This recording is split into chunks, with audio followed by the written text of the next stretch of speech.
Chapter 200. The Bay of Clearwater. Li Mu stood by the river with two female ghosts, one big and one small, standing respectfully behind him. Li Mu asked, "She still hasn't come out of isolated cultivation?" The big ghost shook her head. "No." Li Mu sighed. If Su-He didn't come out soon, he probably wouldn't be able to see Su-He face to face. However, Su-He's enemy was in the capital. If she could escape the formation at the bottom of the Bay of Clearwater, she would definitely come to the capital. Li Mu only needed to wait for her in the capital. His only worry was that with Su-He's arrogant personality, she might take revenge by herself. Li Mu learned from County Captain Shin that Cui Ming was the prince consort, and was at the 5th level. He would definitely be surrounded by experts. She wouldn't be able to take revenge by herself. Li Mu left behind a letter, and told the two ghosts to personally hand it to Su-He when she came out of isolated cultivation. When he returned to the county capital, Li Mu was almost done with the arrangements before leaving. Zhang Shan was in charge of the Union Pavilion's business. Plus, to the current Li Mu and Lu Hanyan, these gold and silver items were just numbers. "Don't worry about going to the capital. I'll be here." Zhang Shan patted his chest and promised, "I'm still waiting for you to open the Union Pavilion in the capital. I wonder what the Emperor's place looks like." Li Si knew more inside information than Zhang Shan. He patted Li Mu's shoulder and said, "The capital is deep, be careful."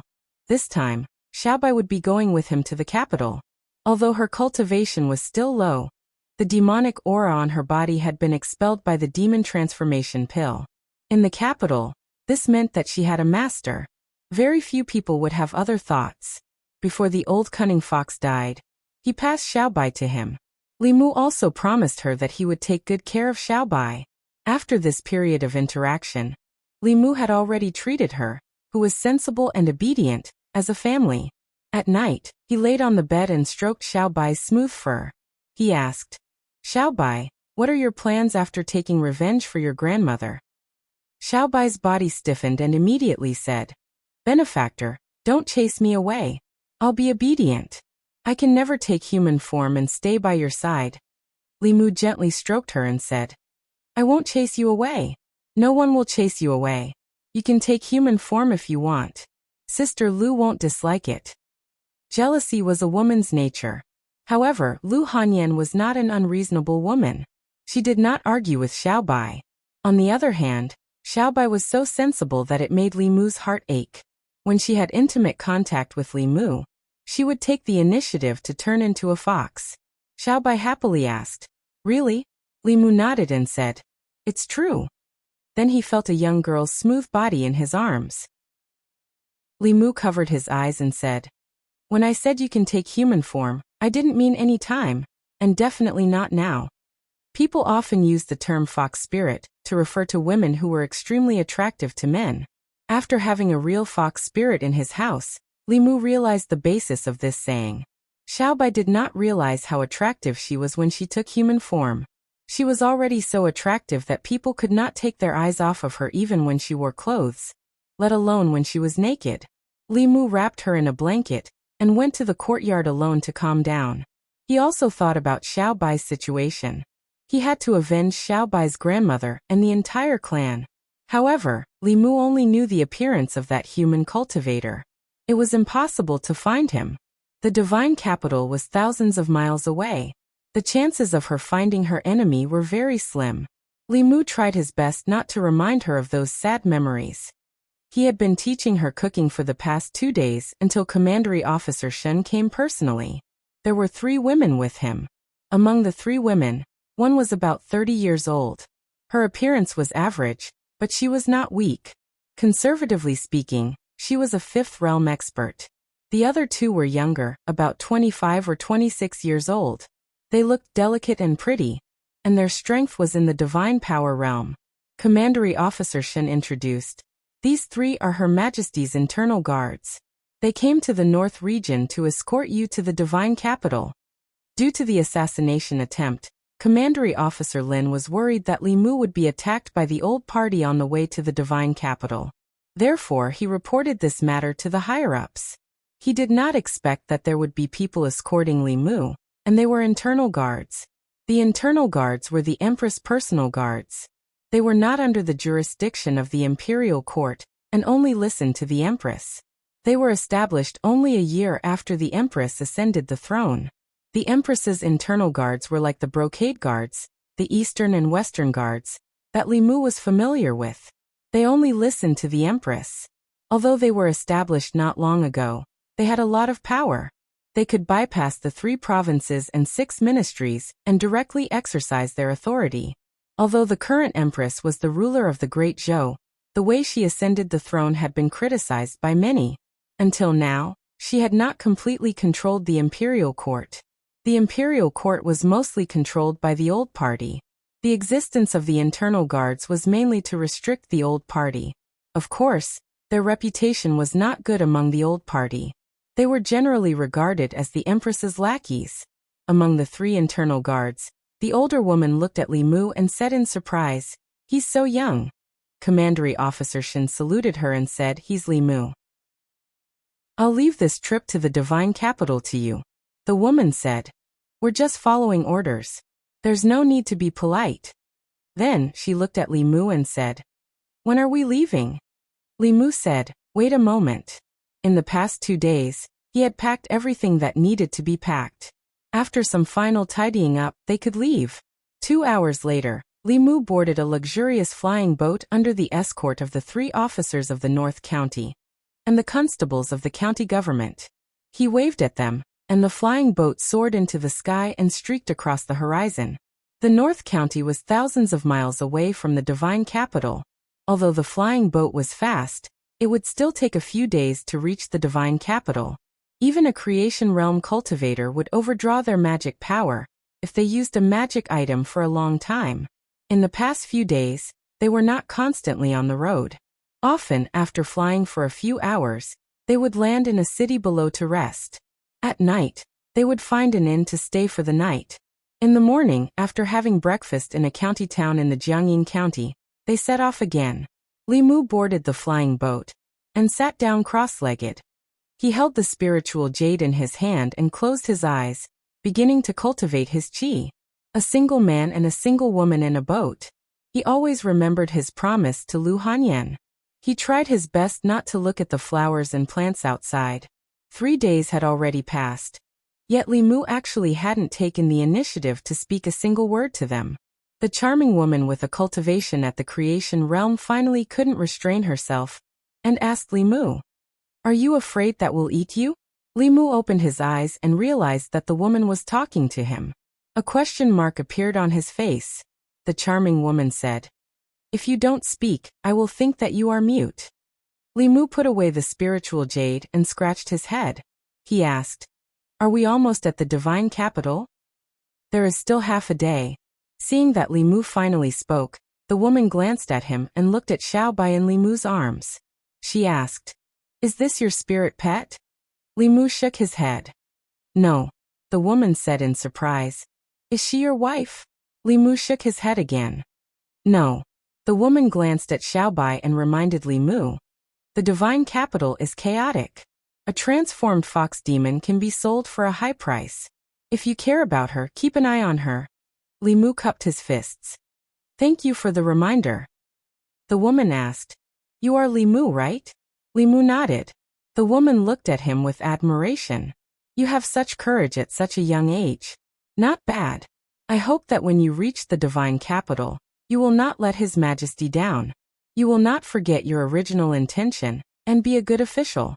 Don't be like your predecessor, the predecessor before that, the predecessor before that." Li Mu was confused. "What happened to those people?" The woman said, "One is dead, one is crippled, and one is blind." Li Mu was stunned for a moment and made a prompt decision. "Turn around." Although Li Mu still wanted to go back to the north region, the flying boat still reached the divine capital on time. 10 miles away from the city wall, the woman controlled the boat to land. She said, "You are not allowed to fly within 10 miles of the divine capital. Walk in from here." From 10 miles away, Li Mu saw a black line on the endless plain. It gave him a strong sense of pressure. It was the city wall of the divine capital that was several hundred feet tall. The closer one got to the city wall, the more oppressive it felt. The towering city wall stood tall. When one stood below the city wall and looked up, one would feel a sense of inferiority. Xiaobai in Li Mu's arms unconsciously lowered her head. The charming woman glanced at Li Mu and said, "Let's go." Through the deep city gate, what entered their eyes was an extremely wide street. It was more than 4 times wider than the North Region Main Street. The street was full of people, and there were rows upon rows of shops on both sides. There was an endless stream of shouting. Standing in the middle of the street, Li Mu truly understood the weight of the 2 words, divine capital. The charming woman said, "Let's go. I'll send you to the government office. Our mission this time will be complete." After sending Li Mu to a government office, when Li Mu looked back, the 3 figures had disappeared. Li Mu looked up and walked up the stairs. 2 bailiffs stretched out their hands and asked, "Who are you?" Li Mu took out his appointment order. After the 2 read it, they looked at each other. When they looked at Li Mu again, pity appeared in their eyes. One of the bailiffs said, "So it's the new constable Li. Come in, I'll take you to see the commandant." The Divine Capital Government Office had 3 officers. They were the Divine Capital Magistrate, the Divine Capital Minister, and the Divine Capital Commandant. The bailiffs in the government office were all managed by the Divine Capital Commandant. This person was also Li Mu's immediate superior. This person's temperament and way of doing things were closely related to whether Li Mu would have a good time in the government office in the future. The bailiff brought Li Mu to a side hall. He knocked on the door and walked in saying, "Commandant, this is the new constable Li of the government office." Li Mu stepped into the side hall and looked up. When he saw the man sitting in the hall, he opened his mouth and said in shock, "Sir Zhang." Zhang County Magistrates opened his eyes wide and said in shock, "Li Mu, why is it you?" Chapter 201. In the side hall of the Yamen in Luoyang, Zhang County Magistrates poured a cup of tea for Li Mu and asked in surprise, "Why are you in Luoyang?" Li Mu replied, "I was transferred here because of the Chujiang of Gojozian incident." He looked at Zhang County Magistrates and asked, "Sir, how did you become a Shindu commandant? I remember that you were transferred to a county in Zhongjuan to be a county magistrate. It's a long story." Zhang County Magistrate sighed and said, "Before I was appointed, the original Shindu commandant was removed from his position and sent to prison. I don't know why the imperial court sent me to replace him." The change from Yangqiu County Magistrate to Shindu commandant was not much of a difference in terms of jurisdiction. It was even smaller. However, the Yamen was directly under the imperial court, and its administrative level was equivalent to that of a county. Zhang County Magistrates had been dormant in Yangqiu County for 10 years and finally achieved a 3-rank promotion today. Li Mu clasped his hands and said, "Congratulations, sir." "Congratulations. Congratulations, my ass." Zhang County Magistrates drank the tea in his cup in one gulp and leaned back in his chair with a hopeless expression. He said, "It's not easy to be in this position. The imperial court changes several Shindu commandants every year. It's better to be in Yangqiu County. I don't want to follow in the footsteps of my predecessor." He looked at Li Mu and said sympathetically, "It's not easy for you to be in this position. Do you know what happened to your predecessor? Your predecessor, your predecessor, and your predecessor?" Li Mu said, "Dead, blind, and crippled?" Zhang County Magistrates was stunned. "How dare you come here if you know?" Li Mu sighed helplessly and asked, "I just found out." "Sir, do you know the inside story?" Zhang County Magistrates nodded and said, "I've only heard about it. The arrestor before the Yamen was beheaded by His Majesty because of corruption and disregard for human life. The arrestor before the previous arrestor only took office for 3 days before he broke both his legs and resigned. The previous arrestor suddenly lost his sight the day before he took office." Li Mu said in shock, "How did that happen?" Zhang County Magistrate sighed and said, "The Yamen sounds impressive, but it's actually a coward. Nominally, it's in charge of everything in Luoyang, but it doesn't dare to manage 30% of the things that happen in Luoyang. The Yamen can't handle 30% of the things that happen in Luoyang. If they make a slight mistake, not only will they lose their position, they won't be able to keep it. Their heads won't be able to keep it." If Li Mu had known that his predecessors all ended up like this, He wouldn't have come to this damned place even if he was beaten to death. Now, he had already boasted to Lu Hanyan and Wanwan that he would make a name for himself in Fairy's capital in a year's time, and bring them to Fairy's capital in a grand manner. It was too late to run away now. Zhang County magistrates looked at Li Mu and said, "In short, you have to be careful when you work here. Don't cause any trouble." Li Mu shook his head and asked, "Sir, do I look like someone who would cause trouble?" Li Mu was a little depressed about the previous arresters' fates. However, he had encountered more than just bad things in Luoyang this time. At the very least, his immediate superior was an old acquaintance. At the very least, his life in the yamen would be much better, and he wouldn't be bullied by others. Before Li Mu came here, he was still worried that he would be assigned to work under someone from the old party. Now he could rest assured. Li Mu carried Xiaobai and walked out of the side hall. The arrester from before came up and said, "Arrester Li, I'll take you to your place." The yamen was very big. As an arrester, Li Mu had his own private residence in the yamen in Luoyang. The arrester led Li Mu through a few moon gates and brought him to a small courtyard. He said, "This is where you'll be staying. Your subordinates have already cleaned it up for you." Regardless of how the job of arrester in the yamen was, at least the treatment was much better than in the county yamen. Although there was only one room and the courtyard was very narrow, at least they didn't have to squeeze with many people. It was enough for Li Mu and Xiaobai. This time, he came to Luoyang with a lot of banknotes.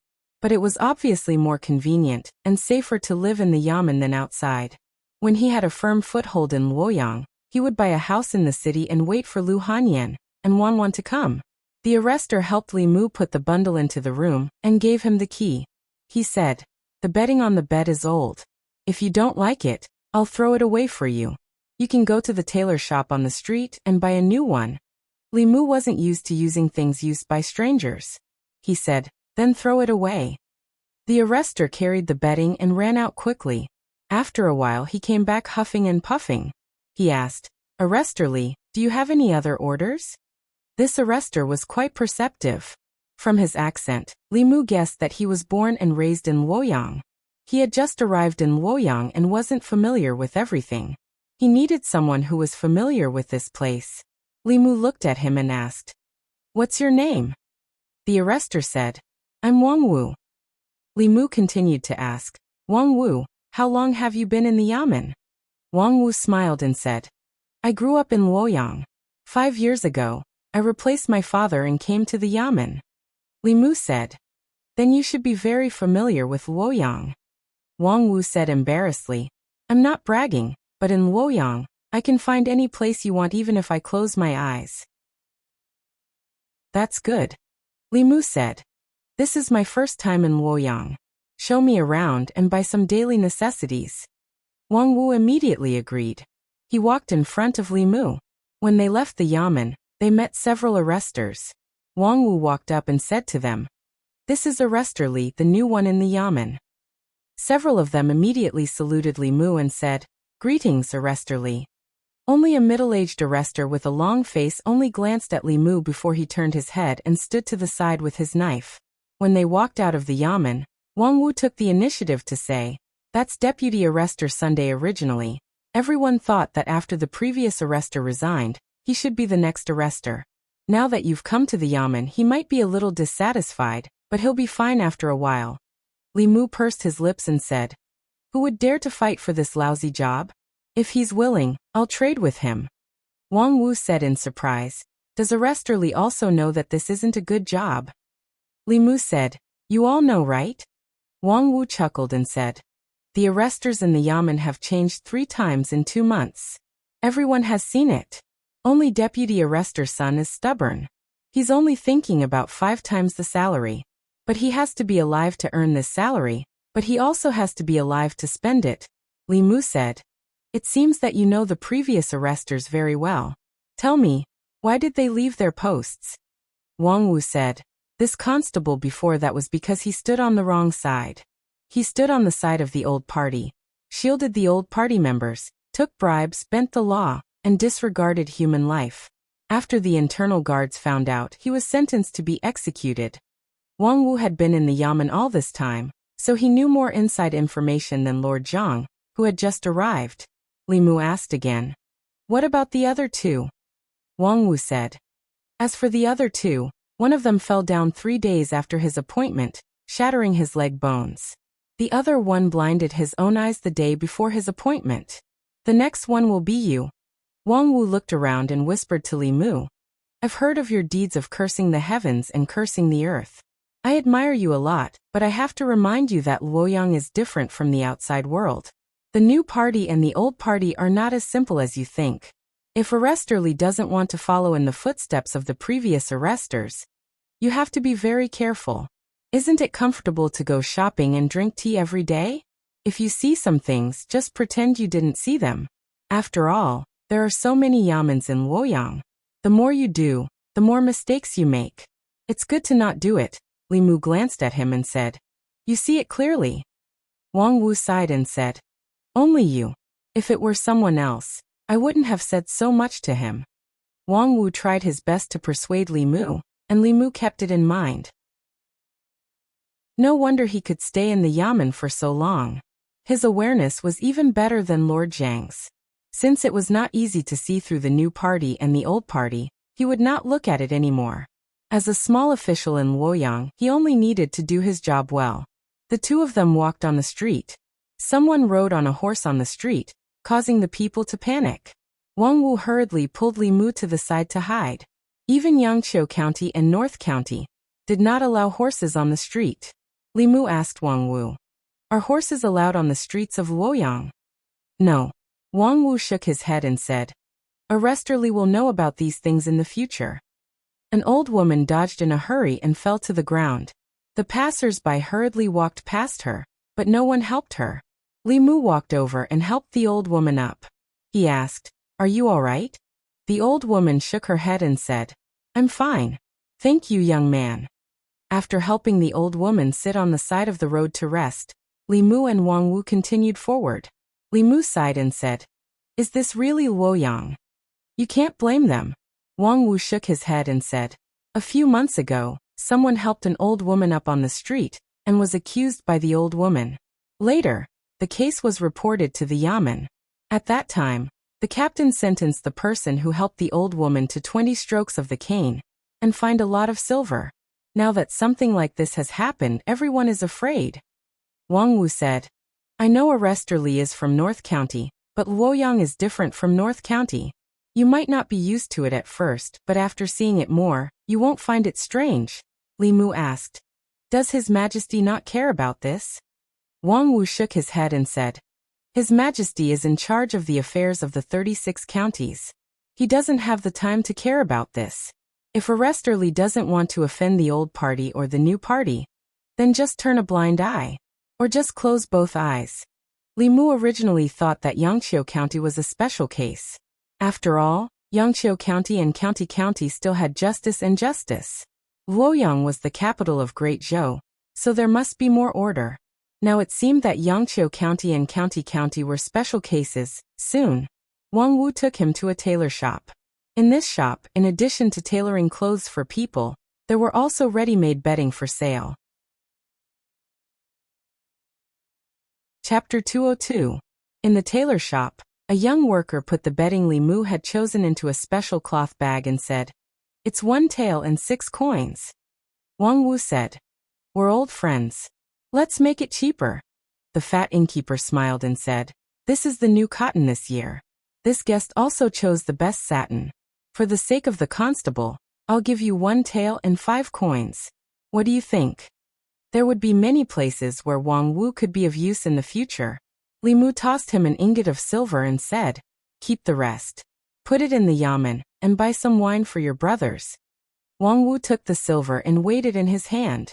It was at least 2 taels. The remaining money was equivalent to 2 months of his salary.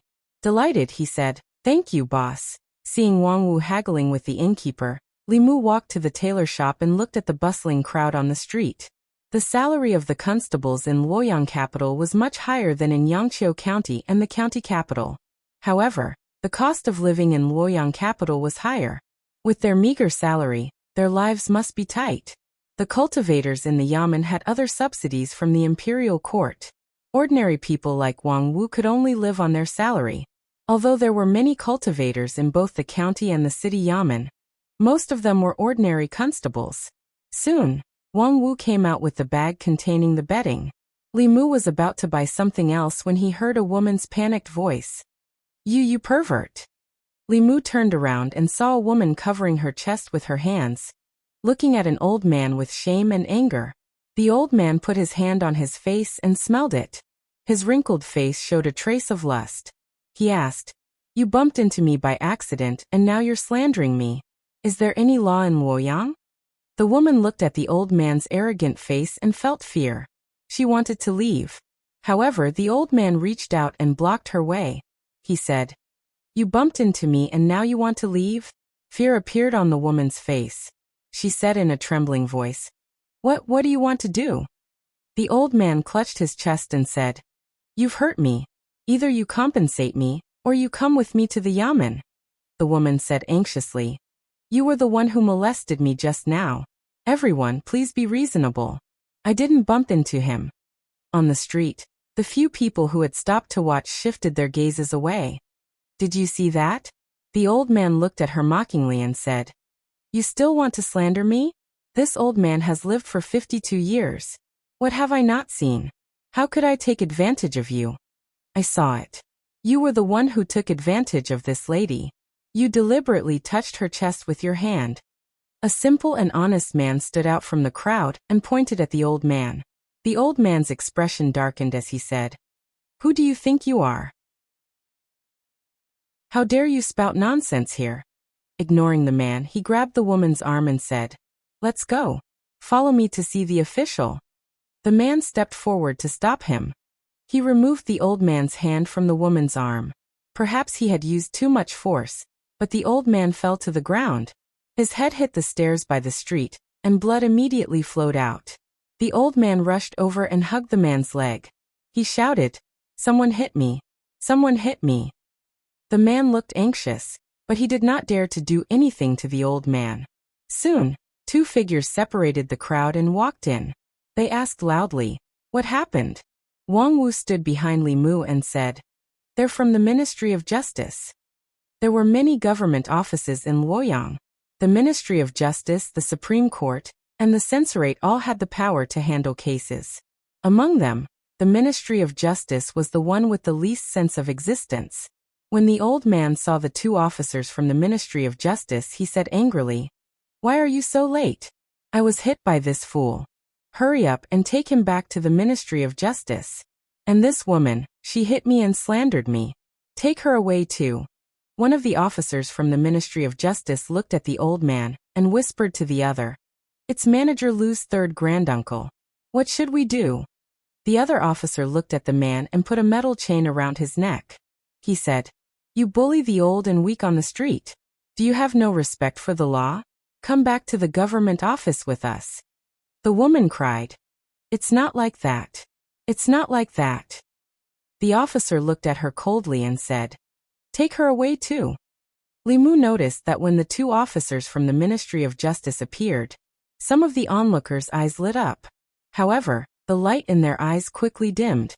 The crowd lowered their heads and began to whisper, "He shouldn't have meddled in other people's business. If he's taken to the Ministry of Justice, he'll be caned at least 20 times. Didn't you hear what that person said? This old man is a relative of the manager of the Ministry of Justice. This man is finished. He can't stand out in the future." The two officers from the Ministry of Justice were about to take the woman and the man away when a voice came from behind them. "Wait." One of them turned around and saw a young man walking out of the tailor shop. He looked at them calmly. The young man held a sword in one hand and a fox in the other. He was most likely a cultivator. However, cultivators were the most common people in Fairy's capital. The two officers from the Ministry of Justice looked at Li Mu coldly. One of them asked, "Who are you? How dare you stop the Ministry of Justice from doing its job?" Xiaobai jumped onto Li Mu's shoulder. Li Mu took out a waist token and said, "Constable of Fairy's capital, Li Mu. The Fairy's capital will take this case." Fairy's capital. One of the officers from the Ministry of Justice was stunned when he heard Li Mu's words. He could not help but laugh. If you didn't mention it, I would have forgotten that there's a fairy's capital. The words fairy's capital sounded domineering, but it was only because of the two words fairy's capital. The county magistrate of any one of the 19 counties in Zhongjuan had more freedom than an official of fairy's capital. Although fairy's capital was several times larger than an ordinary county, it was far smaller if the entire county was included. Moreover, fairy's capital was where the imperial city was located. The fairy's capital could not compare to any of the government offices in the 3 provinces, 6 ministries, 9 temples, and various way manors. It was fine if the officials of fairy's capital kept their heads low. However, if they did not open their eyes, they would meddle in everything. It was not unprecedented for 5 fairy's capital constables to be changed within a month. The officer looked at Li Mu and asked, "Constable of fairy's capital, I think 1 just died and 2 are disabled. Are you new here?" Wang Wu walked up and gave Li Mu a look.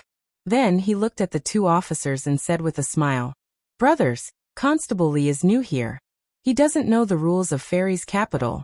Take him away, take him away." The officer looked at Wang Wu and said, "Since he doesn't know the rules, teach him well. Otherwise he won't even know how he died." He waved his hand and said, "Take him away." Clang! Li Mu raised his hand. Bai unsheathed the scabbard and placed it across the officer's neck. Li Mu looked at the woman, the burly man, and the old man whose face was covered in blood. He said, "You can leave, but you have to leave him behind." The old man's eyes widened as he watched this scene in disbelief. The woman and the burly man were also stunned. The onlookers were even more shocked. When had they ever seen a constable of fairy's capital going against someone from the Ministry of Justice? The officer from the Ministry of Justice could feel the coldness from Bai. His face darkened as he asked, "Are you sure you want to do this?" Li Mu said, "I saw this case first. The Ministry of Justice has to follow the rules of first come, first serve." "Fine." The officer from the Ministry of Justice gritted his teeth and removed the iron chain from the burly man. He said coldly, "I hope you can be as stubborn later." The 2 glared at Li Mu fiercely and strode away. Wang Wu looked at Li Mu and said in horror, "Constable Li, it's your first day here and you've already offended someone from the Ministry of Justice. The most radical people from the old party are in the Ministry of Justice." Li Mu shrugged indifferently. The old party had already sent assassins to assassinate him. No matter what, he couldn't get along with them peacefully. If that was the case, what did it matter if he offended them again? Moreover, a mere director of the Ministry of Justice couldn't represent the entire party. As the constable of fairy's capital, if he couldn't even deal with such a small matter fairly, then fairy's capital was rotten to the core. He couldn't change anything by himself, let alone absorb the people's willpower to cultivate. It was fine if he didn't stay in fairy's capital. He might as well return to Beijun and enter Fulu School, where he could live happily ever after with Lu Hanyan. At that time, the old party and the new party would have nothing to do with him. Even if the dynasty was destroyed, Fulu School would still be able to stand tall on Mount Baiyun. Even if the Great Zhou changed, the new imperial court wouldn't be able to touch Mount Baiyun. As he had just arrived in fairy's capital, the information he could obtain from others was limited. Li Mu needed to go through one or a few things before he could see the truth of fairy's capital. Outside the crowd, led by Deputy Constable Sun, several constables looked at the scene in shock. They did not expect that the new constable, who looked so gentle, would be so fierce in his actions. Li Mu glanced at them and said, "What are you waiting for? Bring them all to the yamen." The constables looked at each other and didn't move. Deputy Constable Sun looked at Li Mu with a complicated gaze. After a while, a trace of shame appeared in his eyes. He gritted his teeth and said, "What are you standing here for? Didn't you hear Constable Li? Bring these 3 to the yamen." Only then did they run forward. The old man wiped the blood off his face and said, "Just you wait." Li Mu walked up to the woman and the burly man and said, "Let's go. When we reach the yamen, the Lord will give you justice." As the group of people walked towards the Shundu yamen, some of the onlookers on the streets pondered for a moment before slowly following behind them. Wang Wu looked worried and muttered, "It's over, it's over." Such expensive bedding won't last more than a few days. He raised his head and looked at Li Mu. Just as he was about to speak, Li Mu looked at him and said, "This has nothing to do with political strife. You just have to remember what you should do as a constable. I should make decisions for the people and uphold justice and fairness." Wang Wu lowered his head and said, "But we're just small fries. The people above can crush us with a flick of their fingers." In the Yamen of Fairy's capital, the former county magistrate of Yangqiu, Zhang Chun, who had just been promoted to commandant, was drinking tea in the side hall. In Fairy's capital, a place he didn't know, it was definitely a happy thing to be able to meet one of his former subordinates. At least it gave him some psychological comfort. He had just picked up his teacup when he suddenly heard a commotion outside. Zhang Chun put down his teacup and walked outside. He saw Li Mu and a few constables walking into the courtyard. Outside the courtyard, there were countless people who were looking around. Zhang Chun was stunned and asked, "What's going on?" Li Mu told him what had just happened. Zhang Chun stared at him with wide eyes and asked, "You've only been in Fairy's capital for an hour, and you've already offended the Ministry of Justice. Didn't you promise me that you wouldn't cause trouble? I can't ignore this." Li Mu pointed at the people who were looking around outside the yamen and said, "Sir, do you think I can just stand by and do nothing in front of so many people?" Zhang Chun was silent for a while before he sighed and said, "You're right. I can't ignore this case. Fairy's capital needs people like you. A good person shouldn't be unrewarded. Not only will this wrong the good person, but the people will also be disappointed."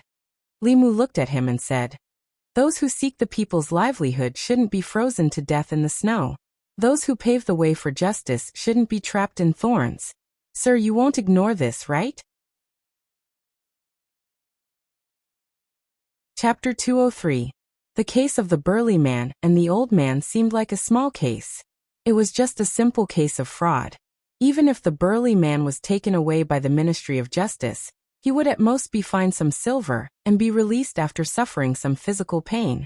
The biggest problem was that this was a small case, but it was related to the greater good. The woman was molested by the old man.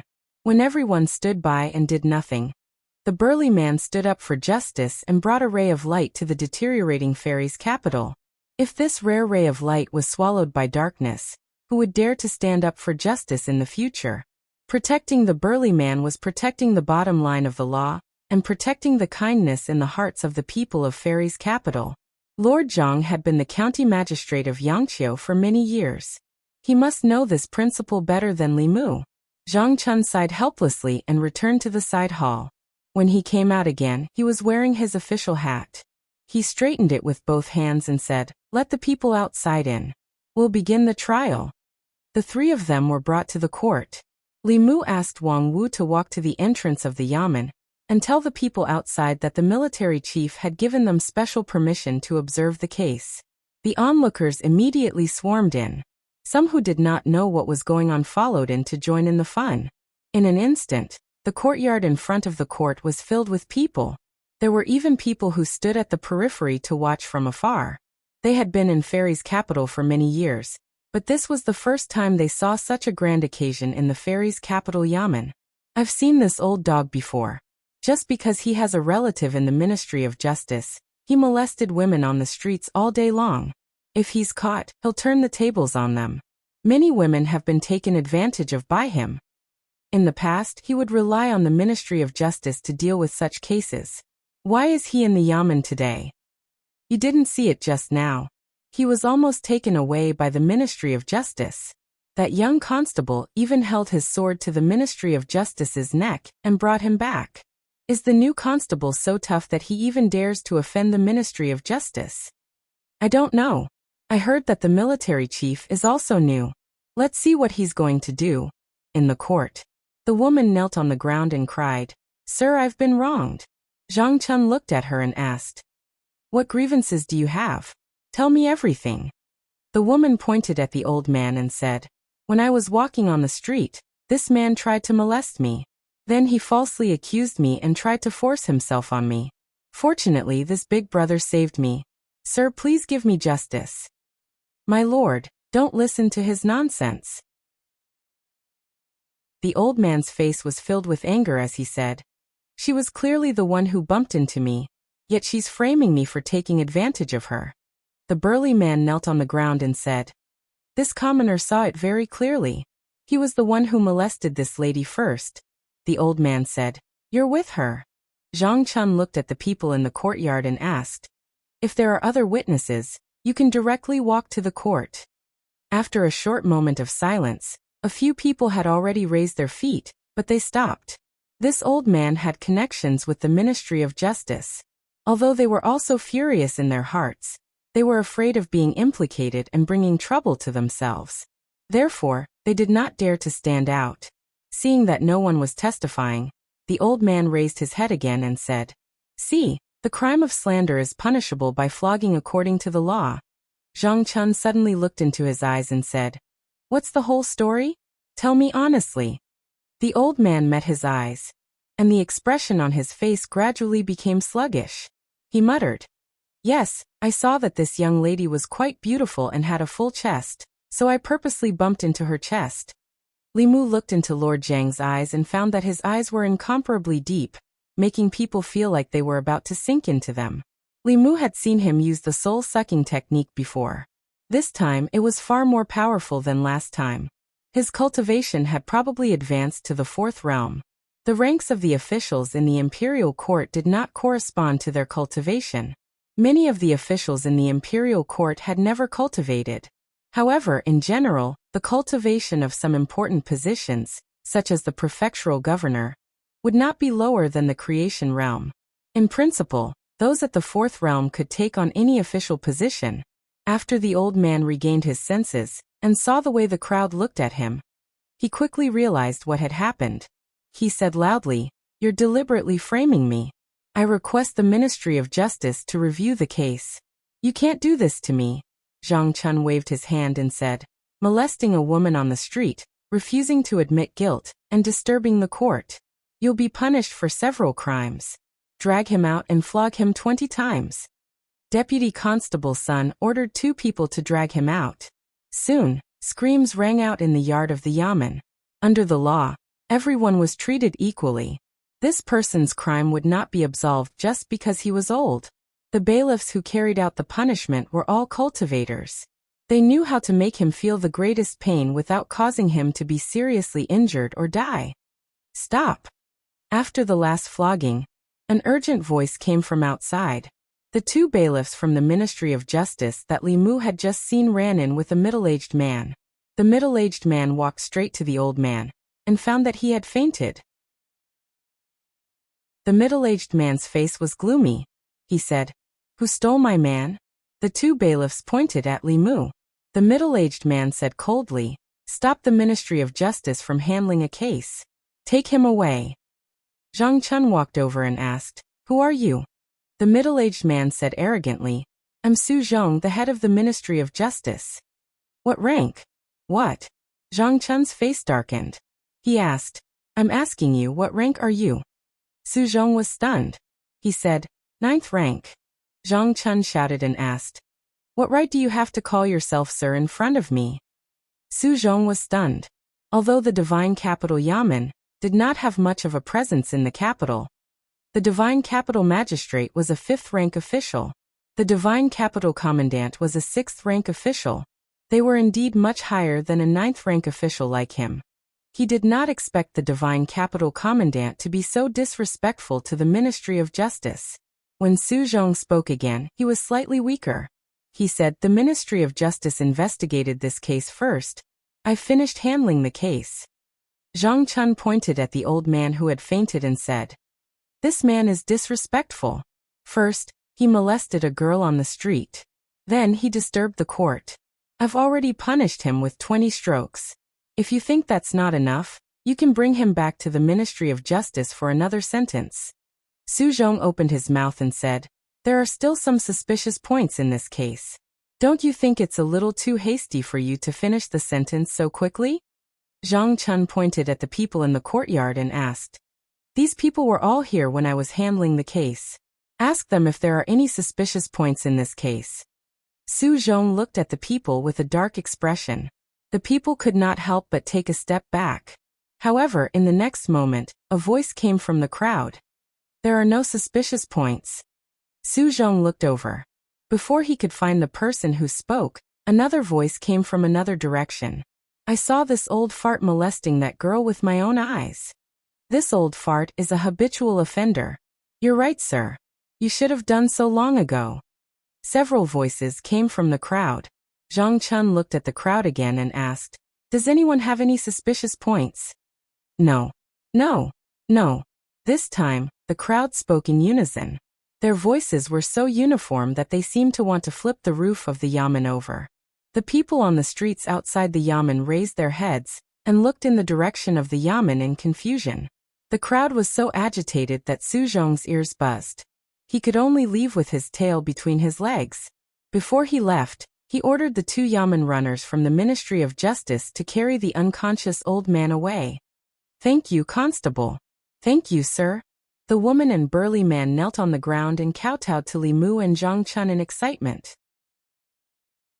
Zhang Chun gently raised his hand. A gentle force lifted the 2 of them up. He said, there's no need to be so polite. This is what I should do. At this moment, Li Mu sensed the familiar aura of telekinesis from the 2 of them and the surrounding people. It seemed that this was indeed the right path of cultivation.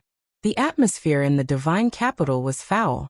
If he could continue to gain the trust and respect of the people, not only would he be able to complete the 7 spirits quickly, but his cultivation speed would also be on par with Lu Hanyan's on Mount Baiyun.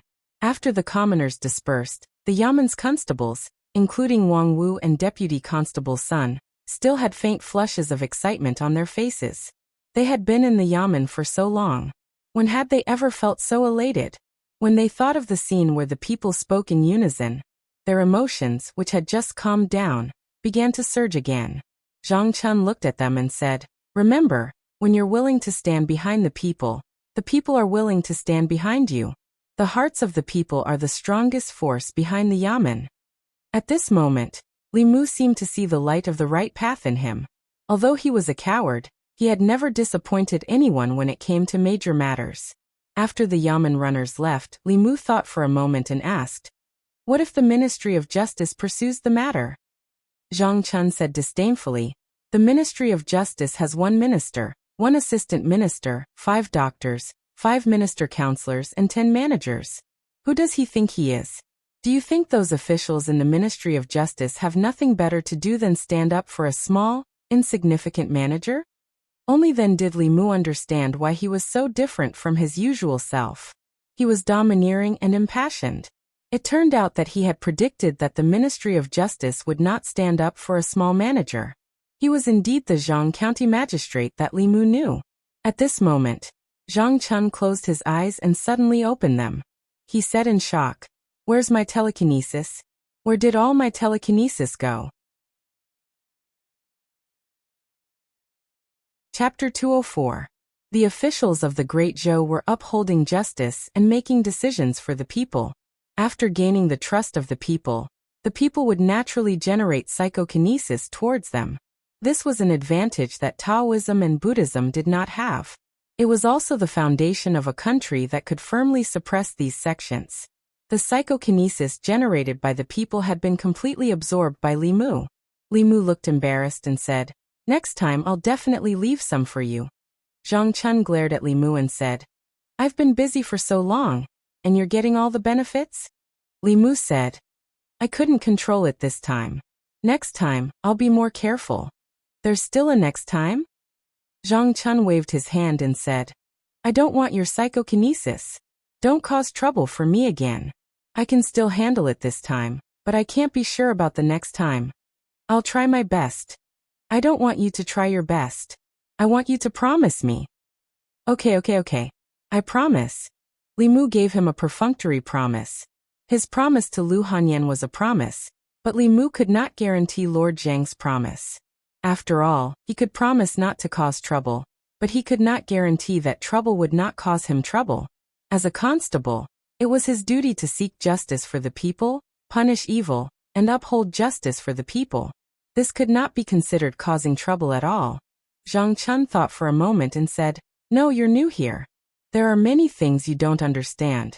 I still have to remind you of the people and forces in Fairy's capital that you must not provoke. Li Mu thought for a moment and asked, the old party? Zhang Chun asked, why do you think it's the old party? Li Mu had heard about the old and new parties from Constable Zhao. He said, the nobles led by the Xiao royal family have always wanted the empress to stay in the Xiao family.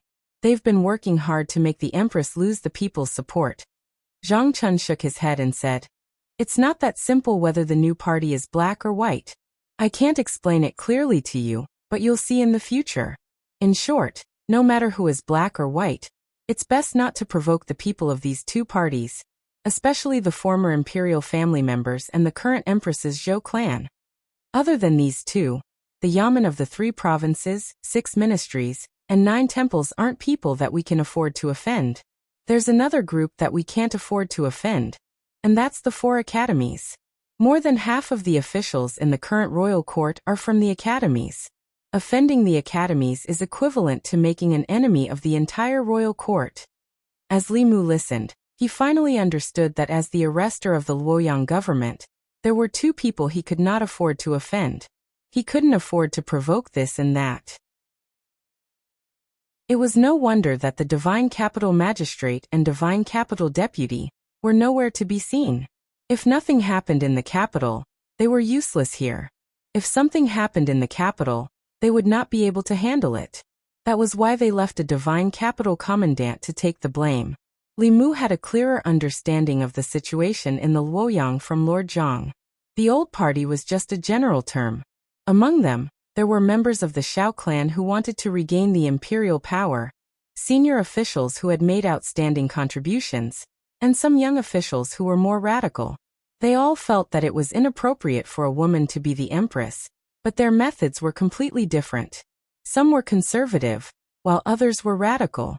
The conservative wanted to seize power peacefully, while the radical wanted to stir up conflicts in the Luoyang and the 36 counties. They wanted to destroy the foundation of the empress's rule by sowing discord among the people. As for the new party, it was the power of the officials in the royal court led by the Zhou clan. The Zhou clan was the empress's maternal family. When the empress ascended the throne, the Zhou clan helped a lot behind the scenes. After the empress ascended the throne, they became the most prestigious clan in the Great Zhou. They attracted many officials who wanted to curry favor with the empress and quickly strengthened their power in the royal court. The new party led by the Zhou clan not only supported the empress, but also wanted to pass the throne to the descendants of the Zhou clan after the empress abdicated. This was the most intense and irreconcilable conflict between the old party and the new party. Although Li Mu did not make a fuss about a woman becoming the empress, in the end, Wu Zetian still belonged to the Li clan. The current empress was only trying to seize power, but the Zhou clan wanted to steal the country. After knowing this, Li Mu felt some sympathy for the empress in the palace. Although she was the ruler of the Great Zhou, the power in the royal court was basically divided between the old and new parties. The old party opposed her, while the new party supported her. But in the end, they wanted to use her hand to steal the country from the Xiao clan. Zhang Chun saw that Li Mu was a little distracted. He coughed heavily and asked, "Do you remember what I said just now?" Li Mu nodded. "I remember." Zhang Chun said, "Then tell me in Shindu, which people and powers can't be offended?" Li Mu repeated, "The 3 provinces, 6 departments, 9 temples, 4 academies, the imperial family, the Zhou clan, they can't be offended." Zhang Chun nodded and sighed in relief. But for some reason, the more Li Mu assured him, the more uneasy he felt.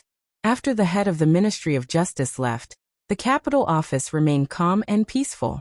Nothing happened. Li Mu was puzzled. With the old party's determination to hunt him down, they would definitely not let go of such an opportunity. The Ministry of Justice was considered the radical faction of the old party. If the assassination in the North County was really related to the old party, Li Mu would definitely be the target of the Ministry of Justice. Just based on the fact that he showed his weapon to the people of the Ministry of Justice, there were countless ways to make a fuss. However, the Ministry of Justice did not say anything. When he first came to Shindu, he wanted to use this as an opportunity to test the old party, and at the same time find out the Empress's attitude. In the end, Not only did the old party fail, but the Empress also failed. Li Mu thought about it carefully and guessed that the Empress was busy every day and would not know about such small matters.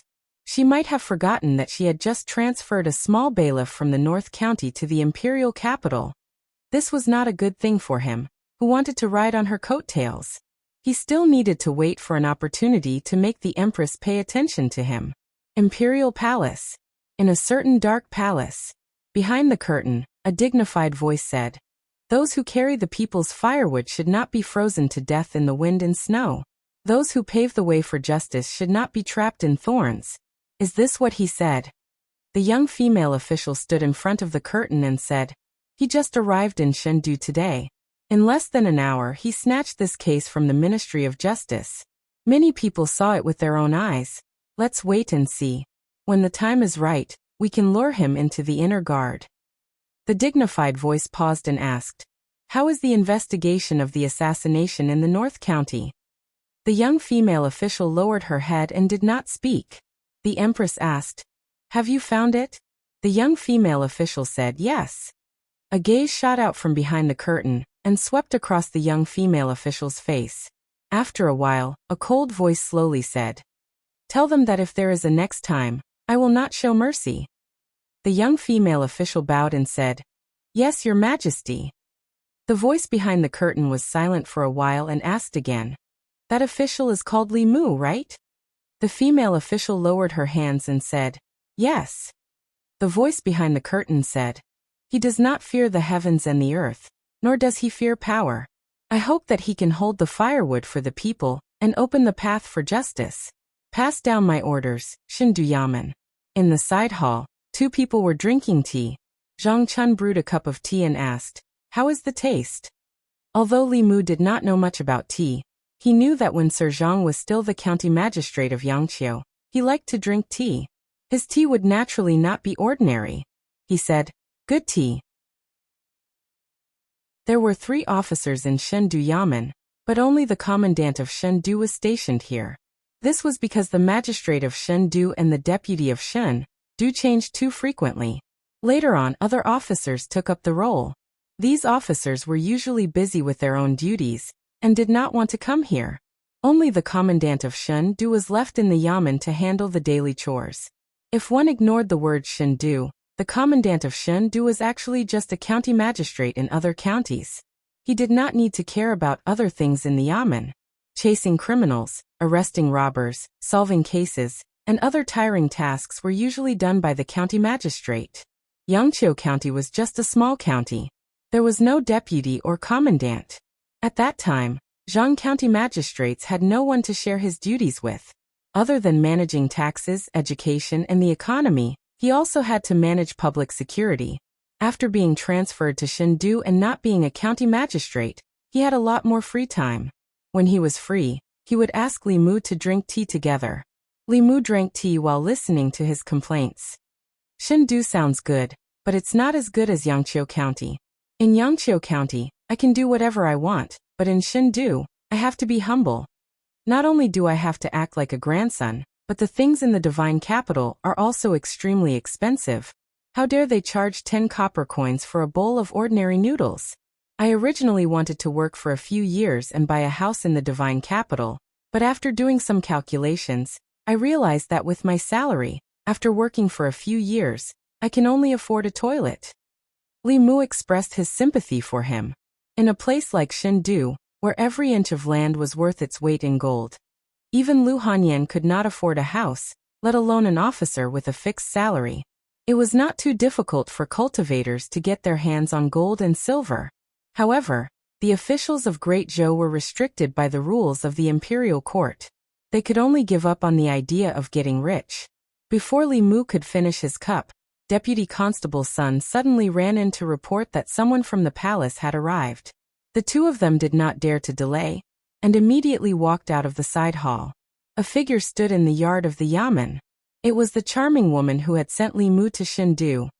The charming woman glanced at Li Mu and said, "Listen carefully to Her Majesty's verbal instructions." Zhang Chuanzai and Li Mu straightened their bodies and stood in the yard. Li Mu was puzzled as to what the Empress's decree was, and whether it had anything to do with him. Then he heard the charming woman say, Constable Li Mu of Shendu, for punishing evil, upholding justice for the people, and curbing evil in Shendu, shall be rewarded with a house and 8 maidservants. Li Mu was stunned. He thought that the empress had not noticed him. He did not expect that in less than 2 hours after the incident, the empress would give him a reward. Zhang Chuanzai was also stunned. Even Li Mu, the arrestor, had received such a generous reward. Not only was he given a house, but he was also given a maidservant. Wouldn't he be rewarded even more as the commandant, the real hero of this case? He held his breath and concentrated, afraid that he would miss a single word from the woman. However, after the charming woman finished talking about Li Mu, she did not say anything else. Zhang Chuanzai raised his head and asked in confusion, "What else?" The charming woman shook her head and said, "Nothing else." Chapter 205. Zhang Chun found it hard to accept. Why was there no one else? He was the commandant of Divine Capital. He was the one who upheld justice for the people. He was also the one who faced the pressure from the Ministry of Justice alone. Yet the Empress only rewarded Li Mu. She did not even mention him. Things should not be like this. Where was justice? Even if he did not want a house, 8 maidservants would do too. Li Mu was delighted to hear the charming woman's words. Of course, he was not happy about the 8 maidservants. He had only been in Divine Capital for a little more than 2 hours, and he had already received such a reward. This meant that he had entered the Empress's sight. He was one step closer to hugging her thigh. This time, the reward was a house and maidservants. Next time, it might be cultivation resources. Li Mu cupped his hands and bowed. "Thank you, Your Majesty." Ordinary people had to kneel when they saw the emperor. Cultivators only respected heaven and earth, not the emperor. Then he said to the charming woman, "Sister, can I ask Her Majesty to take back those maidservants?" The charming woman glanced at him and asked, "Why? You don't want them?" If Lu Hanyan knew that Li Mu had 8 maidservants in Divine Capital, while she was cultivating hard on Mount Baiyun, she would probably be jealous. During these days in Divine Capital, Li Mu only needed Xiao Bai by his side. Li Mu was embarrassed to say that his family was strict. He could only say, "My salary is meager. My family can't support so many people." The charming woman asked, "Do you want a house?" Li Mu immediately said, "Yes, of course." Without a house, where would Lu Hanyan and Wanwan stay in the future? This reward solved a big problem for Li Mu. The charming woman nodded and said, "I'll return to the palace and report to Her Majesty." Li Mu sent her out of the government office. The charming woman suddenly stopped in her tracks and said in a low voice, "Be careful of the Zhou family." Li Mu was stunned. He was about to ask again when the charming woman walked away. "Zhou clan," Li Mu mumbled. The Zhou family was the Empress's relative and was the most powerful family in the Divine Capital. The Zhou family and the officials who relied on the Zhou family for survival had been fighting with the old party for many years, and had a firm control over the entire imperial court. She wouldn't remind Li Mu to be careful of the Zhou family for no reason. There must be a reason behind it. Logically speaking, Li Mu had offended the old party and was assassinated. Even if she wanted to remind Li Mu, it should be to remind him to be careful of the old party, not the Zhou family. Unless the assassination in Beijing was done by the Zhou family or the new party. Li Mu recalled the scene in the assassin's memory. The black-robed man who hired the old man to come to the North County to kill him called him, "My master." In other words, the black-robed man was the one who hired the assassin to kill Li Mu. At first, Li Mu thought that it was done by the old party. After all, Li Mu had caused them great losses. They had enough motive and reason to commit the crime. The charming woman's reminder caused Li Mu's thoughts to change slightly. What if the mastermind was from the Zhou family or the new party? After all, after that incident, Li Mu would be a staunch supporter of the Empress's party in everyone's eyes. If he was assassinated, no one would suspect the new party. Whether or not it was done by the old party, they would have to take the blame no matter what. At that time, the new party would use this as a pretext to deal a heavy blow to the old party. Li Mu hadn't thought of this before. After the charming woman's reminder, He faintly felt that this incident might be a plot by the new party. Wang Mu and Lord Zhang were right. The waters of the divine capital were unfathomable. When Li Mu returned to the courtyard, he saw that Lord Zhang was still standing in the same spot with a wooden expression. Seeing him like this, Li Mu actually felt quite embarrassed in his heart. After all, he was the one who had contributed the most in the entire case. Li Mu was the one who took the person back from the Ministry of Justice. As for how he would be sentenced, that was his business. In the end, he bore the greatest pressure but got nothing. The psychokinesis, the house, and the maids all belonged to Li Mu. If it was anyone else, they would feel unbalanced and narrow-minded. They would inevitably make things difficult for Li Mu in the future. Li Mu walked to his side and comforted him. "Lord, don't be discouraged. Next time, Her Majesty will definitely think of you." Zhang Chun turned around and said, "I want to be alone. Don't let me see you for 4 hours." The commandant wanted to be alone so that Li Mu could leave the yamen. He happened to see Wang Mu and a group of constables coming out. Everyone bowed to Li Mu. "Greetings, boss." Li Mu asked, "Where are you going?" Wang Mu smiled. "We're going out to eat. Boss, do you want to join us? Let's go." Li Mu waved his hand and said, "It's my treat today. You can choose the place. I'll pay for it." Boss is generous. Drifting Fragrance House, Drifting Fragrance House. It must be Drifting Fragrance House. The constables made a commotion. Deputy Constable Sun's face darkened and he reprimanded. "All of your salaries added together are not enough to eat at Drifting Fragrance House. The noodle shop at the end of the street, if you don't want to eat." Although everyone was clamoring for Drifting Fragrance House, they still chose the noodle shop at the end of the street. A bowl of noodles cost 10 coins, which was much more expensive than the ones in Beijing. However, the total cost of a dozen people was less than 1 coin. Li Mu did not insist on going to Drifting Fragrance House. It was not that he was reluctant to spend money, but compared to the atmosphere in the restaurant, the noodle shop on the street was less restrictive and could improve the distance between them. The reason why he treated everyone to a meal on his first day in the capital office was to get closer to the constables under him. There were dozens of constables in the North County. The actual jurisdiction of the Divine Capital was even smaller than that of Yangqiu County. The number of constables was about the same as the county government. There was 1 constable, 1 deputy constable, and 16 constables. Including Li Mu and Deputy Constable Sun, there were 6 cultivators. All of them were in the divine realm. The other 10, like Wang Wu, grew up in the divine capital. They inherited their ancestral business, and were ordinary people who had never cultivated before. After Deputy Constable Sun sat down, he looked guilty. He cupped his hands at Li Mu and said, "I was disrespectful to Constable Li just now. I apologize to you here. I hope you don't mind." At first, he still held a grudge against the imperial court for sending a constable out of nowhere and taking his position. However, after seeing the scene with his own eyes, he had to admit that Li Mu was brave. If it were him, he would definitely pretend that he did not see it. The capital office and the Ministry of Justice were on completely different levels. Li Mu gently stroked Xiaobai in his arms and said to Deputy Constable Sun with a smile, "Let bygones be bygones." Constable Sun picked up his bowl and said, "I'll use tea as wine to toast Constable Li." The other constables around also shouted, "Boss is a real man. When have we ever held our heads high in front of the people from the Ministry of Justice? When we beat up that old man, it was so satisfying.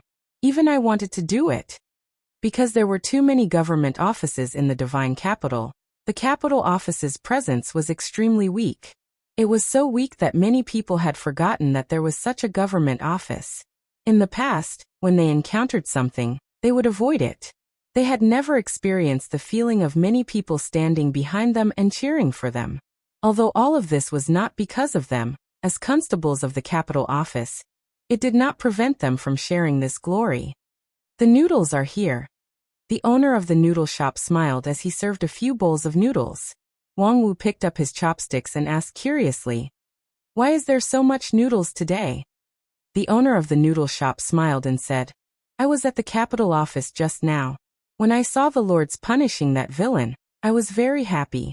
Lords, please eat as much as you want. Today's noodles are free. The owner of the braised meat shop next door brought over a large pot of braised beef and said with a smile, "How can we just eat noodles without meat? There's still meat in the pot." Lords, if you don't have enough, you can come and get more. Today's meat is free too. This street was very close to the capital office. Many people had entered the capital office to watch the commotion. The group of constables sitting here quickly attracted the attention of the surrounding vendors. Lords, this is my shop's pastry candied fruit. You must try it. Lords, you can divide this basket of apples when you leave later. Waiter, quickly bring some jars of wine to the lords. Bring that 20-year-old newer Hong too. The constables looked at the table piled high with the things that the surrounding people had brought over. They looked at each other. Deputy Constable's son looked embarrassed and shook his head. I'm ashamed. This is what the government office should do. In the eyes of the people, it has become a rare thing. Li Mu picked up his chopsticks and said, "Eat. When you do things in the future, remember to think of these people." What he saw was not only the things on the table, but also the thoughts of the people. He also saw the psychokinesis in their bodies. Those who made decisions for the people would be trusted by the people. The power of the people's faith was the fastest shortcut to cultivation. The constables lowered their heads and ate silently. No one spoke. Their expressions were thoughtful. Li Mu did not expect that after this incident, they would become direct officials who did not fear power. This was impossible. He just wanted them to feel this collective honor and plant a seed in their hearts. After eating the noodles, Li Mu insisted on paying, but no shop was willing to accept it. The noodle stall owner shook his head and said, "Sir, I really can't accept today's money. Otherwise, I'll be criticized behind my back." Li Mu's insistence was fruitless, so he did not insist. After thanking everyone, he carried Xiaobai back to the government office. Before he left, the tavern owner even gave him a small jar of new Hong. The 3 years of conflict between the old and new parties had stirred up the atmosphere in Luoyang. The people who suffered were the people at the bottom. This justice that was supposed to exist was so precious in their eyes. As the constable of the Luoyang government, he had to make some changes. For the sake of justice and for the sake of cultivation. After entering the spirit realm, even with the help of spiritual jades, his cultivation speed had slowed down. Until today, when he received the psychokinesis from the people of Luoyang, his originally obscure Dharma power showed signs of speeding up. He did not care about the new party or the old party. He only did what he should do as the constable of the Luoyang government. Pleading for the people, punishing the strong, upholding justice and justice. These were his duties. As long as he did his job well, he would be loved and respected by the people and condense the last soul. In this process, he could absorb the psychokinesis and take the shortcut to cultivation. At the same time, he could help the Empress gather the people's support and hug the most powerful thigh in the Great Zhou. Killing 4 birds with 1 stone. Wasn't it beautiful? Chapter 206. He didn't know where the Empress would reward him with a house, how big it was, or when she would give it to him. Tonight, Li Mu still had to squeeze in with Xiaobai in the small room in the government office. When he returned to the government office, Li Mu had just entered the courtyard when he saw Lord Zhang coming out of the side hall. When he saw Li Mu, he turned around and walked back in. He was a true hero. Without him, Li Mu alone wouldn't be able to change anything. Although Li Mu felt injustice for this true hero, the Empress's heart was unpredictable. He couldn't decide for the Empress whether to reward him or not. After returning to the small courtyard and closing the door, Xiaobai returned to her room. She transformed into her human form and busied herself in the room. Soon, she laid out the bedding and cleaned the room until it was spotless. This was originally a room for 1 person. Even the bed was a small single bed that could barely fit 1 person. Fortunately, when Xiaobai slept, she would transform into her human form and curl up beside Li Mu. She didn't take up much space. Li Mu patted her little head and said, "Bear with it for a few more days. We'll have a big house to live in soon." Xiaobai leaned on him and whispered, "I'm willing to live in a small house as long as I'm with you, my benefactor." Xiaobai was still naive. She was like a woman who followed her husband wherever she went. It was already late. It was his first day in Luoyang. Li Mu wasn't in the mood to cultivate. He carried Xiaobai to bed very early. The next morning, Li Mu had just woken up. After washing up, he met the charming woman again in the government office. She handed a thick stack of papers to Li Mu and said, "This is the title deed and house deed. I'll take you to the house Her Majesty bestowed upon you now." Li Mu opened the title deed and was surprised to find that it was a large house with 5 entrances and 5 exits. Every inch of land in the divine capital was worth its weight in gold.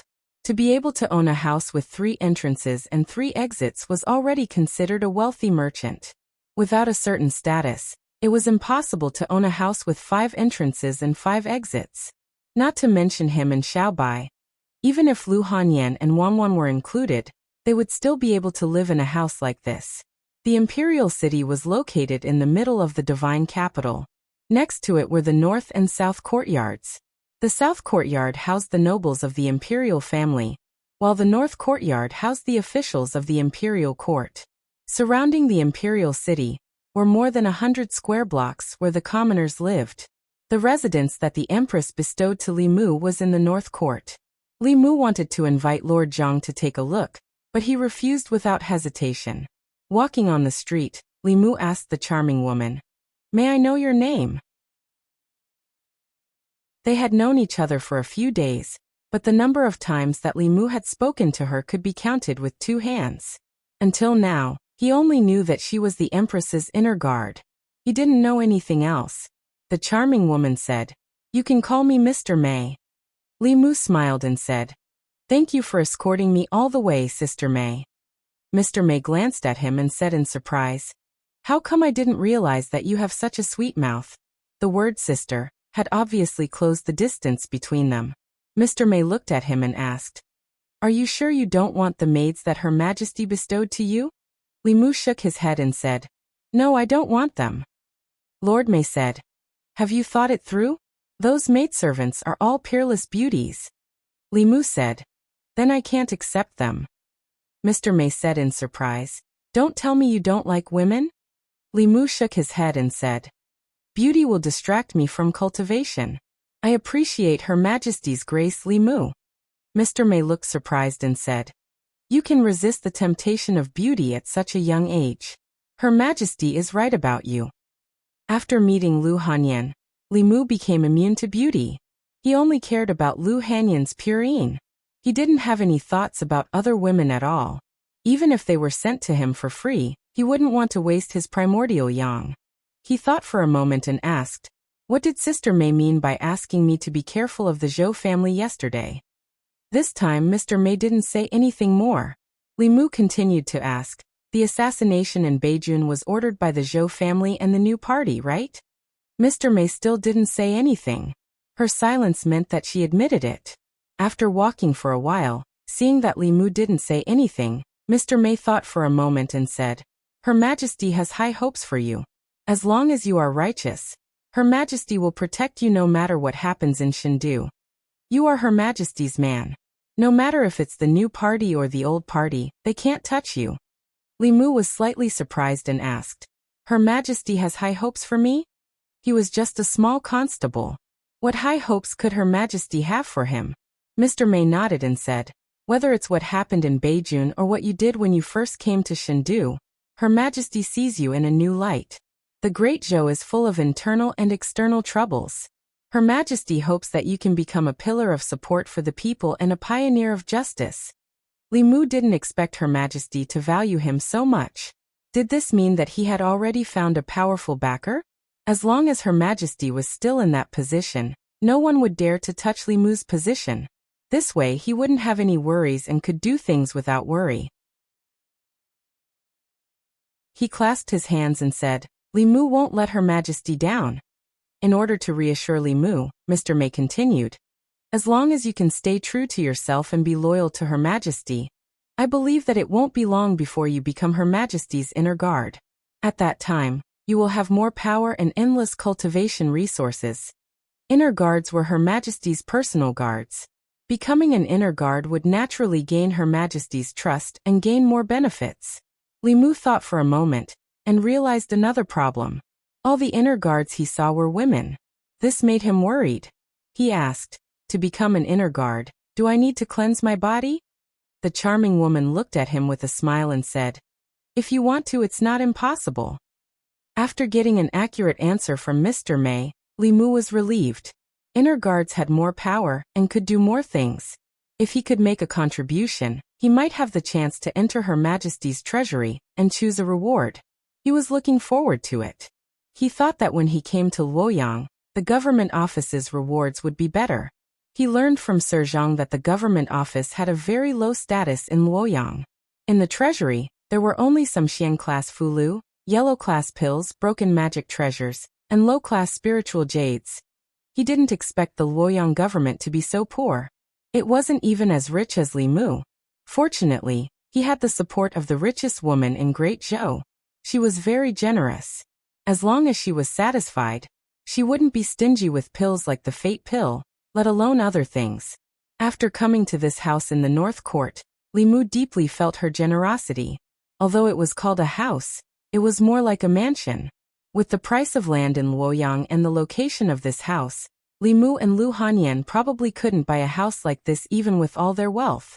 Of course, in Luoyang, the houses in the North Court were almost all official residences. They couldn't be bought with money alone. There was a seal on the door of this house. The charming woman waved her hand, and the old seal opened by itself. She looked at Li Mu and explained, "This used to be an official's residence. Later, something happened to the official, and the house was confiscated by the imperial court. No one has lived here for more than 10 years. The empress had only been on the throne for 3 years. More than 10 years ago should be something that happened during the old dynasty." Mr. May said, "What a coincidence. Your surname is also Li." The original owner of this house also had the surname Li. However, he didn't have a good ending. "I hope you won't follow in his footsteps."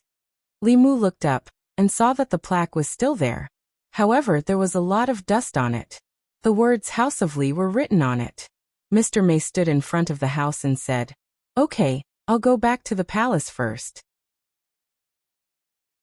If you don't want those maids, you'll have to clean this big house yourself."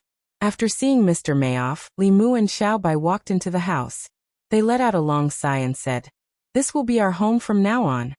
For the whole day, Li Mu and Xiaobai cleaned the house. This mansion had been abandoned for more than 10 years. The courtyard was already overgrown with weeds, and the house was also filled with dust. Li Mu asked Madame Chu to order Bai to get rid of the weeds while he formed a hand seal with both hands. Suddenly, a breeze blew in the courtyard, sweeping away the dust in every corner. Then, he used the rain summoning technique to wash the entire mansion. Xiaobai took a cloth and busied herself in the room. The house looked a little dirty, but it wasn't run down. The seal that the imperial court put here could protect the house from the wind and rain to the greatest extent. In the house, the furniture used in each room was also made of high-quality wood. It wouldn't rot even after 10 years. After being cleaned, it would look like new. This saved Li Mu the trouble of replacing it. He even kept the plaque outside. He and Xiaobai worked until the evening. They didn't even have time to eat before they finally cleaned the house thoroughly. The house looked brand new from top to bottom. During the day, Li Mu went out to buy pots, bowls, ladles, basins, and other kitchen utensils. He also bought some rice, noodles, and vegetables. At night, he cooked a few dishes and took out the new erhong that the wine shop owner gave him. This was considered a celebration of moving in with Xiaobai. Xiaobai usually didn't drink much. Tonight, she drank a little for the first time. When she got into Li Mu's bed in a daze, she forgot to change back to her original form. In the morning, Li Mu opened his eyes and saw Xiaobai lying on his chest, sleeping soundly. She usually woke up earlier than Li Mu. Perhaps it was because she drank yesterday, but she had been sleeping until now. Li Mu looked at her sleeping coquettishly.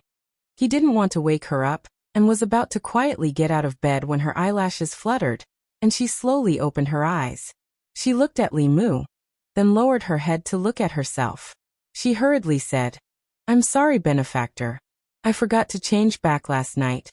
Li Mu said, Okay. If you don't want to change back, you don't have to." Xiaobai was stunned and asked, "Can I sleep with benefactor like this?" Li Mu said.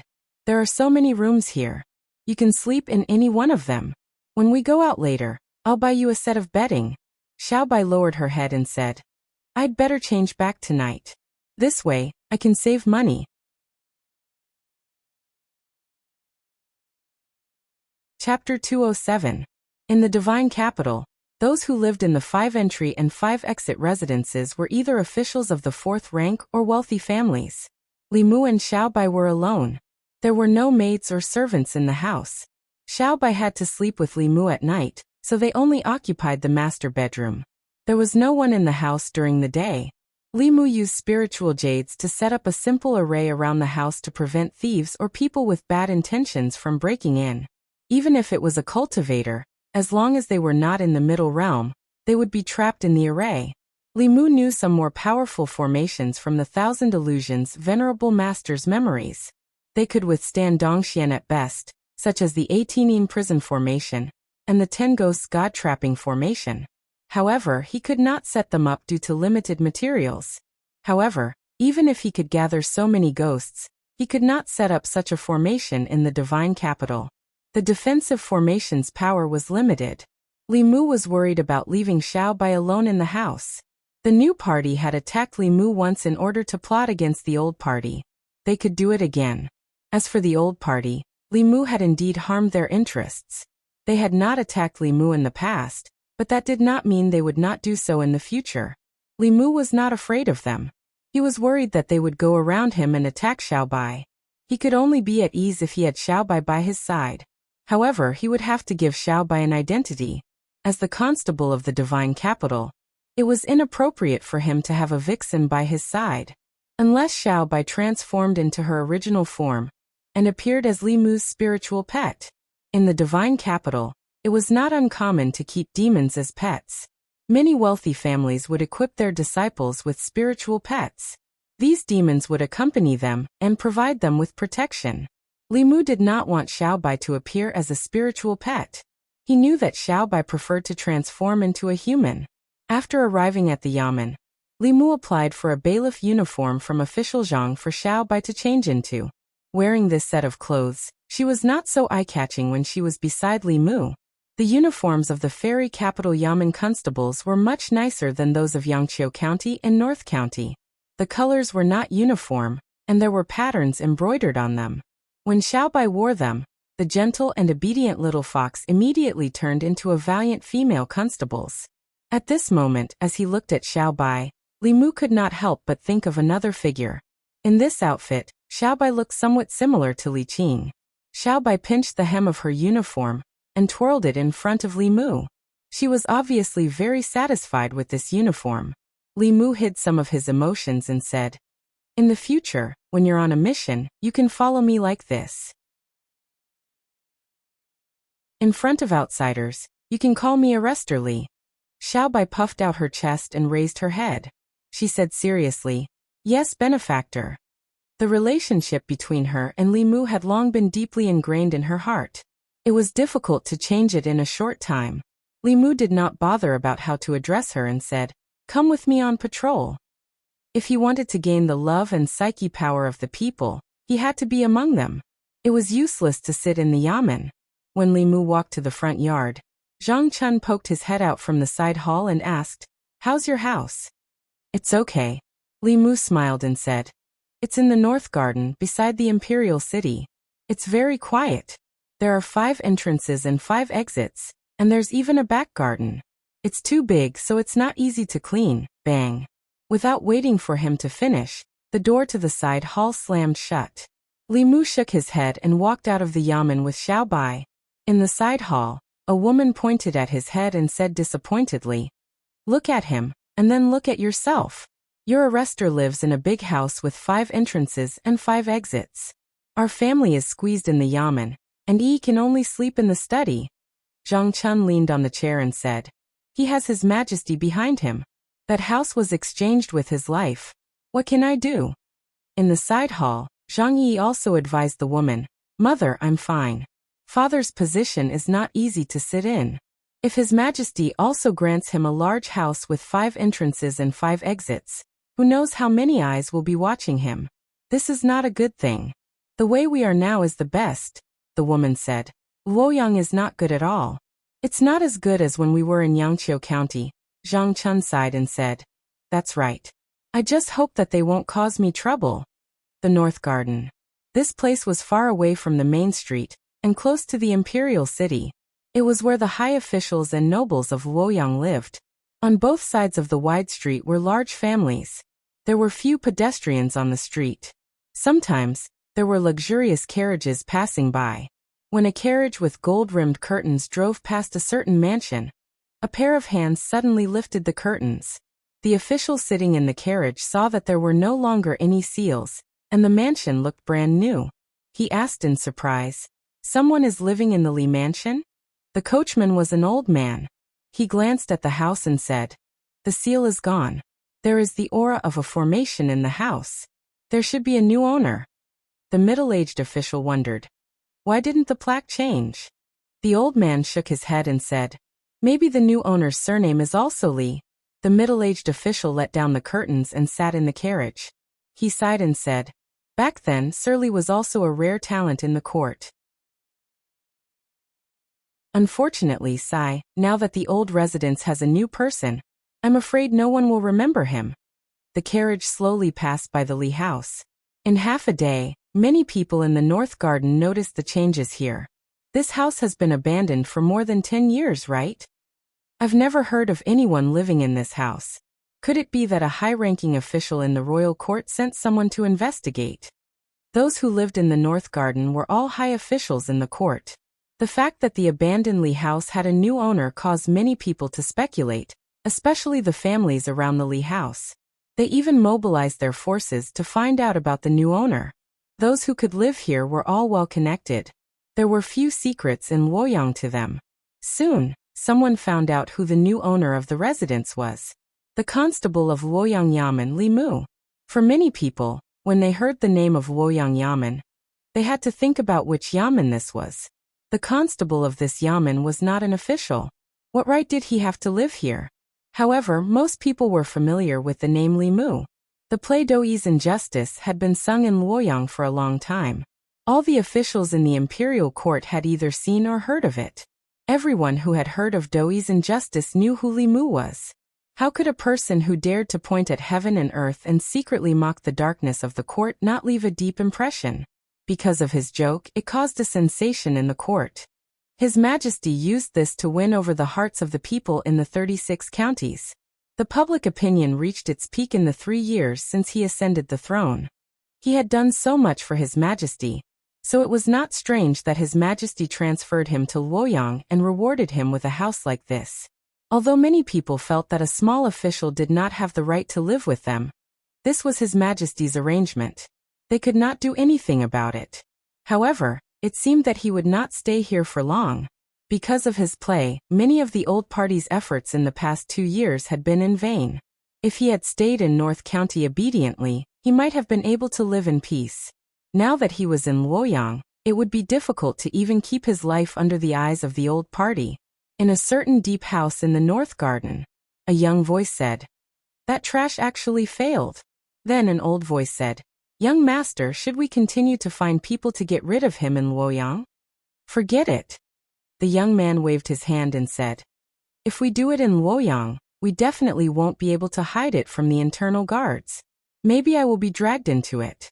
Unfortunately, this is the best chance to frame the old party. Father and uncle can't use this as an excuse to suppress them, the old voice said. Even if we don't do it, the old party might not be able to resist it. The young man said in disdain. Do you think they are as stupid as you? If they do it, won't they be giving us a chance? The old man said respectfully, Young master is wise. In another official's house, a young man knocked on the door of a certain study room and walked in. He said, Father, have you heard? The constable who killed aunt and uncle's family has been transferred to Luoyang. He has been promoted to constable and is still living in the North Garden. Behind the desk, the middle-aged official lowered his head and read. His expression was calm, like he did not hear anything. The young man could not help but say, There's a path to heaven, but he chose to barge into hell. I'll find someone to deal with him now. The middle-aged official closed the book and looked at him. He said calmly, "You disappoint me." The young man was stunned. "Why?" The middle-aged official said, "Go out. When you've thought it through, come and tell me yourself."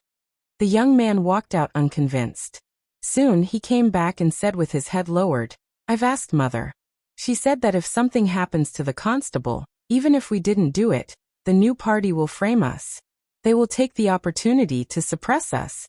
What if the new party finds someone to assassinate him and frame us?" The middle-aged man looked at him and asked, "What do you think the internal guards do? What can be hidden from them in Luoyang?" The young man clenched his teeth. "Are we not going to avenge Aunt?" "Of course." The middle-aged man stood up and said slowly, "But not this way. There are many ways to kill a person. Assassination is the lowest level. Only idiots would do that." He picked up a piece of paper on the table. There was a sentence written on it. "Those who carry the people's firewood should not be frozen to death in the wind and snow. Those who pave the way for justice should not be trapped in thorns." He twitched the corner of his mouth and showed a mocking smile. He said, "Those who carry the people's firewood should be frozen to death in the wind and snow. Those who pave the way for justice should be trapped in thorns." In this world, if he wants to carry the people's firewood and pave the way for justice, he must be prepared to die. Li Mu did not know that on his first day in Luoyang, he had caused such undercurrents in the city. He had just bought a stick of candied haws for Xiaobai and patrolled the streets with her. He smiled and responded to every citizen who greeted him. After what happened the day before, at least on the half of the street near the entrance of the government office, everyone knew that he had taken the first step in the cultivation of psyche power.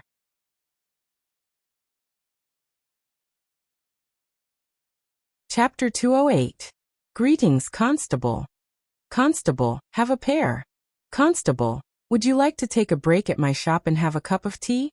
Along the way, Li Mu was greeted warmly by the people along the street. There was even a pear seller who stuffed 2 pears into his hands without any explanation. Li Mu gave one to Xiaobai. Xiaobai took a bite and eagerly brought the pear to Li Mu's mouth. She said, "This pear is so sweet. Have a taste, benefactor." Li Mu took a bite of the pear. It was indeed as sweet and juicy as Xiaobai had described. At the same time, he also sensed a weak psychokinesis from the people on the street. There was no psychokinesis until they were far away from the yamen entrance. This was because the people here did not know Li Mu and did not see what happened on the street that day. However, it did not matter. For the sake of cultivation, Li Mu would let the people of Fairy's capital know his name sooner or later. By then, he would be able to absorb the psychokinesis no matter where he went. He and Xiaobai walked to another street. After a few steps, the sound of hurried horse hooves came from behind. "Giddy up!" A few fast horses galloped across the street. The people on the street quickly dodged. A young lady could not dodge in time, and tripped on the ground. Seeing that the leading horse was about to charge over, Li Mu's figure flashed and appeared in front of the young lady. He raised his head and looked coldly at the horse. The horse was startled and raised its front hooves high, almost throwing the man on the horse off. "You're courting death. How dare you block my way?" The young man on the horse was furious. He raised his hand and lashed the horse whip in his hand at Li Mu. Swoosh! The horse whip sliced through the air, and made a whistling sound as it lashed at Li Mu's head. Xiaobai snorted softly, and reached out to grab the whip. With a gentle tug, the young man on the horse was pulled off the horse and fell to the ground. This scene left the commoners on the street dumbfounded. Although the imperial court forbade riding on horses on the streets, and violators would be punished with flogging and fine silver, these officials and nobles had never taken this prohibition seriously. They often rode their horses, and went on a rampage on the streets. It was not uncommon for them to hit and injure people. These people had deep backgrounds. The yamen didn't dare to do anything about riding horses on the streets. Even if they injured someone, they could easily settle it with money. And that was when they were in a good mood. If he was in a bad mood, he could simply scold someone and walk away after bumping into them. The person he bumped into would have no one to complain. These people were used to being arrogant, and the people of Luoyang were used to it as well. If they encountered them, they would stay far away to avoid provoking them. They had never seen anyone who dared to pull them down from their horses. The young man fell from his horse. Although he was not injured, he was still dizzy from the fall. The people behind him tightened their reins and stopped beside him. What happened? Who's blocking the way? Are you all right? They jumped off their horses and started talking at once. The young man got up from the ground and said with a dark face, "I'm fine." After that he glared at Li Mu and Xiao Bai fiercely. He gritted his teeth and said, "Who are you? How dare you block our way?" "Constable of Luoyang." Li Mu walked in front of Xiao Bai and looked at them. He asked coldly, "Who allowed you to ride horses on the streets of Luoyang?" At first, the young man was worried that it was someone he couldn't afford to offend. Seeing that it was just a small constable, he was relieved. At the same time, he couldn't control his anger. He was actually pulled down from his horse by a nameless official on the streets of Luoyang. He was afraid that after today, this would become a joke among the people in the circle. He looked at Li Mu and asked coldly, "What do you want?" Li Mu pointed at the people riding horses on the streets and said, "You guys come with me to the yamen."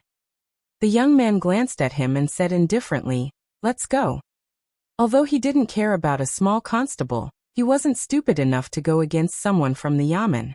It was a provocation to the imperial court. When they arrived at the yamen, this person would know how laughable a small constable like him was. After this, he would understand that there were some people he couldn't stop. That was if there was a next time. When they heard the young man's words, they all got off their horses. They didn't resist and just looked at Li Mu mockingly. They followed behind the young man and walked straight to the yamen.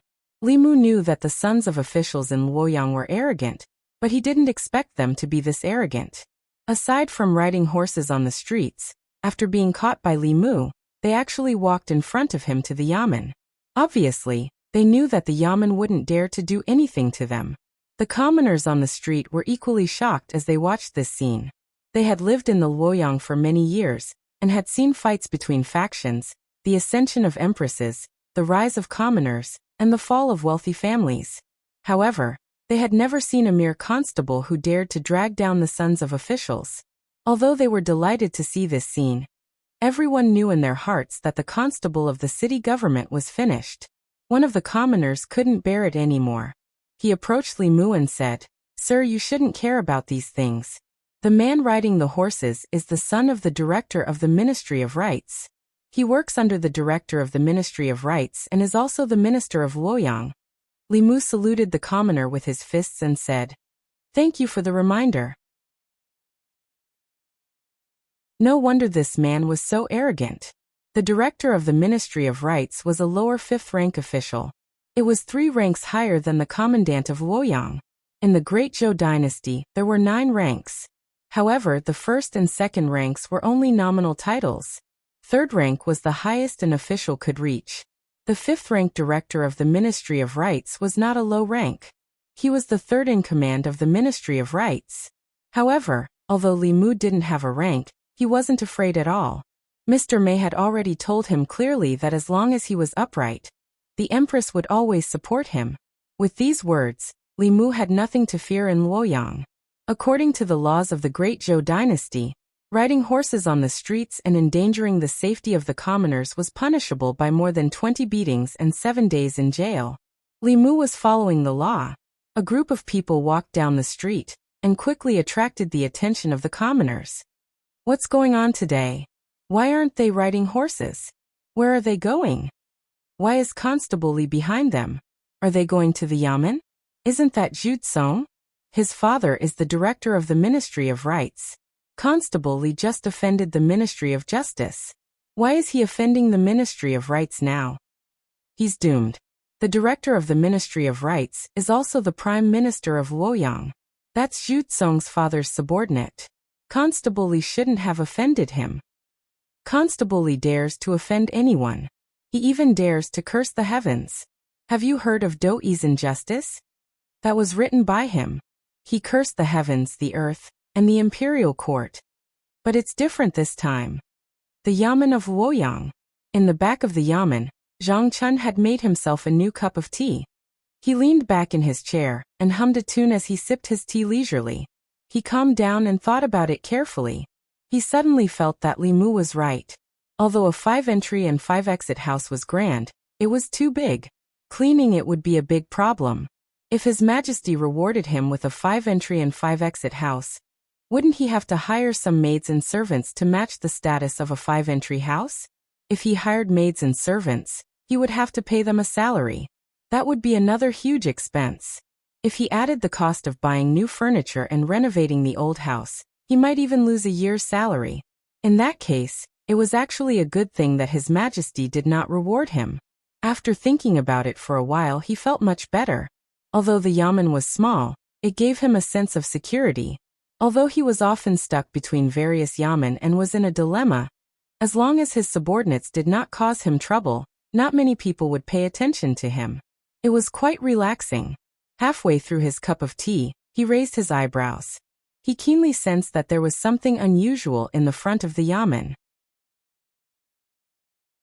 He walked to his room and to the front door of the yamen. He saw a few people in luxurious clothes standing in the yard with arrogant faces.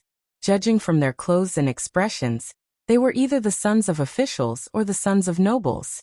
Zhang Chun's expression changed when he saw Li Mu looking around the front and side halls, as if he was looking for someone. His figure flashed and he instantly returned to the back of the yamen. Wang Wu trotted in from the front. When he saw Zhang Chun, his eyes lit up. He said, "Sir, you are here. Arrestor Li is looking for you everywhere." Shoo. Zhang Chun made a shushing gesture and said, "Go out and tell Li Mu that I am not here." A moment later, Wang Wu walked to the front of the yamen. He looked at the sons of officials, and then looked at Li Mu. He looked a little embarrassed. Li Mu walked over and asked, "Have you found Sir Zhang?" "No." Wang Wu shook his head and said, "Sir asked me to tell you that he is not here."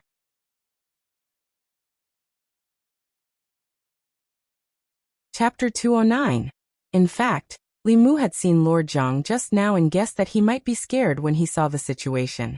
But he had to stand up in front of so many people since he had caught them. After all, Li Mu was only an arrestor. He only had the power to catch people but not to try cases. Li Mu walked to the back of the office and saw a figure about to slip away from the back door. Li Mu raised his hand and said, "Lord." It was impossible to slip away now. Zhang Chun turned around and coughed softly. He put on a serious face and said, "It's Li Mu. I just came back. What's the matter?" Li Mu went straight to the point and said, "A few officials' sons were riding horses on the street and almost hurt the people. I brought them back and need you to try them." Zhang Chun said, "What's there to try? According to the law, they should be flogged 30 times and imprisoned for 7 days. You decide." Li Mu said, "I'm just an arrestor. I don't have the power to punish them." As soon as he finished speaking, Wang Wu suddenly ran in and said, "Lord, the Prime Minister is here." Among the 3 officials in the government office, the positions of Divine Capital Magistrate and Prime Minister had always been held by officials from other offices because of the frequent changes. The Prime Minister was the Minister Counselor of the Ministry of Rights. Zhang Chun walked out, and a man in official uniform looked at him. He cupped his hands and said, "I'm Zheng Bin. Is this the new commandant of the government office?" Zhang Chun cupped his hands in return and said, "I'm Zhang Chun. Greetings, Lord Zheng." After that, he changed his tone and pointed to the people in the government office and said, "It just so happens that there's a case in the government office to deal with. Since Lord Zheng is here, Lord Zheng should start the trial. It's just a small matter like riding horses on the street. There's no need to start the trial." Zheng Bin waved his hand and said, "Just keep an eye on them and make sure they don't do it again." "I'm afraid that's not good." Zhang Chun looked at the people outside the government office and said, "Riding a horse on the street harms the people. According to the law, he should be flogged 20 times and imprisoned for 7 days as a warning to others." Zheng Bin frowned. He thought for a moment and said, "If it's just riding a horse and not harming the people, according to the law, we can also pay for the crime. 20 beatings can be paid for 2 taels of silver. 7 days of imprisonment can be paid for 7 taels of silver." Zhang Chun nodded and said, "There is indeed such a clause in the law. Lord Zheng is really astute." Zhang Bin acted as if he didn't understand the hidden meaning of his words. He walked over to them and said, "According to the law, each of you will be fined 9 taels of silver. Don't do it again." The young man named Zhu Tsong lowered his voice and said, "You know that's not what I want," Zhang Bin said in a deep voice. "There are so many commoners watching outside. If the guards are alerted, it won't just be a matter of fine." Although Zhu Tsong was the son of his superior, Zhang Bin didn't want to stand up for him in this kind of matter. Riding a horse on the street was against the law. If the government office insisted on doing it according to the law, they would be flogged and imprisoned for 7 days. It would be the best outcome if they could get away with the fine. This matter had nothing to do with him. If it weren't for Zhu Tsong's status, Zhang Bin wouldn't have bothered to interfere. The situation in Luoyang was unclear, and there were undercurrents. It was best to solve it this way. If the matter was blown out of proportion, it wouldn't end well.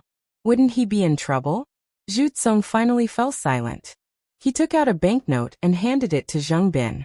He said, "This is our fine. Keep the change." He walked past Li Mu and grinned at him. "We'll meet again."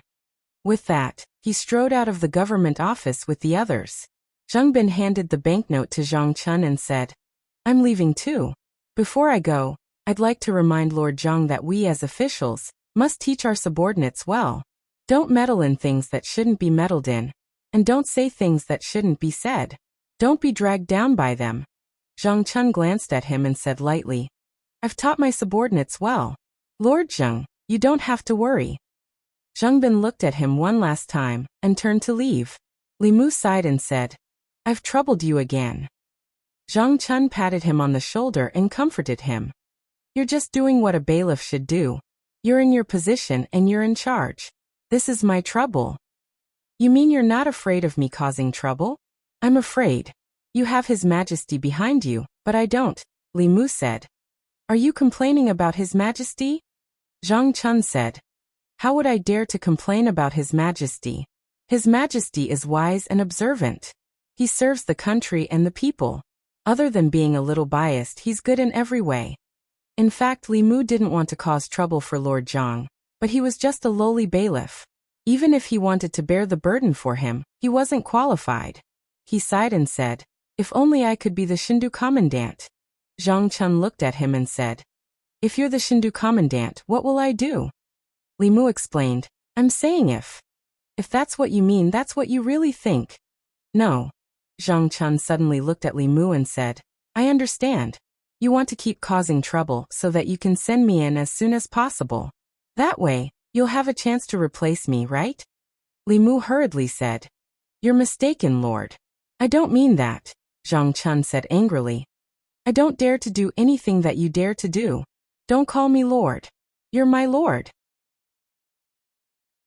Li Mu thought about it and said, "Old Zhang, listen to me." Zhang Chun stared at him and said, "Okay, I'm still here and you don't even call me Lord.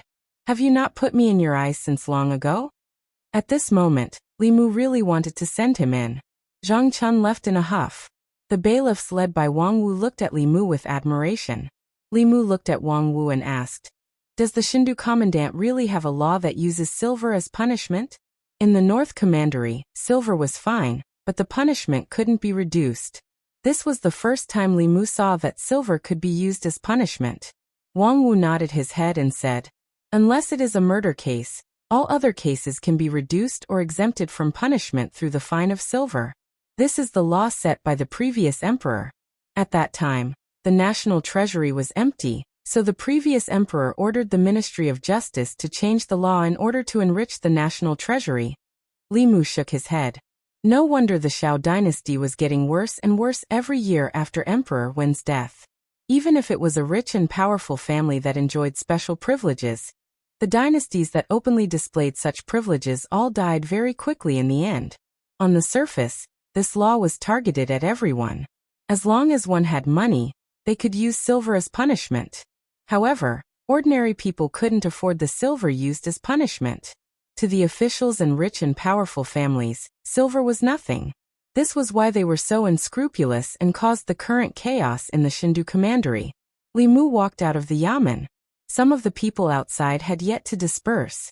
This time, Li Mu felt an extremely weak telekinesis from them. It couldn't be compared to when they punished the old man. It was clear that although Li Mu brought the officials' sons into the yamen, they swaggered out of the yamen. This would only make the people disappointed in the yamen and not trust it. Li Mu returned to the yamen and asked Wang Wu to find a thick law of the Great Zhou. After reading it carefully, he found this law. This was simply a way to let the privileged enjoy more privileges. The law that was supposed to protect the people had instead become a tool to oppress them. The decline of the Shao dynasty was not surprising. Li Mu flipped through a few more pages and found that the law of using silver as punishment had been abolished before. A few months later, it was reintroduced. Regarding this, the book only briefly mentioned it and did not elaborate further. Li Mu checked the law of the Zhou dynasty again and found the reason.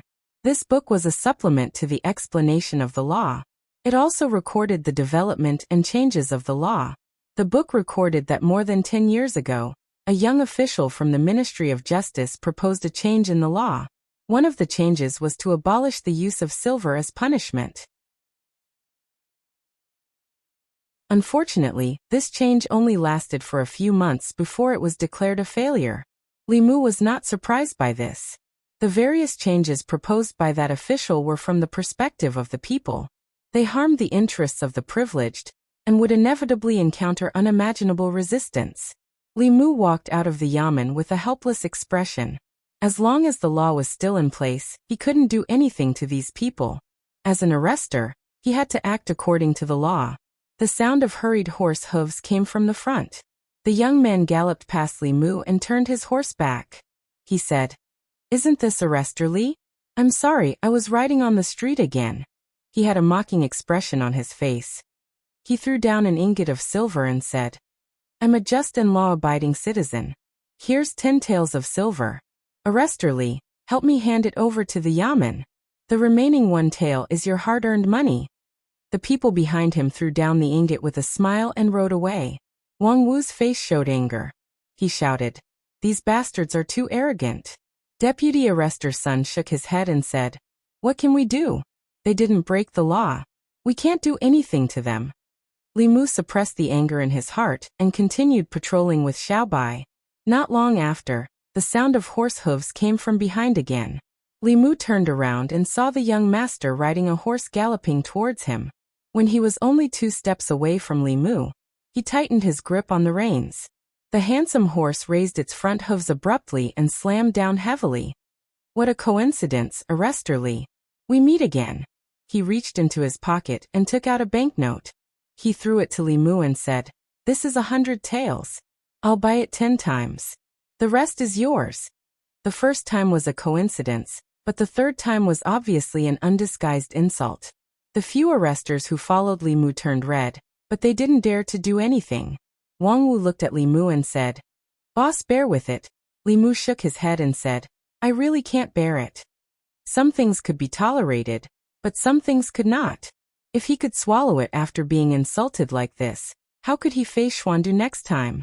How could he be qualified to call him brother? Zhu Tsong was still riding on the horse with a mocking expression on his face. Suddenly, he felt his chest tighten and was pulled off the horse. Li Mu's right hand moved like a shadow and slapped Zhu Tsong's face left and right. In the blink of an eye, Zhu Tsong's head swelled. Li Mu kicked him away and took out an ingot of silver from his pocket and threw it at him. "You're fined 10 taels of silver for fighting on the street. Keep the change. We're so close, so don't be polite with me."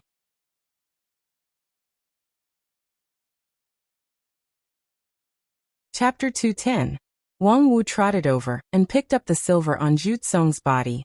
He handed it to Li Mu and said, "Boss, half of this silver belongs to the yamen. If he wants it, he has to go to the yamen." Li Mu put away the silver ingot again. Although he was not short of money, he still felt distressed to spend it so wastefully. Zhu Tsong's eyes bulged out of their sockets. He pointed at Li Mu and shouted, ****. Because of his swollen face, no one could hear him clearly. From the moment Zhu Tsong rode his horse to the moment Li Mu dragged him down and beat him up, everything happened so quickly that by the time the onlookers realized what had happened, Zhu Tsong's head had already turned into a pig's head. At this moment, the other riders behind Zhu Tsong hurried over. The expression of a middle-aged man following behind the horse changed slightly. He took out a jade bottle and poured out a pill for Zhu Tsong to consume. As soon as the pill entered his mouth, the swelling on Zhu Tsong's face quickly subsided and returned to normal. Zhu Tsong pointed at Li Mu and said angrily, "Break his legs. I have plenty of money to pay for it." The middle-aged man had the cultivation base of the spirit concentrator realm. He stared at Li Mu but did not make a move. The constable of the government office must also be a cultivator, and his cultivation level should not be lower than that of the immortal realm cultivator. He had no confidence in winning. Moreover, Zhu Tsong was backed by his father, Zhu Qi, the director of the Ministry of Rights. Zhu Tsong was only a bodyguard hired by the Zhu family. He could not bear the consequences of attacking a constable in public. If something happened, the Zhu clan would definitely not protect him. He looked at Li Mu and said, "Sheriff, you've gone too far." Li Mu glanced at him and said, "Is it true that in Luoyang, only the son of a doctor is allowed to set a fire, and others are not allowed to light a lamp? He broke the law first and then replaced it with silver. Why can't I?" That being said, the process was not like that. Even if he was fined, he had to go through the Yaman's trial and punishment. Zhu Tsong thought he was arrogant enough, but he didn't expect the Luoyang Yaman's arrestor to be even more arrogant. It seemed that he couldn't use force, but he couldn't just let the loss of face go. He looked at Li Mu one last time and said coldly, "Just you wait." With Zhu Tsong leading the way, a group of people led their horses and quickly left. The surrounding commoners suddenly burst into cheers. "Well done. My lord is mighty. These lawless bastards should have been beaten long ago." Li Mu could feel the dense psyche power of the people, causing the mana in his body to rapidly circulate. He regretted that he didn't act earlier. The best way to deal with these arrogant people was to be even more arrogant than they were. Wang Wu stood beside Li Mu and said worriedly, "It's over, it's over." "Boss, you beat Zhu Tsong to vent your anger, but you've also caused trouble. The Ministry of Rights and the Ministry of Justice are in cahoots. Now the Ministry of Justice will have a reason to summon you. If they want to spread it, then let them. What's there to be afraid of?" A voice came from the side. Li Mu saw a charming woman walk out from the crowd. Li Mu asked in surprise, "Sister Mei, why are you here?" Mr. Mei said, "I happened to pass by and saw you arguing with someone, so I came to take a look. I didn't expect you to know so much about the law," Li Mu said humbly. "I'm just drawing inferences from one case. Zhu Tsong and the others could use silver as a substitute, so could Li Mu. After all, they didn't lack money. However, this kind of thing was very detrimental to the unity of the people and the rule of the empress." Although Li Mu wanted to give Zhu Tsong a taste of his own medicine, he didn't agree with this. He looked at Mr. Mei and said, "Using silver as a substitute is very harmful. Your Majesty, why don't you change and abolish this law?" Mr. Mei shook his head and said, "This law was set by the late emperor. Your Majesty has only been on the throne for 3 years. If you overturn the law set by the late emperor, what do you think the court will think? What do you think the people will think?" Li Mu could understand the empress. When a woman was the emperor, there was a lot of criticism in the court. Her every decree had to be considered more than a normal emperor. Li Mu sighed and said, "But as long as this law is not changed, the injustice in Luoyang will not disappear. The people will not completely trust the court and Her Majesty. It will be difficult to unite the people. This kind of law would not have any effect on justice. It would only cause the strong to exploit the weak even more.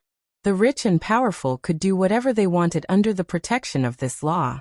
However, the powerless would face the merciless punishment of the law once they broke the law." Mr. Mei said, "Your Majesty also wants to change this law. But it's easy to set it up, but difficult to change it.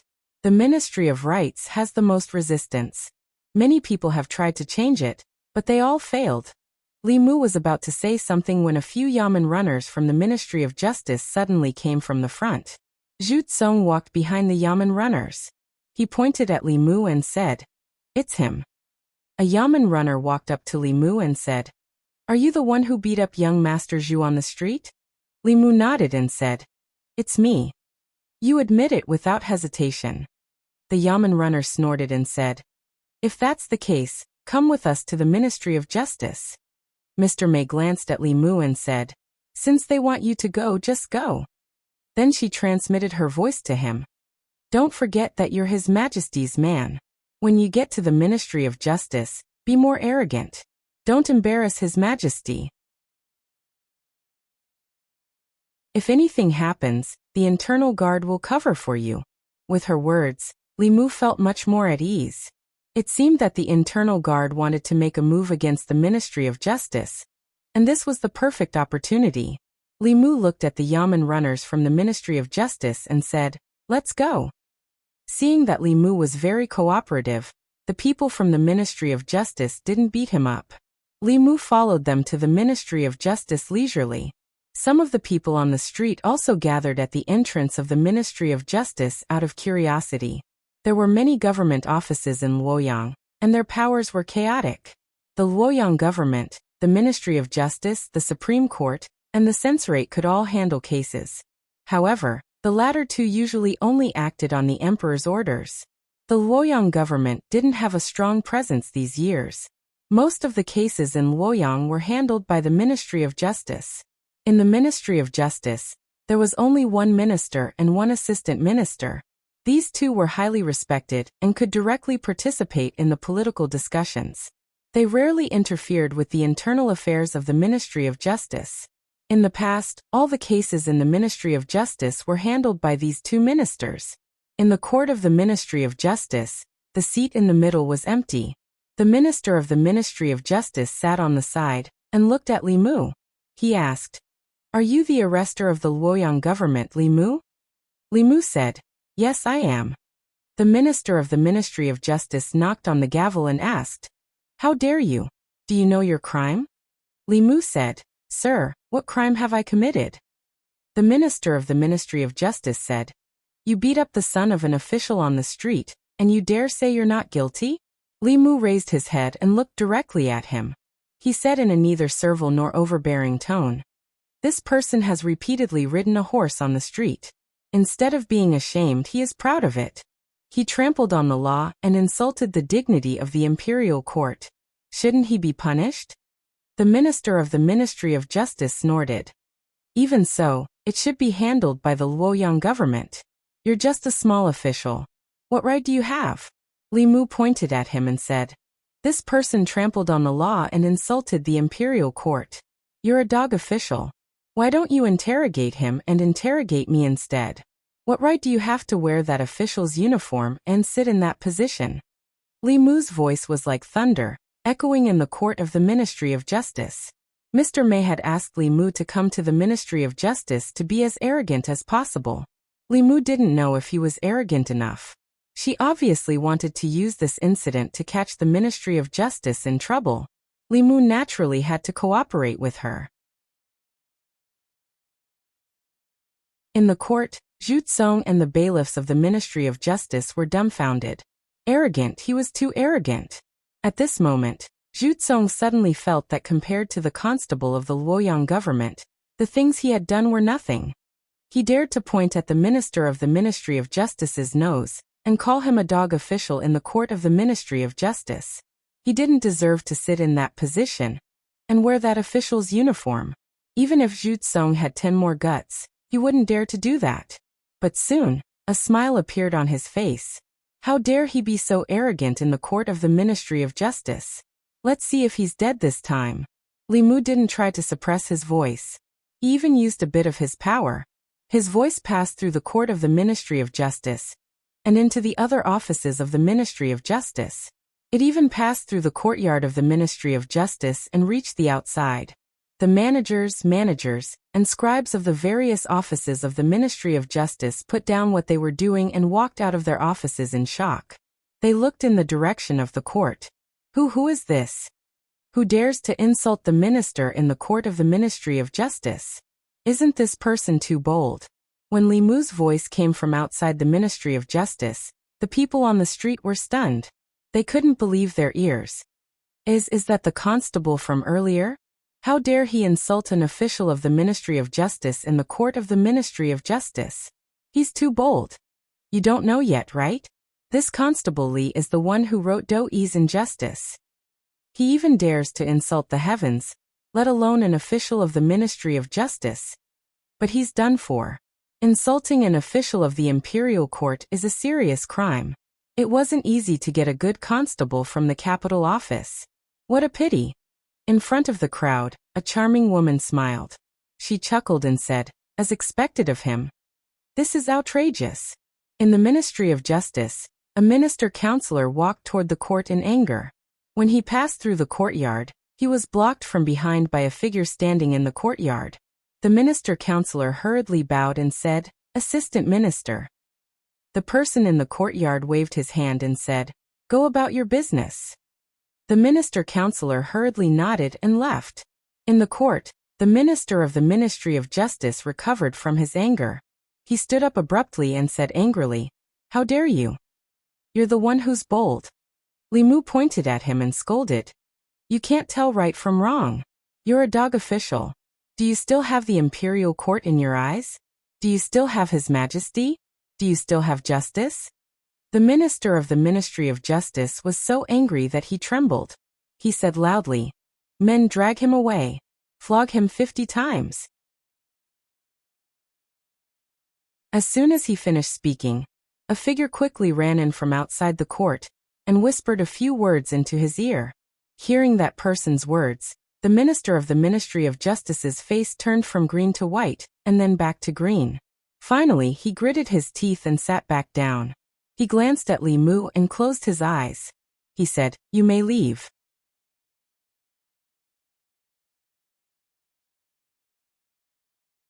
Chapter 211. Li Mu was stunned by the sudden change in attitude of the director of the Ministry of Justice. Mr. May's words meant for him to be arrogant in the Ministry of Justice, so that he could use it against them. Zhu Tsong's repeated disregard of the law was an insult to the imperial court. If he didn't punish Zhu Tsong and punish Li Mu instead, the consequences would be unimaginable. If Li Mu didn't have a powerful background, he could only grit his teeth and bear with it.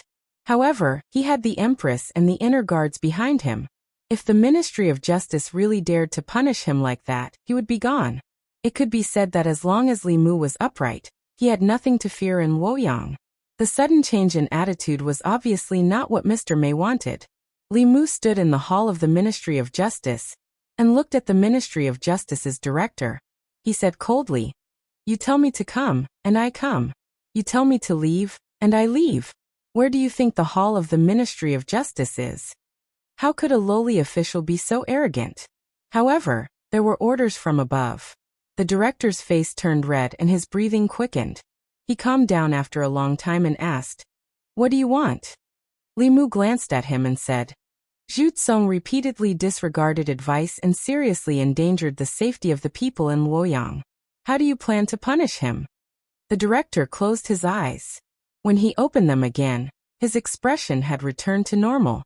He said, "Zhu Tsong repeatedly dissuaded criminals by disregarding his orders.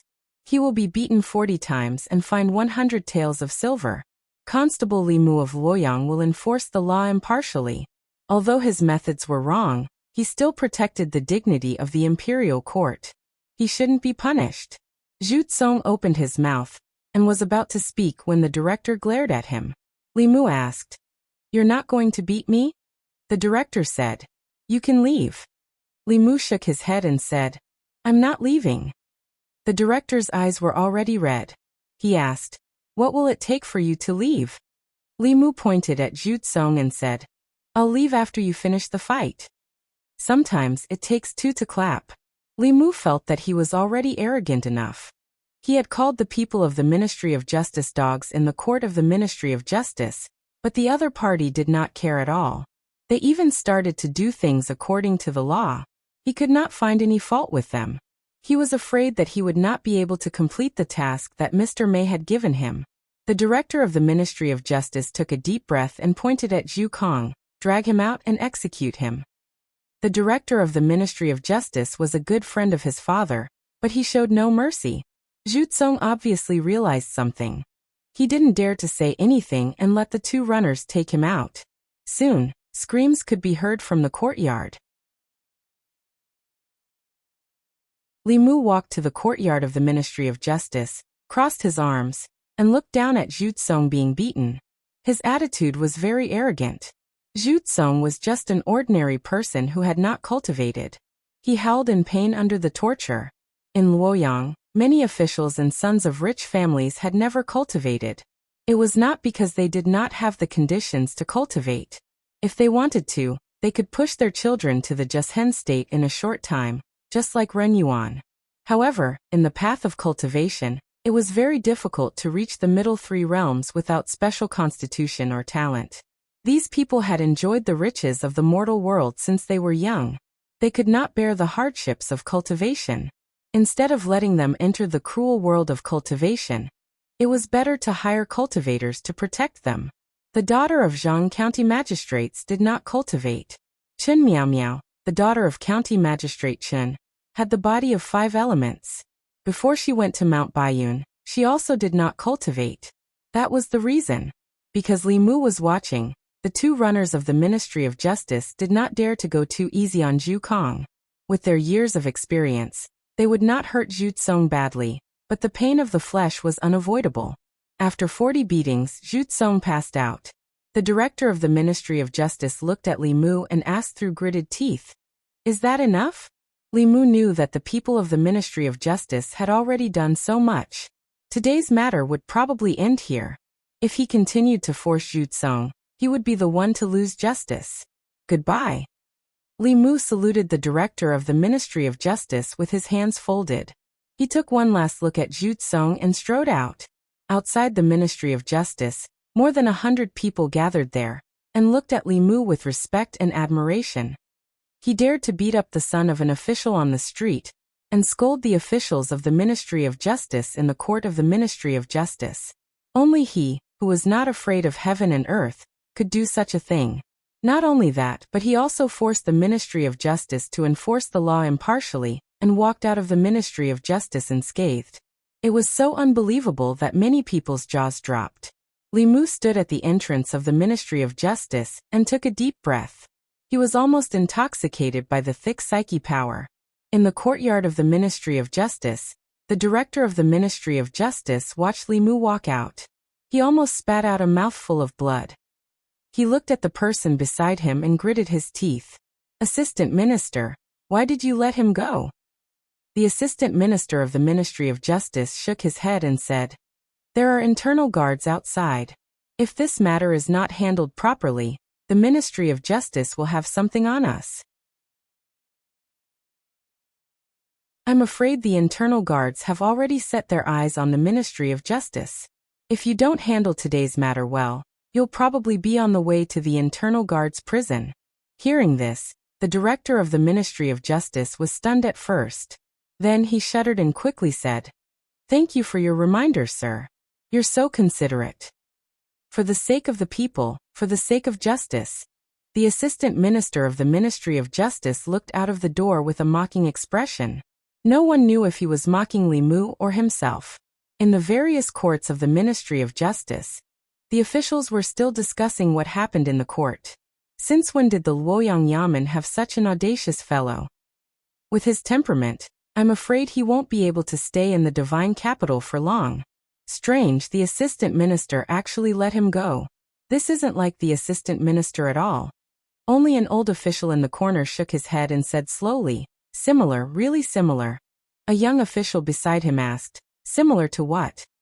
The old official said, "That constable of the Divine Capital Court is very similar to the Assistant Minister." The official sneered and said, "Old Feng, you're really old and blind. How is he similar to the Assistant Minister? I saw him at the door of the duty room just now. He's very handsome and doesn't look like the Assistant Minister at all." The old official shook his head and said, "More than 10 years ago, there was a young minister counselor in the Ministry of Justice. He also scolded the director of the Ministry of Justice back then as a corrupt official." The official was stunned and asked, "Which minister counselor was so bold to scold the director? He lost his position later, right?" The old official smiled and said, "The minister counselor then is the current assistant minister." On the streets of the divine capital, Li Mu apologized to the charming woman. "I'm sorry. Maybe I wasn't arrogant enough and didn't complete the task. The charming woman shook her head and said, I heard it outside. You were arrogant enough and didn't embarrass His Majesty. You didn't find a chance this time, but there will be a next time. This was the first time Li Mu experienced the feeling of having someone behind him. No wonder the officials, nobles, and sons of wealthy families in the divine capital always liked to bully others. They were as arrogant as they could be. If they didn't have to take responsibility for their arrogance, then they would indeed be very happy and satisfied psychologically. These people were born with things that many people couldn't have in their entire lives. They didn't need to work hard and could enjoy luxurious food and clothing. They didn't need to cultivate and had cultivators by their side. Even the law protected them. They were rich in money, power, and material things. Some people began to pursue morbid psychological satisfaction.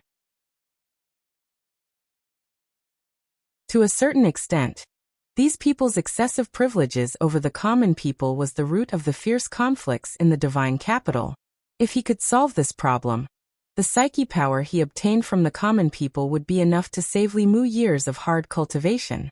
After returning to the government office, Li Mu found the Law of Great Zhou, Commentary on the Law of Zhou, and other books about the law. When he was in Yangqiu County and North County, Li Mu was in charge of arresting people, judging cases, and passing down punishments. It was the job of the county magistrate and the county captain. After coming to the divine capital, Li Mu gradually realized that there was no harm in familiarizing himself with the law. If he wanted to overturn the law of using silver as a substitute for crime, he first had to understand the development and changes of this law. This law was created during the time of the previous emperor. In the early days, as long as it wasn't a crime of treason, even murder and arson, gold and silver could be used as a substitute for crime. Later, because the scope of the crime was too large, there was no need to pay with one's life for murder. They only had to pay a portion of the gold and silver. Within the Great Zhou, chaos broke out everywhere. The demon sect took the opportunity to stir up disputes. External enemies also began to move. The psyche power of the common people fell to its lowest point in decades. Only then did the imperial court urgently reduce the scope of the crime and exclude serious cases of murder from the scope of using silver as a substitute for crime. Although this temporarily reduced the impact of this matter, as long as this law was not abolished, it would be a chronic disease of the Great Zhou. Later, many officials wanted to abolish this law, but they all failed. Among them, an official from the Ministry of Justice named Zhou Zhong once advocated for reform. He briefly abolished this law for a few months, but the old forces with vested interests counterattacked and the reform failed. This official named Zhou Zhong advocated using law to rule the country. He emphasized that there was no distinction between close and distant relatives, no distinction between high and low, and that all punishments should be dealt with by law. He did not evade the ministers, and rewarded the good but not the common man. He insisted that the law should treat everyone equally and abolish the use of silver as a substitute for crime. This kind of thinking happened to coincide with Li Mu, who had a modern view of the law. However, although this person's thinking was advanced, he was opposing the entire ruling class. His ending shouldn't be very good, Li Mu sighed. He planned to investigate what happened to this official named Zhou Zhong. He walked outside and found Wang Wu. He asked, "Do you know an official named Zhou Zhong?" Zhou. Wang Wu heard this and his expression changed. He said, "Boss, you can't call this person by his name." Li Mu's expression changed. He asked why. Wang Wu said nervously, he was the assistant minister of the Ministry of Justice, the mainstay of the radical faction of the old party. He ignored the law and supported those who were with him.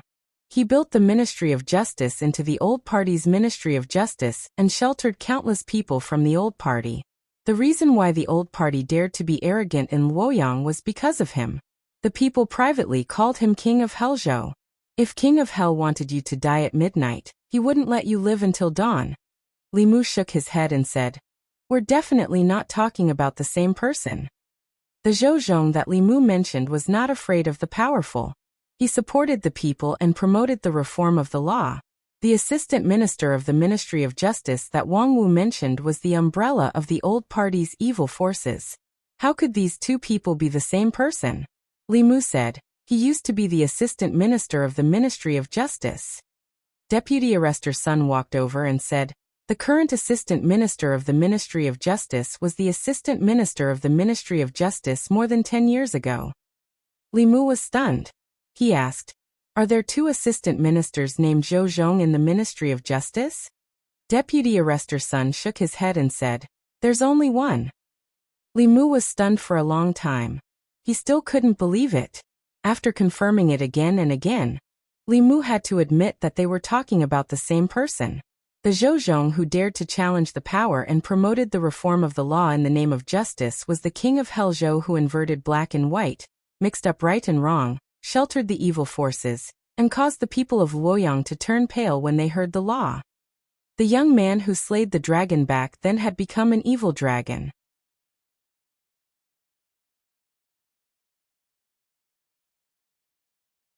Chapter 212. After sighing with emotion, Li Mu calmed himself down and began to think about what he should do next. For both public and private reasons, the law of Great Zhou that forbade the use of banknotes in lieu of crimes should be abolished. For public reasons, abolishing this law was upholding justice. For private reasons, if Li Mu could casually throw a few banknotes at the Yamen's people and swagger out of the Yamen, how would the people trust him and the Yamen? If he couldn't convince the people, he wouldn't be able to obtain psychokinesis from them. However, for more than 10 years, countless knowledgeable officials had tried to abolish this law. But they all failed. What should he do to avoid repeating their mistakes? Li Mu was pondering in the Yamen when Zhang Chun walked in with his hands behind his back.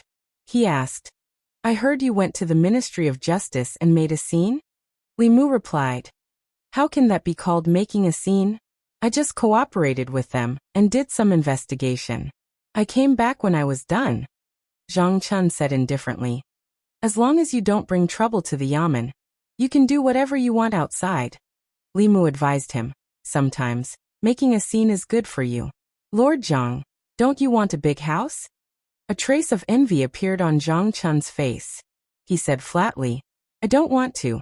It's so troublesome to clean such a big house, Li Mu said. There will be servants to do the cleaning. Since His Majesty has given you a house, he will certainly reward some maids and servants. Lord Zhang, just think about it. Every day after you go to the Yamen and come home, you can sit comfortably on a chair. There will be beautiful maids who will massage your back and shoulders and serve you tea. Stop talking. Zhang Chun's face was resolute. He said, even if you want to talk, I won't play along with you. I'm not interested in a house with 5 entrances or beautiful servants. He strode out of the door. The resolute look on his face disappeared and was replaced with envy. He was about to leave when he looked up and saw a few figures coming in. The one walking at the front was the one he had seen before, one of the 8 commanders of the internal guards, Lord Mei.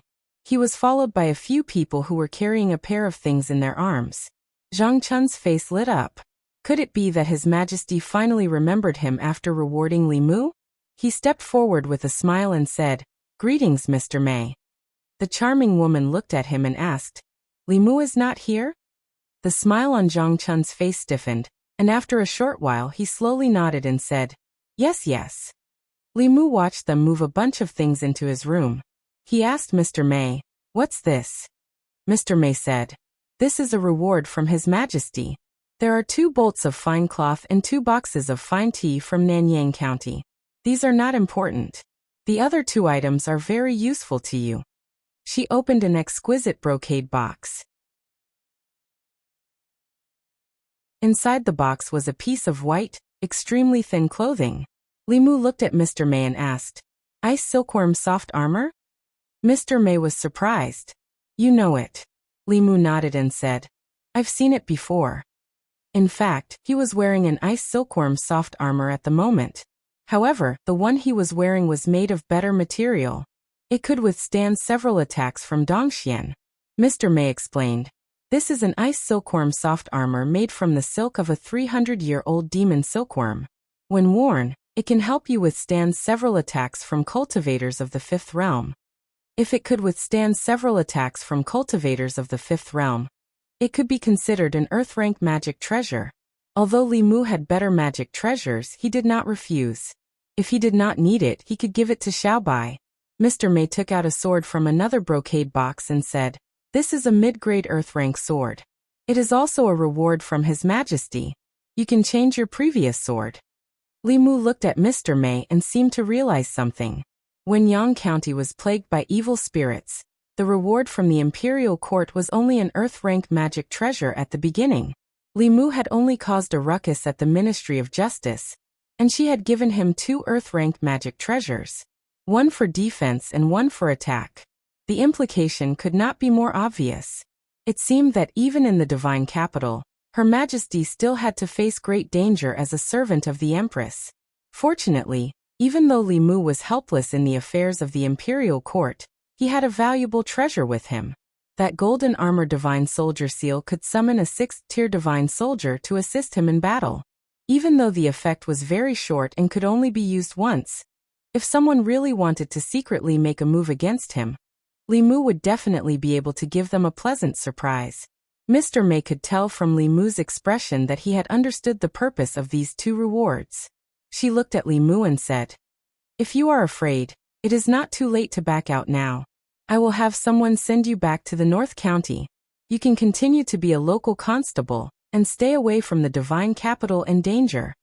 If she had said this in the North County, Li Mu might not have come to the divine capital at all. But since he was already in the divine capital and had tasted the benefits, he would not leave so easily. If he left the divine capital, where would he have so much psyche power?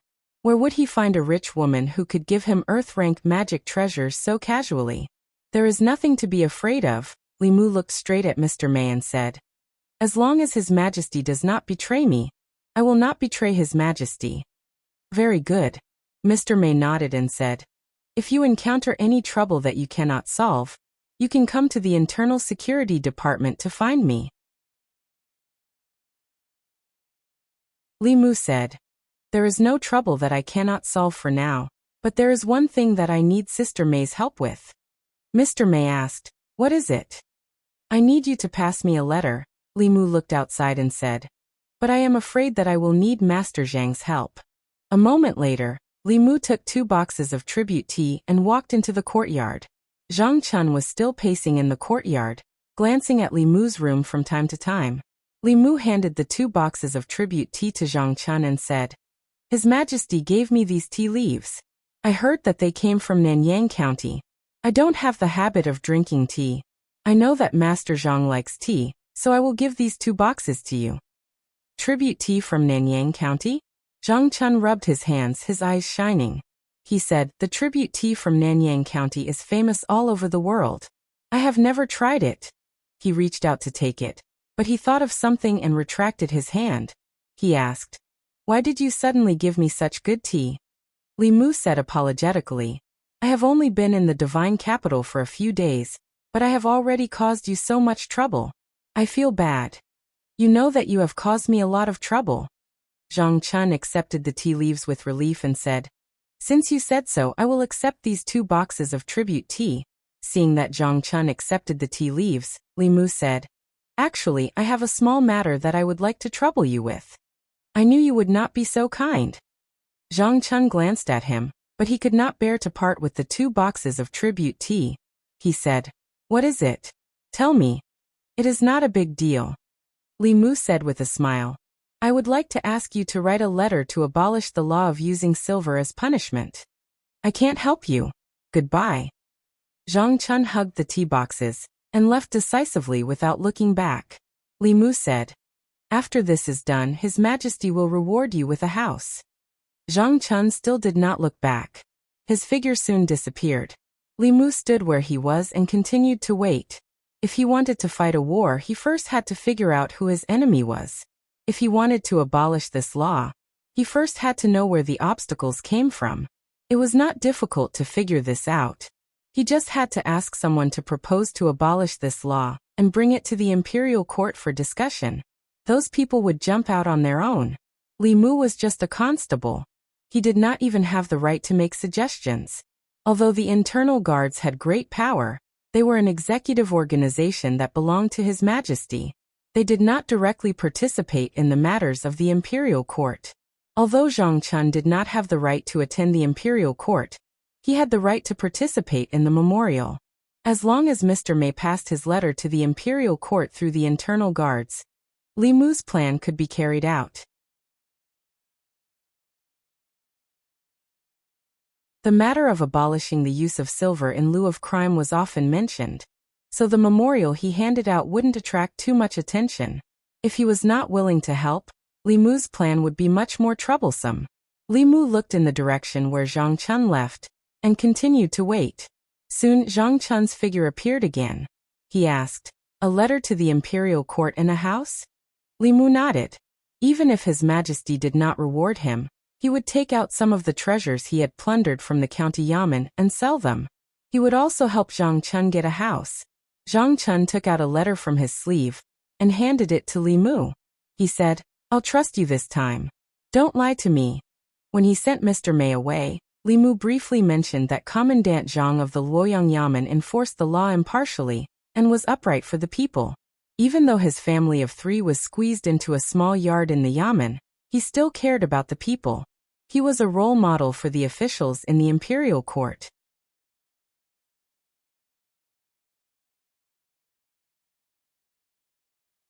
Chapter 213. After returning to her residence in the government office, Xiaobai sat cross-legged on the bed and cultivated with 2 pieces of spiritual jade in her hands. Li Mu took out the ice silk soft armor and the earth-rank flying sword that the Empress had bestowed upon him. He walked to the bedside and said, "You can wear this soft armor. You can also change that sword from before." Xiaobai shook her head repeatedly. No, this is a gift from Her Majesty to benefactor." Li Mu said, "Be good. Just take it when I tell you to. I have better things." Lu Hanyan and Wanwan were on Mount Baiyun and did not lack treasures. Xiaobai only had the sword that Li Mu had given her from the government office. The Empress's reward this time was just enough to help her upgrade her equipment. Li Mu took out Xiaobai's previous sword and swung it at the Earth-grade flying sword. The Earth-grade flying sword was undamaged, but a chip appeared on the previous sword. The difference in quality of magic treasures was very difficult to make up for with nurturing. Xiaobai obediently put on the soft armor and put away the flying sword. She said, "Thank you, benefactor." Li Mu sat on the bedside and patted her head. He said, "We're family. There's no need to thank me."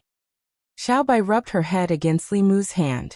Li Mu sat cross-legged on the bed and cultivated with her. Before the inner guard had news, all he had to do was wait. During this time, he planned to use the mental power in his body to cultivate. By now Li Mu had a deep understanding of mental power. This power existed in his body and could increase the speed at which he guided spiritual qi, whether it was guided from heaven and earth or absorbed from spiritual jade. It was several times faster than when he did not use mental power. In other words, this was using hard work to make up for the lack of innate talent. Some cultivators with mediocre aptitude and no special constitution could cultivate as fast as those with pure yin, pure yang, and 5 elements bodies if they were supported by a large amount of telekinesis. There were many ways to obtain psychokinesis. Buddhists could enlighten the world. Taoists could exterminate demons and devils. The imperial court could govern the country. Or like Li Mu, punishing evil and upholding justice for the people, they could obtain psychokinesis from the people. There were also some heretical sects that established their own sections. They obtained psychokinesis by fooling the common people and recruiting believers. In the end, psychokinesis was just a kind of subjective emotional power produced by humans. If the common people were brainwashed and became fanatical believers of the heretical path, the psychokinesis they produced would be several times, or even dozens of times that of a normal person. These corrupt path believers were the most dangerous. With just the slightest bit of enticement, they would disregard their own lives and do some extremely dangerous things. Therefore, the imperial court had always spared no effort to exterminate this kind of heretical cultivation. Under the urging of psychokinesis, the spiritual jades were absorbed by Li Mu at a speed visible to the naked eye and turned into dust. Li Mu had entered the spirit concentrating realm for some time now. His magical power had also increased by quite a bit compared to the beginning. However, he was still very far away from the fourth realm. The magical power needed to advance to the next level was like a bottomless pit. With Li Mu's constitution, it would take several years for him to cultivate normally, and this was under the condition that he had the support of spiritual jades. If he were to dual cultivate with Lu Hanyan, this time could be shortened to a year. If he could obtain psychokinesis from the common people of Luoyang, the time it would take would be even shorter. After a small increase in his magical power, Li Mu tried the 9 syllables mantra again, and discovered that he could already use the swordsman formula. Of the first 4 words of the 9 syllables mantra, the confrontation formula was a thunder technique. With Li Mu's spirit concentrating realm cultivation, he could at most release a few bolts of heavenly purple thunder. Under normal circumstances, only transcendent realm cultivators had the opportunity to come into contact with thunder techniques. The heavenly purple thunder was an advanced thunder technique used by 5th realm cultivators in the destiny realm. A Dao technique that could surpass 2 levels was considered superior among all Dao techniques. Although this type of purple thunder could not cause much damage to 5th realm cultivators, it was enough to crush 4th realm cultivators in terms of level. Li Mu had already mastered the army formula and the fighting formula. Now he could also easily use the swordsman formula to directly mobilize the power of heaven and earth to recover his magical power. When he was in the prefecture city, Li Mu had already experienced the last few moves with the help of Chu Jiang of Gojoseon's great formation of 18 prisons. However, to truly use his own magical power, he would probably have to wait until he reached the transcendent realm. Early in the morning, Li Mu brought Xiaobai and patrolled the Luoyang as usual. When they passed by the palace city, they could not help but take a few glances inside. Without any special circumstances, the Great Zhou Court Assembly was held once every 3 days. He wondered what the situation was like in the court today. Ziwei Palace. Today's court assembly was still a stage for the old party and the new party.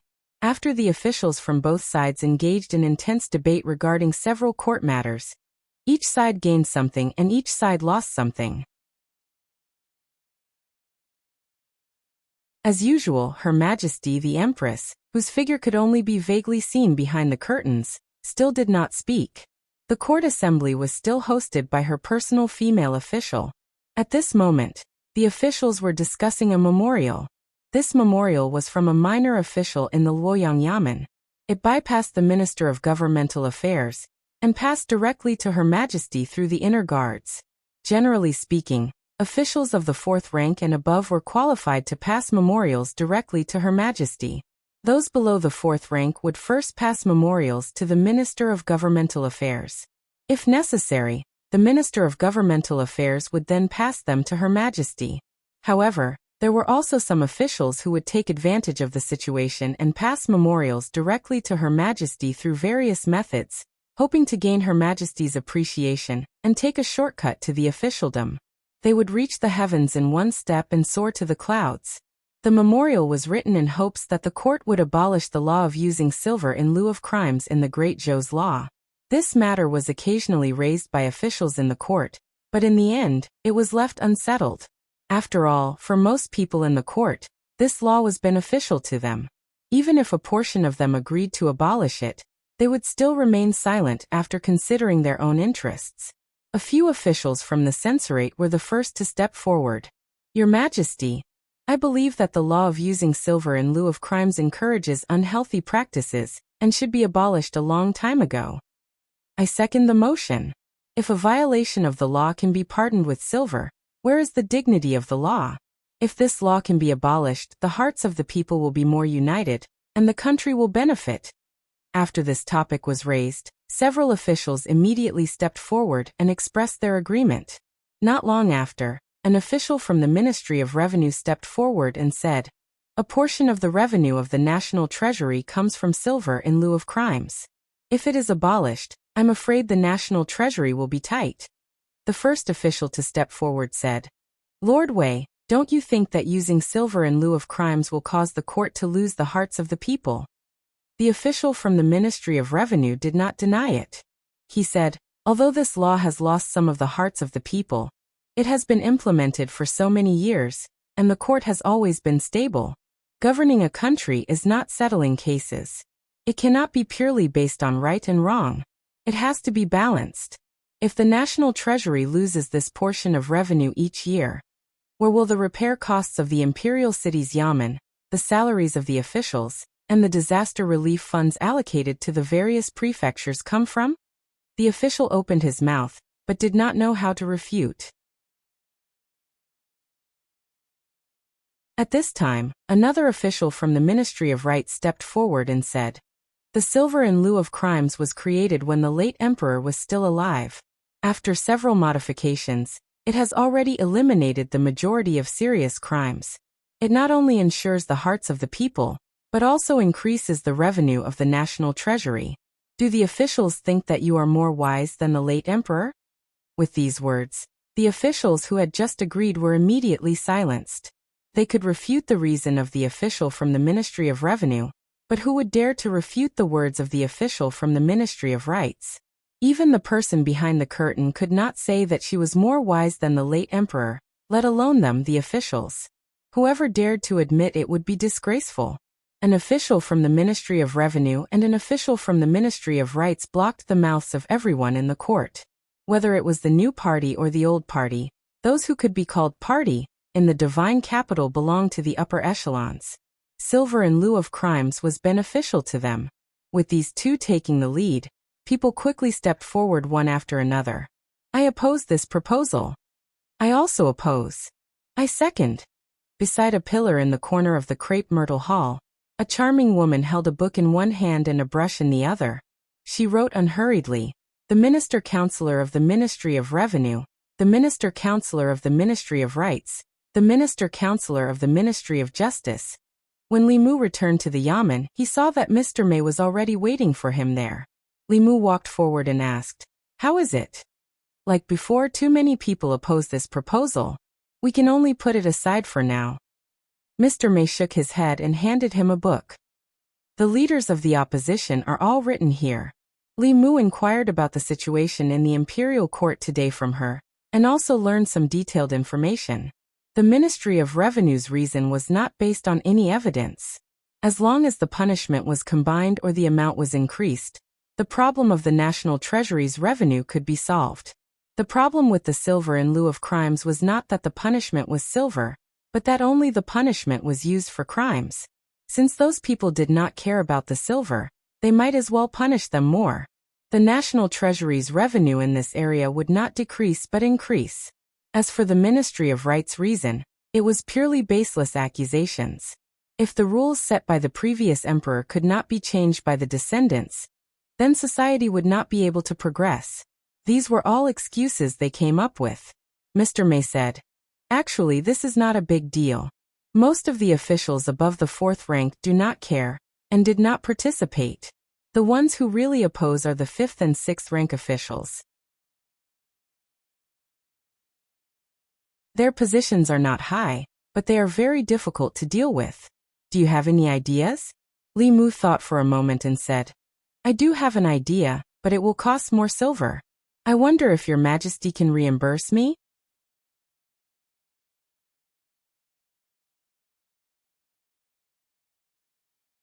Chapter 214. After getting a definite answer from Mr. May, Li Mu was relieved. Lu Hanyan was not by his side, so he had to be frugal with his spending. He had to ask the Empress for reimbursement for this kind of official expenses. He walked to the front office and found Wang Wu. Wang Wu stood up and asked, "Boss, what's the matter?" Li Mu asked, "Are you familiar with the officials and nobles in Chengdu?" Wang Wu nodded and said, "Of course I am. In our line of work, we can have nothing, but we can't be blind. We have to be clear about who we can offend and who we can't. If one day we offend someone we shouldn't, we won't be able to wear this uniform anymore." It seemed that Wang Wu was the right person. Li Mu asked, "Do you know the Minister Counselor of the Ministry of Revenue?" "The Ministry of Revenue has 2 Minister Counselors," Wang Wu said. "Under the Ministry of Revenue, there are 3 Minister Counselors. Under the Ministry of Revenue, there are 3 Minister Counselors. Their official positions are half a rank higher than our Commandant Darren." Mr. May seemed to have expected Li Mu to have this question. He even thoughtfully put a bracket after the Minister-Counselor of the Ministry of Revenue with the word Wei in the bracket. Li Mu said, Minister-Counselor Wei. Wang Wu was obviously familiar with the officials in the court. He immediately said, then it's Lord Wei of the Ministry of Revenue. Li Mu asked again, who's in his family? This time, Wang Wu thought for a while and said, in Minister-Counselor Wei's family, other than him, has a wife and 2 concubines. He and his wife have no children. The second concubine gave him a daughter, and the third concubine gave him a son. Lord Wei likes the son very much and usually spoils him to the heavens. Li Mu was not surprised to know that he was an official of the Ministry of Revenue. However, knowing so much about his family was a bit hard to believe. Li Mu looked at Wang Wu in surprise and asked, how are you so familiar with this? Wang Wu quietly returned to the duty room and quickly ran out with a thick book in his arms. He said, this is what I saved up with great difficulty over the years. Li Mu flipped open the book and was momentarily stunned. This book was clearly written by Wang Wu himself. It detailed the various officials in the capital, the 3 provinces, 6 departments, 9 temples, and 24 divisions, as well as their family situations. There was even an analysis of the personalities of the officials in the yamen, including the mobilization of the officials in the yamen. It was all written in the book. This was practically a true record of Great Zhou's officialdom. Li Mu asked, why do you remember these things? Wang Wu sighed and said, I was afraid of offending someone I shouldn't offend. There are many people in the capital who can crush us with just a wave of their hand, so I asked around in advance. Li Mu praised, you're really a talent. Wang Wu rubbed his head and said embarrassedly, boss, you flatter me. Li Mu quickly found a breakthrough point from Wang Wu's words. He asked Wang Wu, tell me about Minister-Counselor Wei's son. Wang Wu flipped through a few pages of the book and said, Minister-Counselor Wei's son is called Wei Peng. Because he's the only descendant of the Wei family, he's been doted on since he was young. Therefore, his temper is rather eccentric. Even the sons of other officials aren't willing to play with him.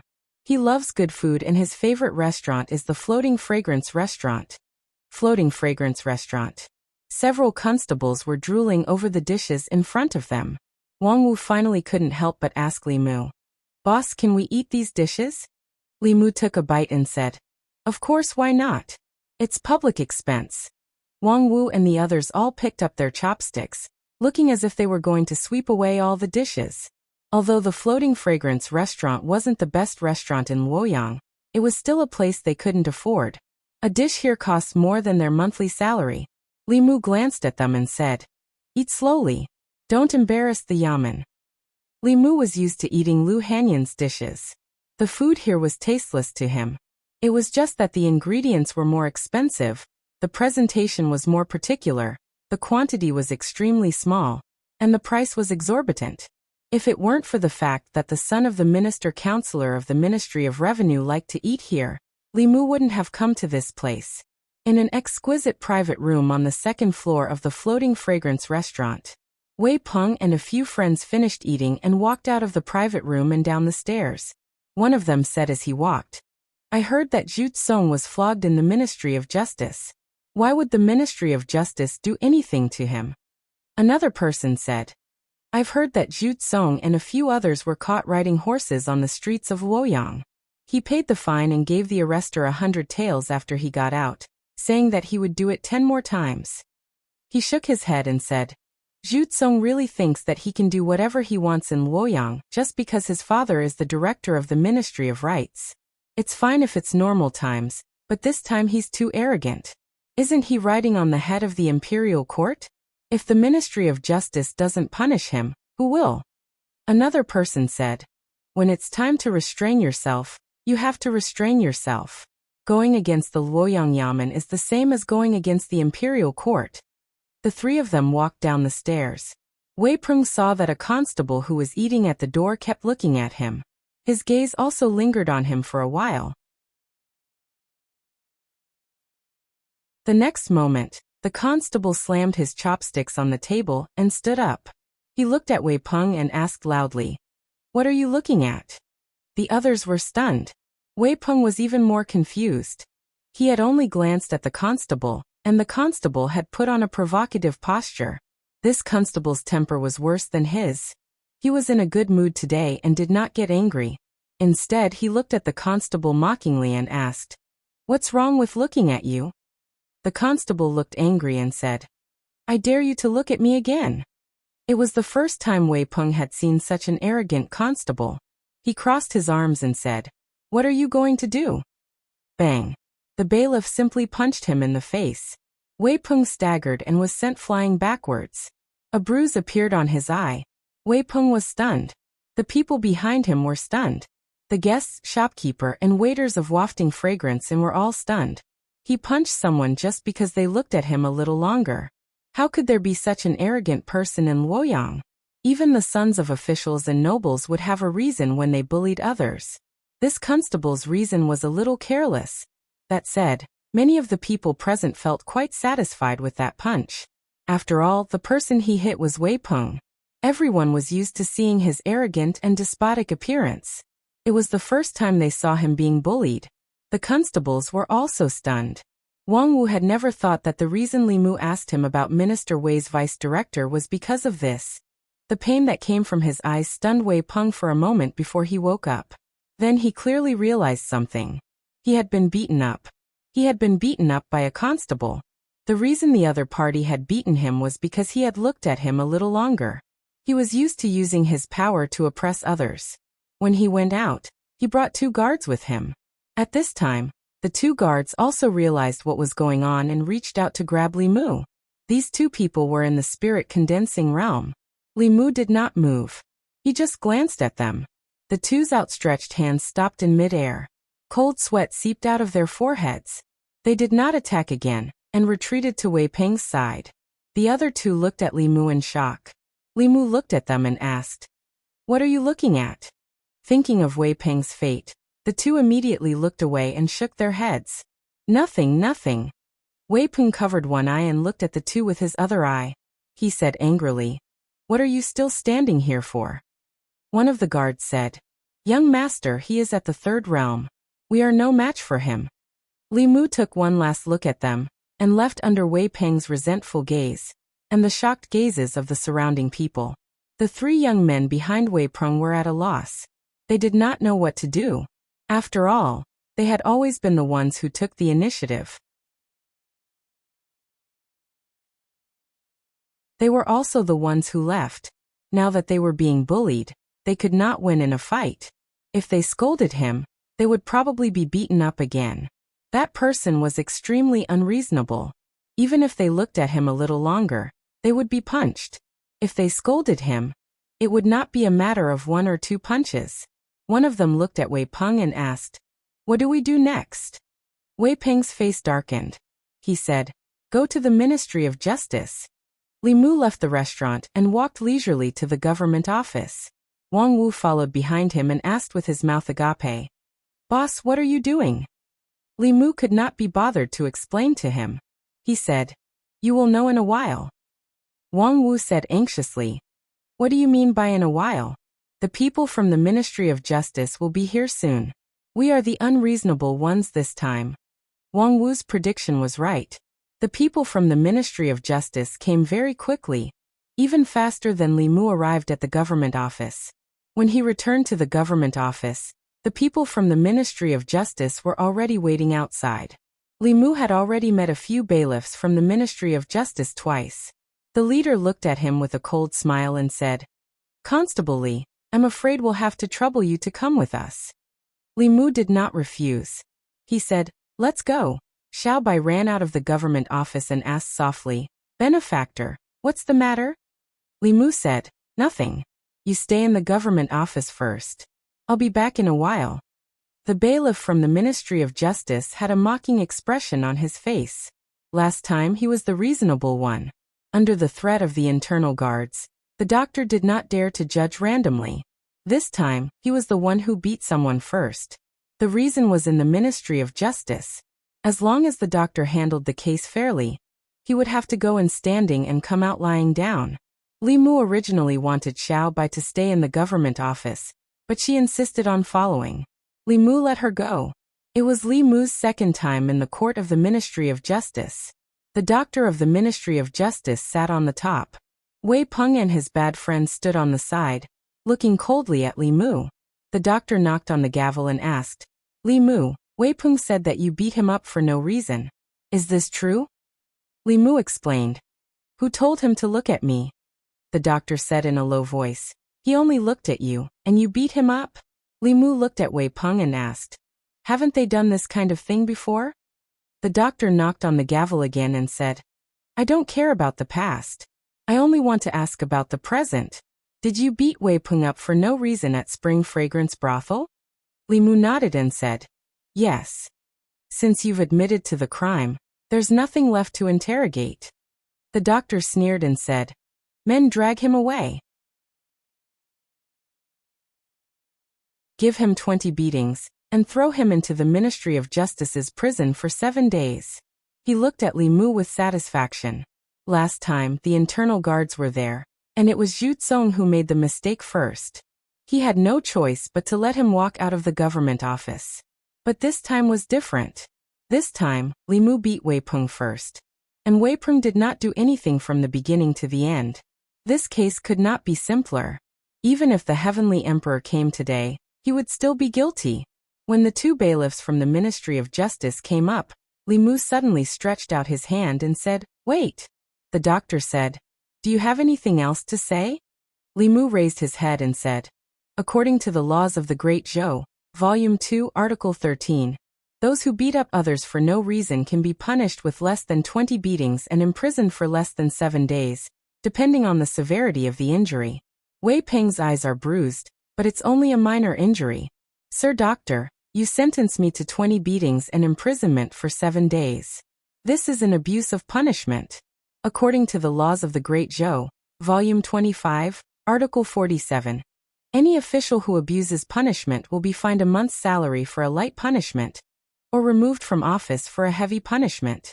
The doctor looked at Li Mu, who was calmly explaining the laws of the Great Zhou to him, and felt as if there was something stuck in his chest. He could not swallow it, but he could not spit it out either.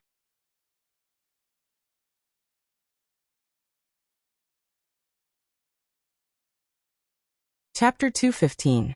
What made the director of the Ministry of Justice gloomy was that Li Mu had said so much, and every word he said was reasonable.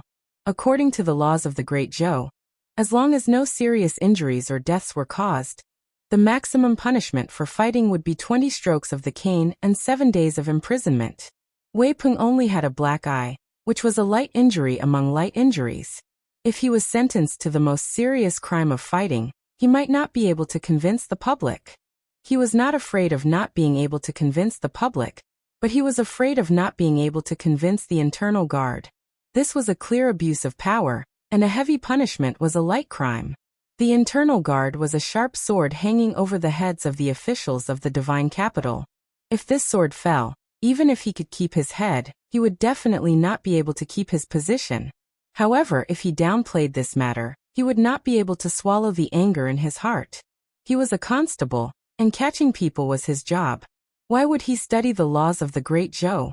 The director of the Ministry of Justice took a deep breath. After calming himself down, he said, I won't imprison you.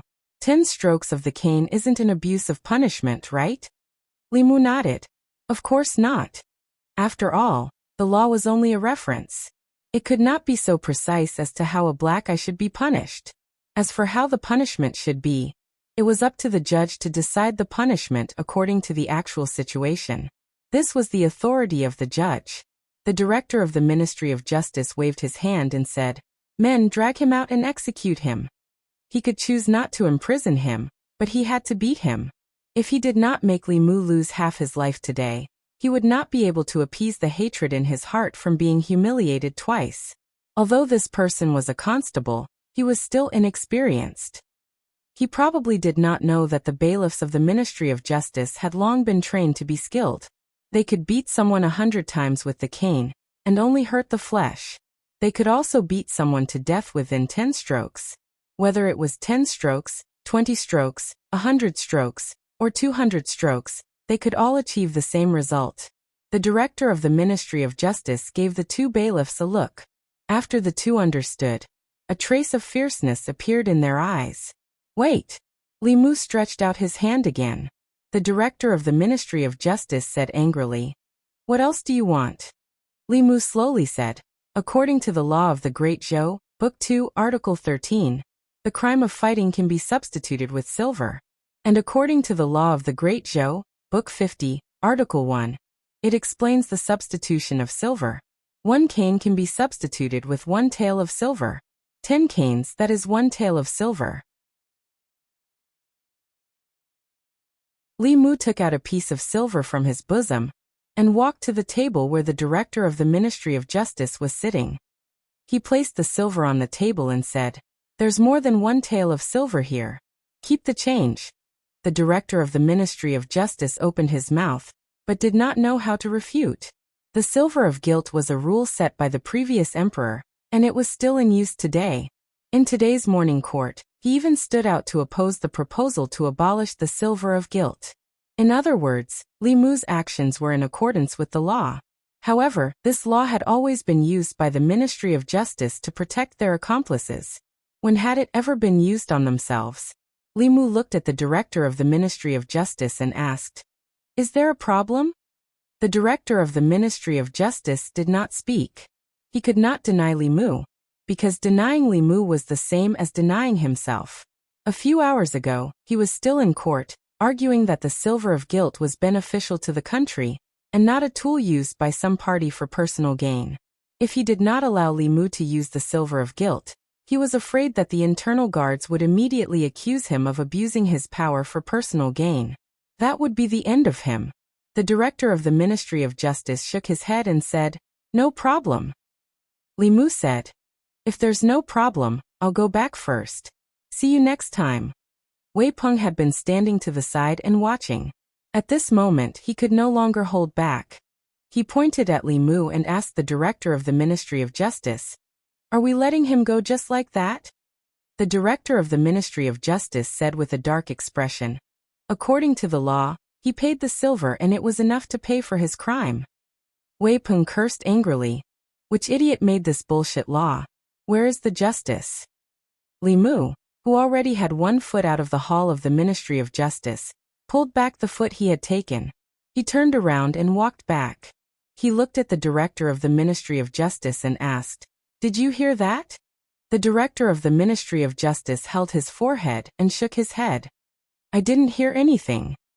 I heard it. Li Mu pointed at Wei Peng and said, He just said which idiot made this bullshit law. The silver of guilt law was made by the previous emperor. Insulting the previous emperor is a great disrespect. According to the law, one should be punished with 100 beatings. Great disrespect referred to disrespect to the sovereign. Disrespect to the previous sovereigns of the Great Zhou was a great disrespect. There was no punishment for this crime. It was very small when it was small, but it was very big when it was big. If the sovereign was wise, he might just laugh it off. If it was a narrow-minded emperor, this crime alone would be enough to sentence him to death. According to the law of the Great Zhou, great disrespect was punishable with 100 beatings. After 100 beatings, some people would be able to get out of bed the next day. Some people would die on the spot. The specific situation depended on the decision of the judge. Whether they lived or died, it was all within the law. Hearing this, Wei Peng's expression changed greatly. He said, I didn't know this was made by the previous emperor. I am willing to use silver as a substitute. The director of the Ministry of Justice looked at him like he was an idiot. He said, Murder, arson, disobedience, and great disrespect are not included in the list of crimes. When the silver was first made available, the national treasury became much more abundant in a short period of time. However, chaos arose in the country, and the people were seething with resentment. Later on, the previous emperor had the Ministry of Justice make changes to this law. Many serious crimes were excluded from the list of crimes. However, great disrespect was never included in the list of crimes. Li Mu glanced at Wei Peng and asked the director of the Ministry of Justice, This person insulted the previous emperor and committed the crime of great disrespect. He should be punished with 100 beatings. Do you want him to be beaten here, or should I bring him back to the yamen? The director of the Ministry of Justice gritted his teeth and said, There is no need to trouble the yamen with the matters of the Ministry of Justice. 100 strokes would be enough to beat Wei Peng to death. At that time, how would he answer to Minister Counselor Wei? Minister Counselor Wei only had one son in his middle years, and Wei Peng was his only son. If he died in the yamen, he would probably go crazy. Li Mu nodded and said, "Then let's begin. I will leave after watching." The director of the Ministry of Justice gave the two bailiffs a look and said, "Wei Peng disrespected the previous emperor. According to the law, he should be punished with 100 beatings. Carry out immediately." Wei Peng's screams quickly came from outside the hall of the Ministry of Justice. He lay sprawled on a flat stool. Every beatings on his buttocks caused a wave of pain. Although it was not intense, it was unbearable when stacked together. However, at this moment, compared to the physical pain, he felt more wronged. From the beginning to the end, he was a complete victim. Just because he looked at that person a little longer, he was punched. When he arrived at the Ministry of Justice, not only did he not receive justice, he was punished with 100 beatings. Where was the justice? Where was the justice? Was there any law in Luoyang? Wei Peng felt that he was as wronged as Do Yi. In the hall of the Ministry of Justice, the director of the Ministry of Justice looked at Li Mu and asked, "Do you really want to be enemies with the Ministry of Justice?"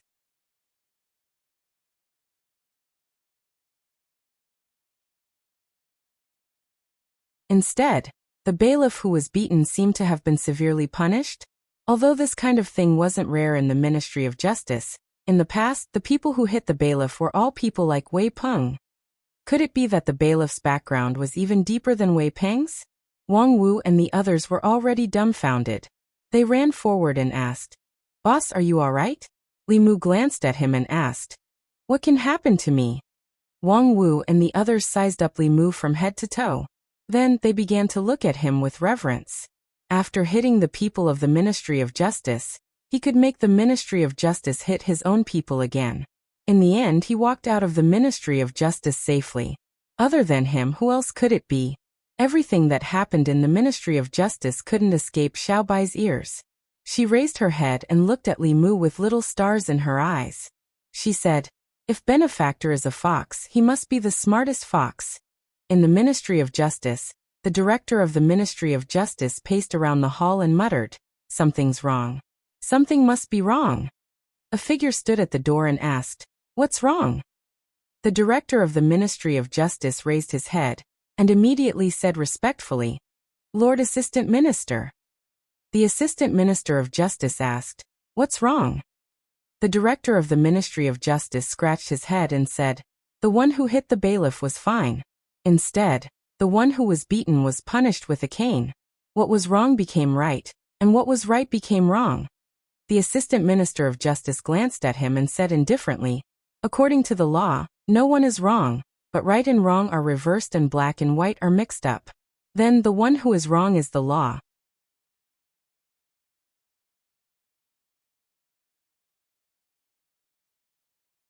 Chapter 216. Li Mu and Xiaobai swaggered out of the Ministry of Justice and basked in the gazes of the people on the streets. Then, they returned to the government office. However, the incident at the Aroma Tavern had already spread within a small circle. "Did you hear? Just now at the Aroma Tavern, the son of Minister Counselor Wei of the Ministry of Revenue, Wei Peng, was beaten up. Who would be so daring to do such a thing? Could it be the son of another family? It's the constable of the divine capital. 2 days ago, the son of Minister Zhu of the Ministry of Rights was beaten up by him. Is the constable purposely against these people? Will the Ministry of Justice let him off? There's more to come." After arriving at the Ministry of Justice, Wei Peng was beaten up again, but the constable walked out unscathed. The commoners were happy to see this kind of thing. They were usually bullied by these people. When had they ever seen them being bullied? Just thinking about it made them feel incomparably happy. A young man walked on the streets of the divine capital, with a few attendants behind him. Hearing the discussions of the people on the streets, he looked surprised. He said, "I went out to play for a few days and something like this happened in the divine capital?" One of the attendants behind him said, "Minister Counselor Wei and the master are close friends. How could the master let him be beaten up in the Ministry of Justice?" It must be the groundless rumors spread by these ignorant people. The young man nodded and said, I think so too. How could there be such an arrogant person in the divine capital? He dared to beat up the son of an official just by looking at him. Bang! He was walking on the streets when he accidentally bumped into a person walking towards him. It was obvious that the person in front of him had deliberately bumped into him. Yang Xiu frowned and looked at the person.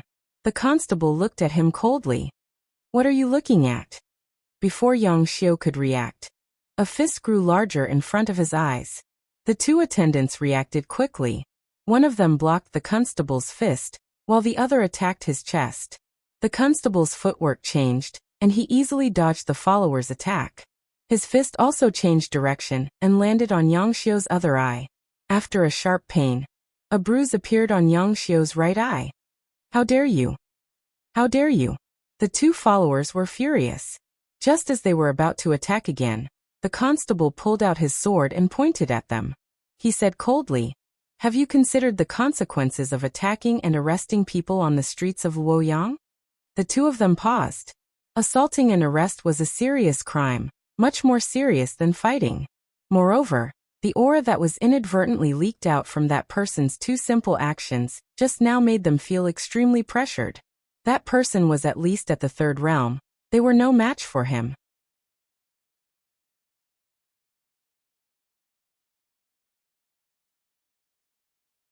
The constable said helplessly.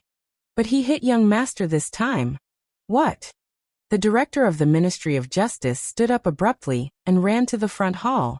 When he saw his son standing there with one of his eyes bruised, he could no longer hold back his anger. He pointed at Li Mu and shouted, Li, what the hell do you want to do? Li Mu sighed and said, I'm sorry, Sir Director. Sometimes I can't control my temper. You can punish me however you want. I deserve this. Yang Xiu covered his eye and said loudly, Father, flog him 20 times and lock him up for 7 days. Li Mu couldn't help but look at him. As expected of the son of the director of the Ministry of Justice. He was clearly familiar with the laws of the Great Zhou. The director of the Ministry of Justice looked at Li Mu and said with a gloomy face, In one day, you've provoked trouble twice. As a constable, you knowingly broke the law. Your crime is even worse. I'm not going overboard with flogging you 20 times, right? It's not. Li Mu took out 2 pieces of silver and said, These are 2 taels of silver. Sir, please keep them well. The director of the Ministry of Justice's eyelids twitched. He said, You've already used silver to pay for your crime today. Li Mu smiled and said, The laws of the Great Zhou don't stipulate that I can only pay for my crime once a day. Could it be that Sir Director wants to abuse your power for personal gain, because it's your son who's involved in the case? The director of the Ministry of Justice's eyelids twitched wildly. The anger in his heart could no longer be suppressed. He had never thought of himself as a good person. But today, in front of Li Mu, he finally understood what the true power of evil was. Using the law to repeatedly trample on justice made people want to grind his bones and scatter his ashes. He glared at Li Mu and said through gritted teeth, Do you really think that you can do whatever you want with money? I've already paid my fine. I'll go back first. Li Mu waved his hand and said, If nothing unexpected happens, we'll meet again. When he reached the door, he turned back and said with a smile, I'm sorry. You really can do whatever you want with money. Haven't you always been like this? Yang Xiu pointed at Li Mu's departing figure and asked, Father, are you just going to let him go like this? The director of the Ministry of Justice took a deep breath and said in a low voice, The law is like this. What can I do? Yang Xiu's chest heaved up and down. He said angrily, What bullshit law? Li Mu, who was about to walk out of the Ministry of Justice, paused his steps. Seeing that Li Mu was about to step out of the yamen, the director of the Ministry of Justice slapped his son's mouth and said angrily, Shut up.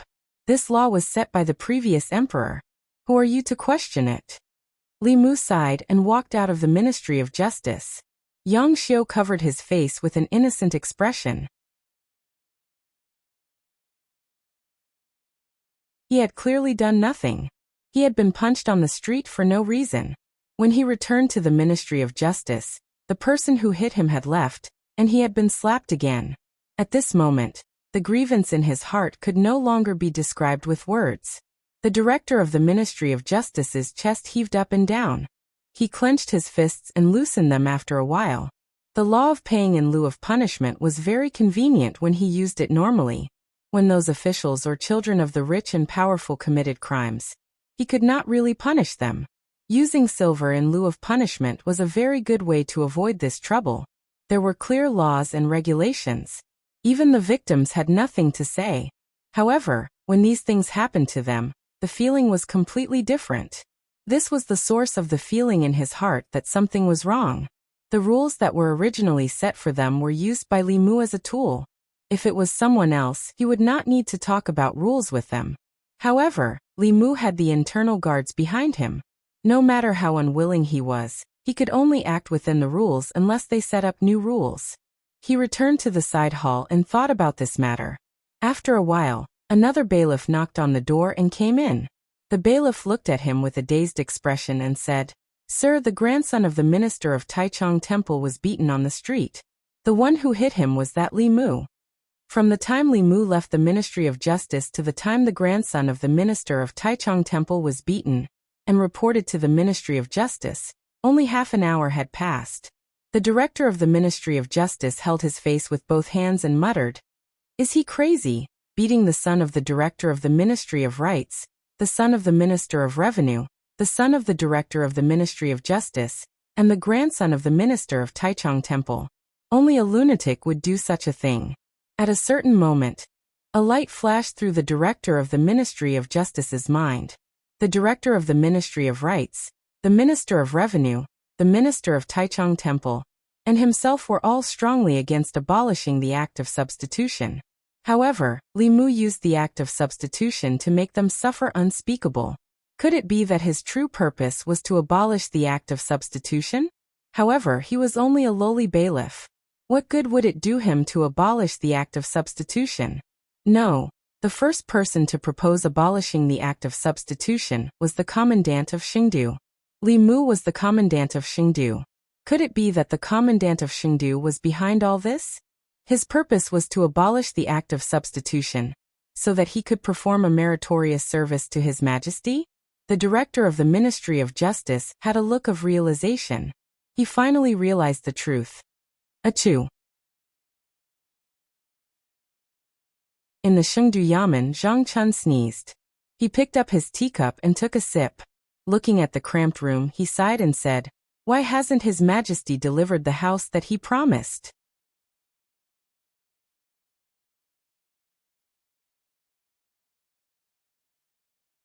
Chapter 217. Li Mu walked on the streets of Luoyang with Wang Wu following behind him.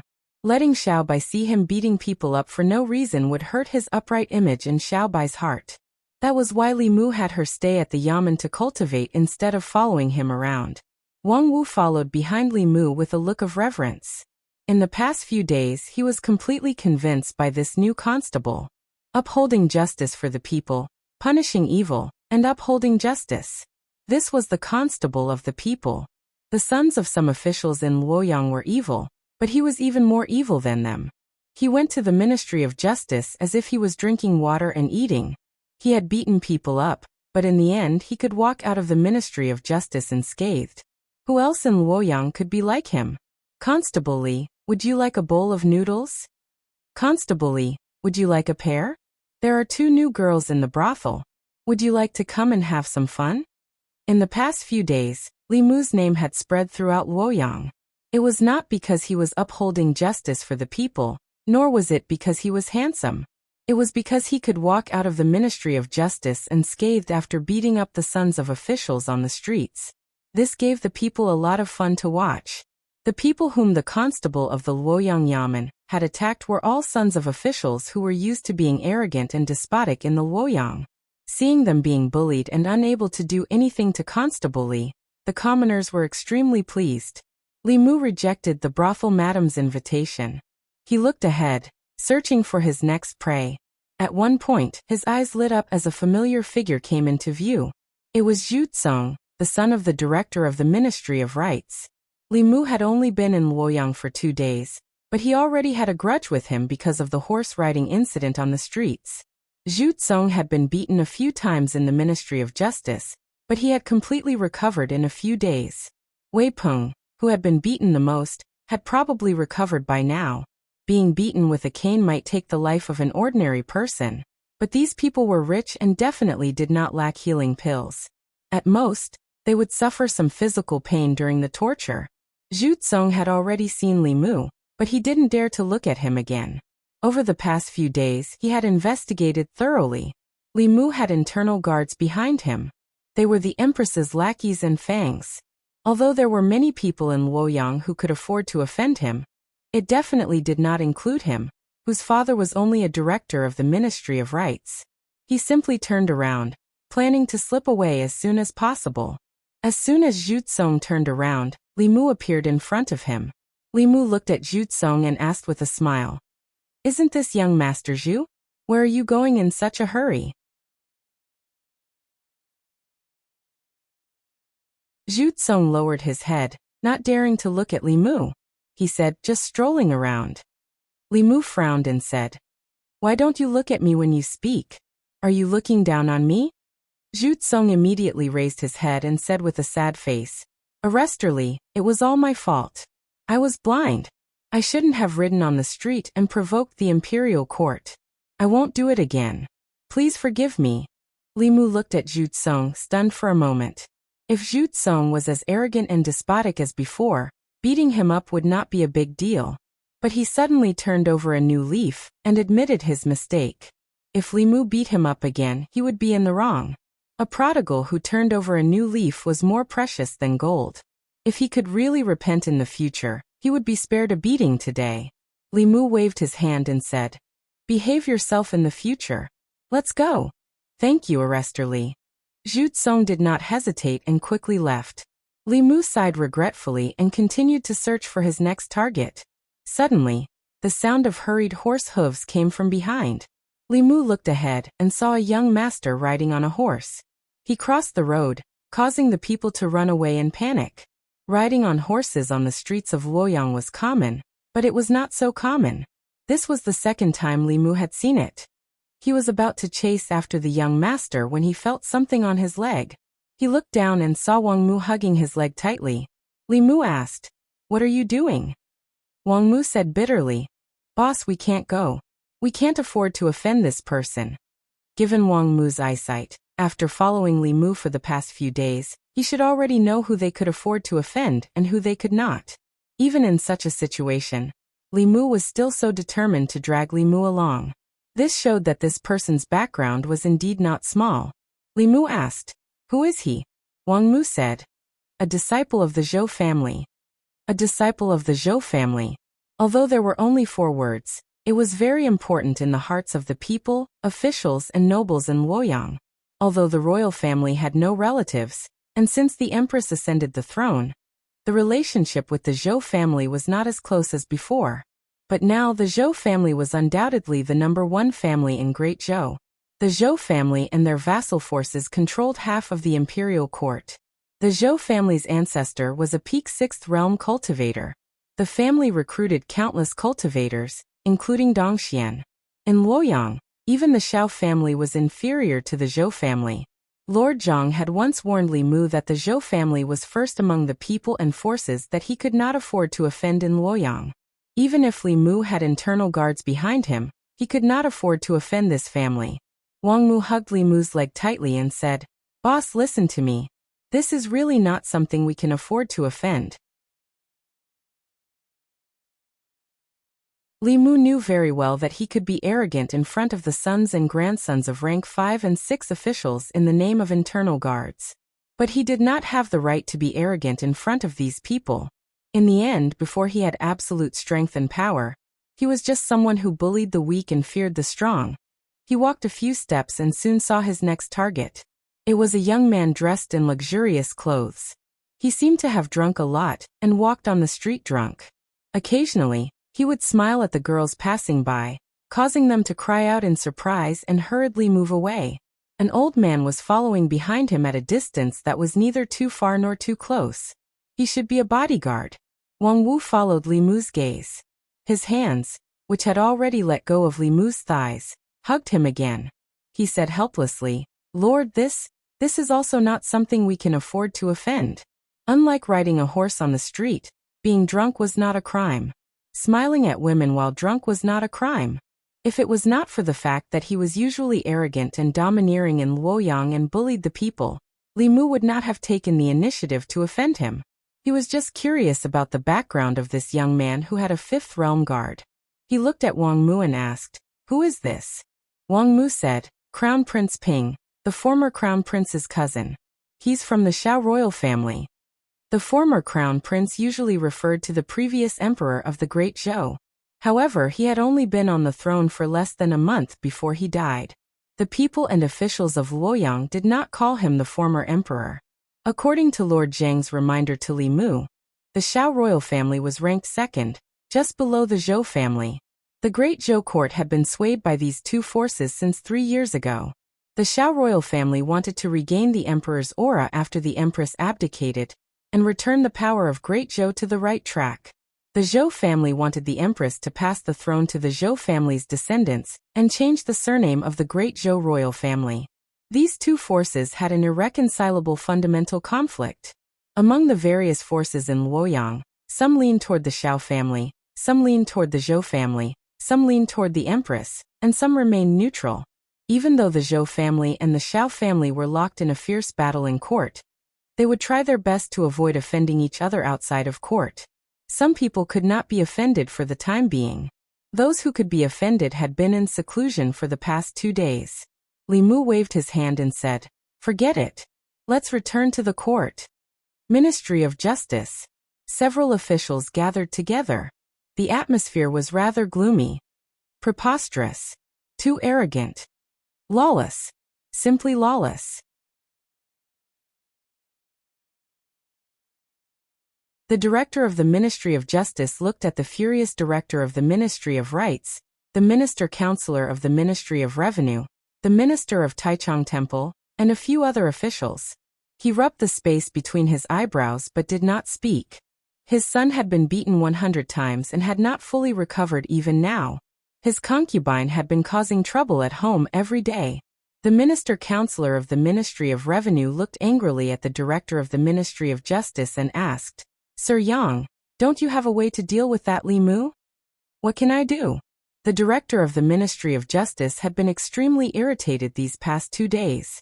Seeing that the minister-counselor of the Ministry of Revenue was vaguely blaming him, he said impatiently, "The Ministry of Justice is the Ministry of Justice of the Great Zhou, not my Ministry of Justice. When the officials of the Ministry of Justice do things, they have to abide by the law. Although that Li Mu is arrogant, everything he does is within the law. What do you want me to do?" The director of the Ministry of Rights said, "Is there really no way at all?" The director of the Ministry of Justice said angrily, "That brat is more cunning than a fox. He is more familiar with the laws of the Great Zhou than I am. He also has the internal guards behind him. Unless the silver is abolished, no one can deal with him." Everyone looked at each other. They could all see a strong sense of helplessness in each other's eyes. In the past, when their children got into trouble, they were the ones who were in the wrong. They thought about how to use the Ministry of Justice to turn big problems into small ones and small ones into nothing. But these past few days, the ones who were bullied were them.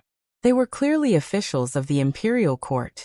Their children were bullied, but they could not use the law to punish the culprit. The feeling of not being able to use the law to punish the culprit made them extremely depressed. The minister of Taichung Temple asked, "Is there no other way besides abolishing the silver?" The director of the Ministry of Justice shook his head and said, "No. Changing the law had always been the responsibility of the Ministry of Justice." The minister of Taichung Temple asked again, "What did the minister and the minister say?" The director of the Ministry of Justice said, "The two of them are busy every day. Why would they care about such a small matter?" To them, the matter of paying for the crime was a big matter. However, to the assistant minister and the minister, helping the Shao royal family regain their power was the most important thing. An insignificant change to a law was simply not worthy of their special attention. The minister-counselor of the Ministry of Revenue gritted his teeth and said, "They must be doing this to abolish the silver law." Those who opposed the abolition of the law in the imperial court that day all suffered such revenge. The director of the Ministry of Rights asked, "Who was the one who sent the letter proposing the abolition of the silver law?" The director of the Ministry of Justice said, "The commandant of the divine capital, Zhang Chun." The minister-counselor of the Ministry of Revenue suddenly slammed the table and said angrily, "That damned Zhang Chun. He actually set up such a trap for us. I will never forgive him."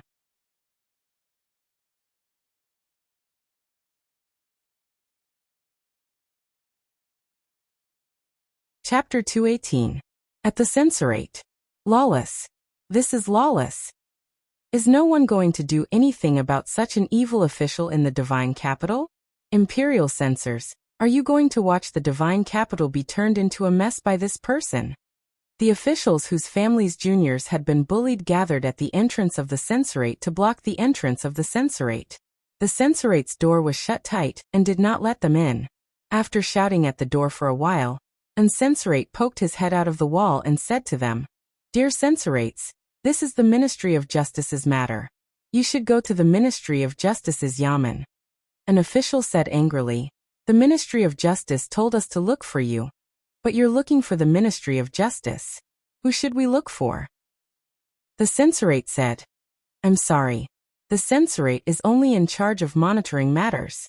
You should report this to the Ministry of Justice." The official gritted his teeth and said, "Is the censorate not going to report such an evil official?" The censorate on the wall said regretfully, "This person's actions did not violate any law. It's not within the scope of the censorate's impeachment." Then he jumped off the wall and looked at his colleagues in the courtyard. He smiled and said, "I wonder who thought of this idea. It's amazing." One of the censorates mocked, "Now you want us to impeach him?" Back in the imperial court, I wonder who was the one who strongly opposed the abolition of the scapegoat silver. Now that it's their turn, why did they change their attitude? Another censorate smiled and said, "This is called shooting yourself in the foot. This Commandant Zhang can even think of such an idea. He's a genius." Many officials in the censorate disliked the scapegoat silver law. Every once in a while the imperial court would discuss the abolition of the scapegoat silver. However, due to the protection of the officials outside, the censorate's suggestion was rejected time and time again. In the end, the officials did not care who made the suggestion. The result was the same anyway. This time many people did not know who submitted the scapegoat silver. However, after the incident in the divine capital, Wei Zhongquan's name was known by everyone.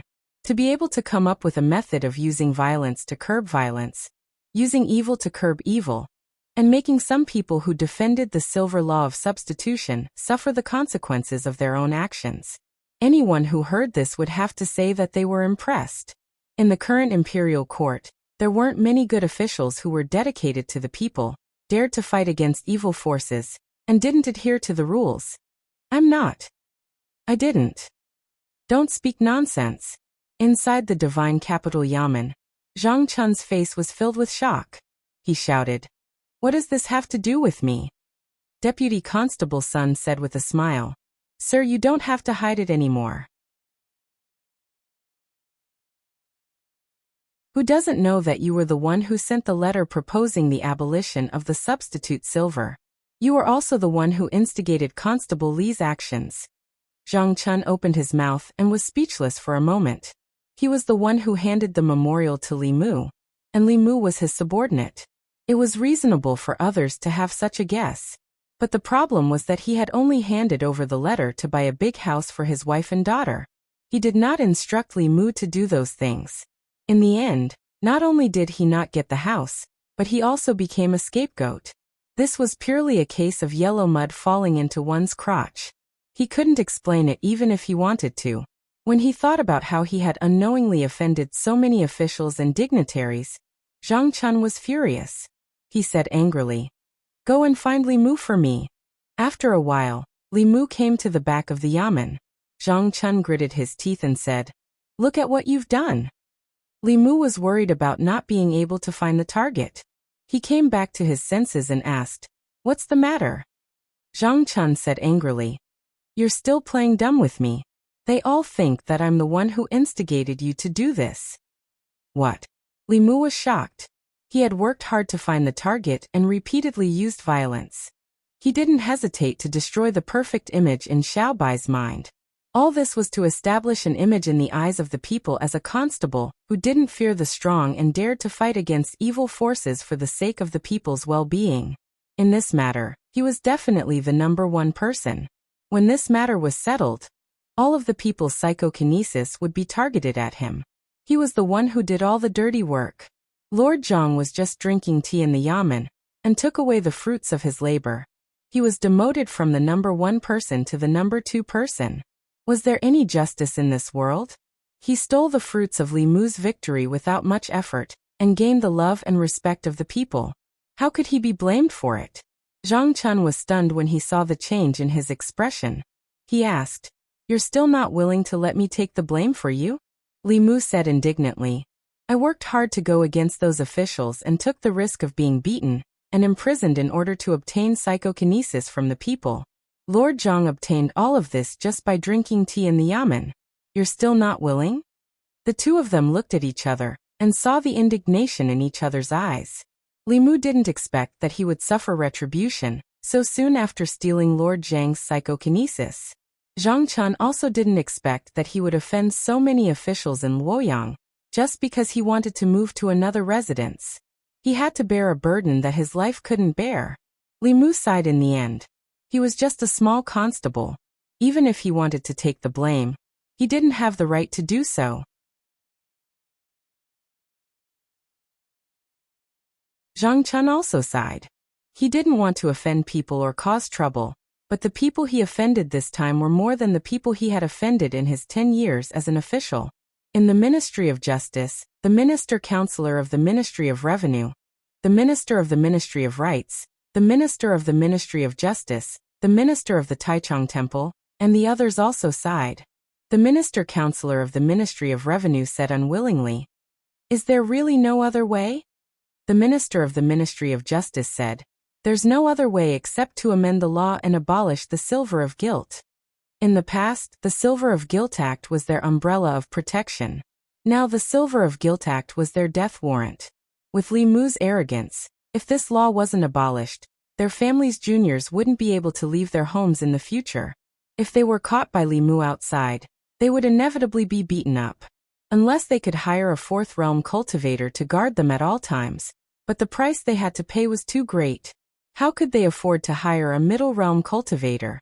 Li Mu and Zhang Chun's goal was clear.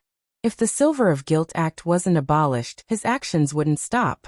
The Minister-Counselor of the Ministry of Revenue suddenly said, "Can you add a restriction to this law? For example, if you want to use the Silver of Guilt Act, you must be an official." The Minister of the Ministry of Justice shook his head and said, "That's impossible. This will destroy the foundation of the people's hearts in Great Zhou. Her Majesty won't agree, and most of the court officials won't agree either." Although the old party and the new party argued endlessly in the court, there were only disagreements over the succession of imperial power. Neither the new party nor the old party wanted to completely destroy the foundation of the people's hearts in Great Zhou. No one was willing to take over a Great Zhou whose foundation was destroyed. Of course, Her Majesty the Empress wouldn't agree to such a ridiculous thing for the sake of the people's hearts. Abandoning the idea of restricting the Silver of Guilt Act, the Minister-Counselor of the Ministry of Revenue thought of his son, who was still lying in bed at home and sighed. He raised his head to look at everyone and asked tentatively, "Why don't we abolish it?" The Minister of the Ministry of Rights thought for a moment and nodded. "I agree. This can't go on." The Minister of the Taichung Temple thought of his precious grandson's bruised eyes. After thinking for a moment, he also sighed and said, "In any case, this law is useless to us. If we don't abolish it, it will only become something that Li Mu can rely on. It's extremely disadvantageous for us."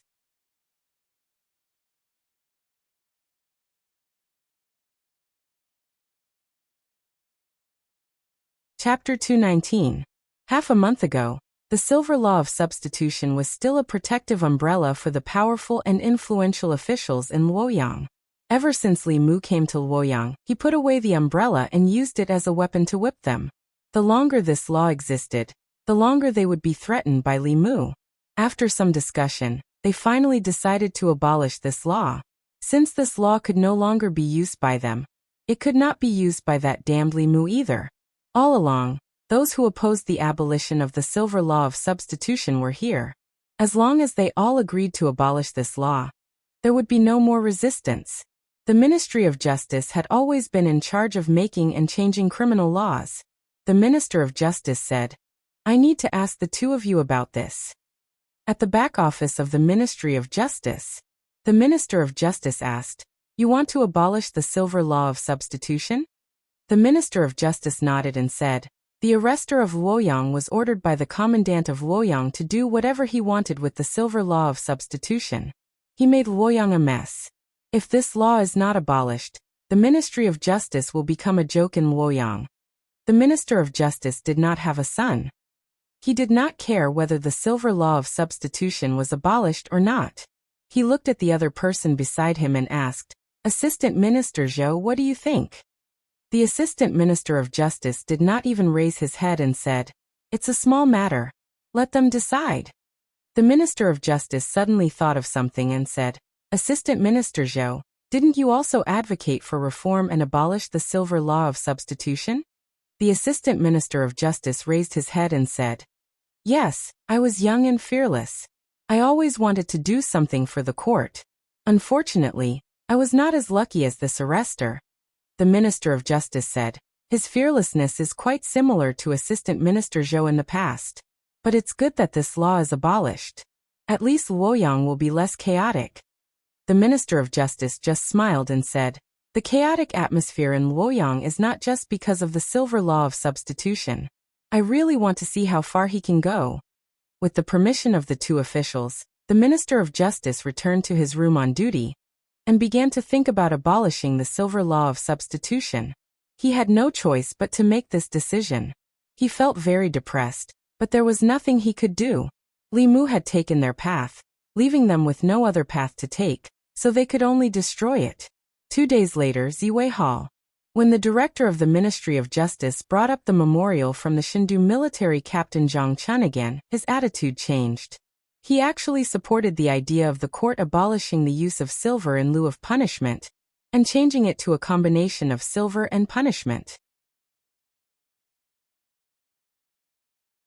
The Minister-Counselor of the Ministry of Revenue, the Director of the Ministry of Rights, and the Minister of Taichung Temple all stood out to support this idea. This action caused some of the people in the imperial court to drop their jaws. Every time someone brought up the idea of abolishing the punishment silver, these officials, led by the Director of the Ministry of Justice, would stand out to oppose it. Just half a month ago, they had righteously refuted the abolition of the substitutes in silver. How could they change their minds one after another after only half a month? Of course, there were also a portion of people who knew exactly what had happened in the past half a month. It was because these people supported the substitution silver method that their children were forced to hide at home by the constable of the Luoyang Yamen. This matter had become a joke in the Luoyang Yamen. These people had picked up a rock, but in the end, they had only smashed their own feet. In the hall, an imperial censor stood out and asked the Minister-Counselor of the Ministry of Revenue, "Lord Wei, didn't you say before that the substitutes in silver is an important source of income for the national treasury every year? The repair costs of the royal palace, the salaries of the officials, and the disaster relief funds for the various counties all come from here? Without the substitutes in silver, where will all this money come from?" Anyone could hear the mockery in the censor's words. The Minister-Counselor of the Ministry of Revenue said without blushing or skipping a beat, "Although the substitutes in silver has been abolished, in the future, if you break the law, you will be punished both with silver and punishment. Moreover, the amount of punishment will be higher than before. The worry of the Ministry of Revenue's income decreasing can be resolved." The censor then looked at the director of the Ministry of Rights and asked, "The substitutes in silver system was established when the previous emperor was still alive. If it is so easily overturned, is it not disrespectful to the previous emperor?" This was what he had said in the court half a month ago. The director of the Ministry of Rights blushed, but quickly recovered. He said, "That was then and this is now. The court situation during the previous emperor's time is very different from now. We officials in the court cannot stick to the old ways. We must know how to be flexible. Only then can we better assist His Majesty in governing the country. The censor gave him a disdainful look, but did not say anything else. After all, the abolition of the substitutes in silver was beneficial to the people. A few words of mockery were enough. If they were forced into a corner, it might backfire. Behind the curtain, the young female official slowly said, "Does anyone have any objections to the abolition of the substitutes in silver?" There was complete silence in the hall.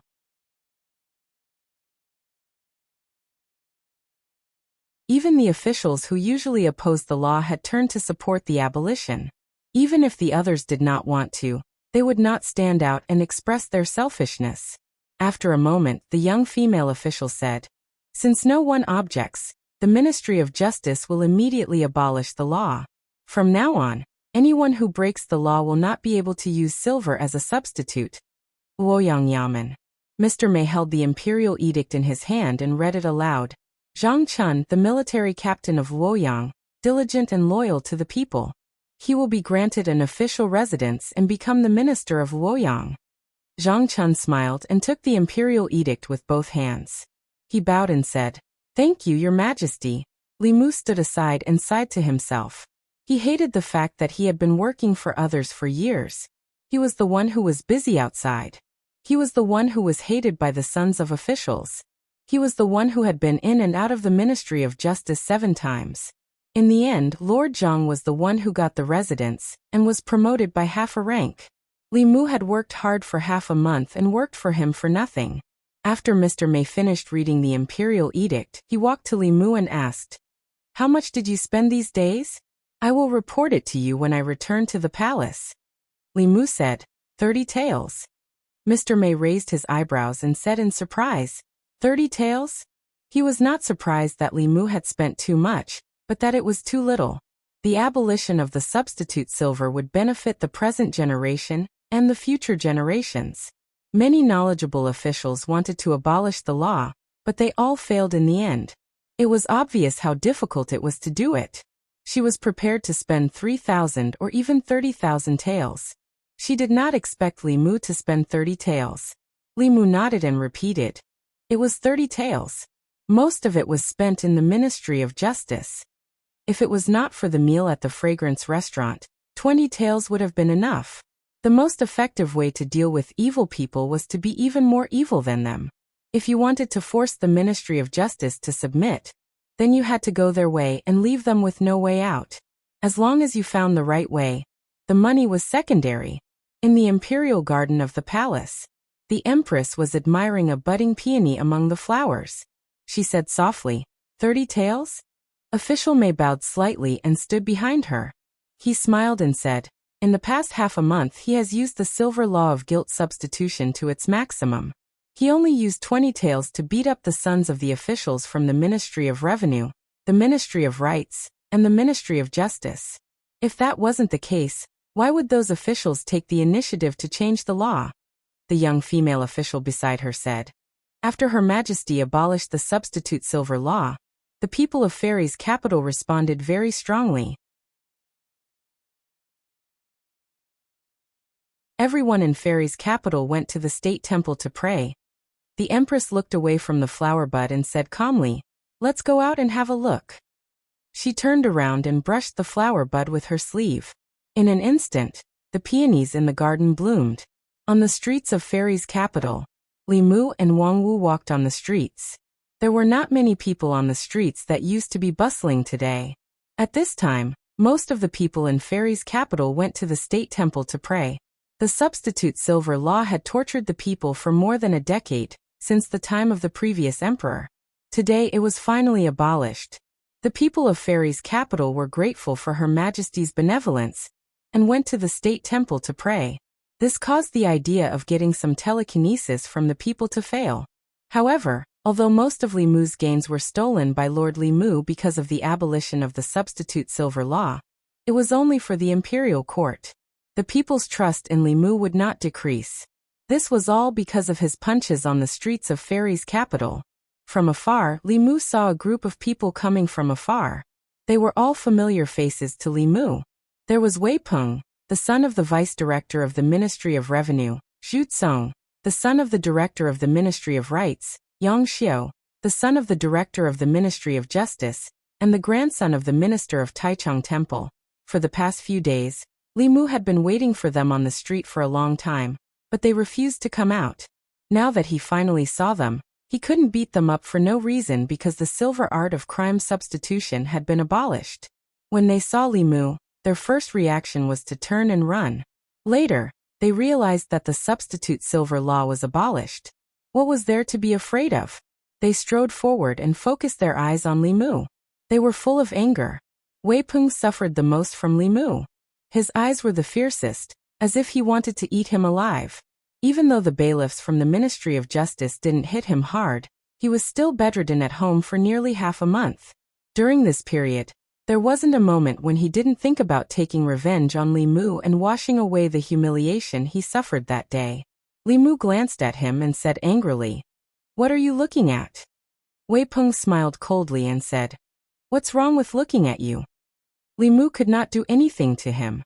After all, the substitute silver law was changed. He had no reason to beat Wei Peng up. Not only did he have to be beaten up, but he also had to be fined a large sum of money. Seeing Li Mu standing there, Wei Peng twitched the corner of his mouth and asked, "What's wrong? Are you scared? This is not like you, Constable Li." Li Mu looked at him and said, "I'm warning you. Don't be too arrogant." Wei Peng mocked, "Being arrogant doesn't violate the law. Why don't you hit me?"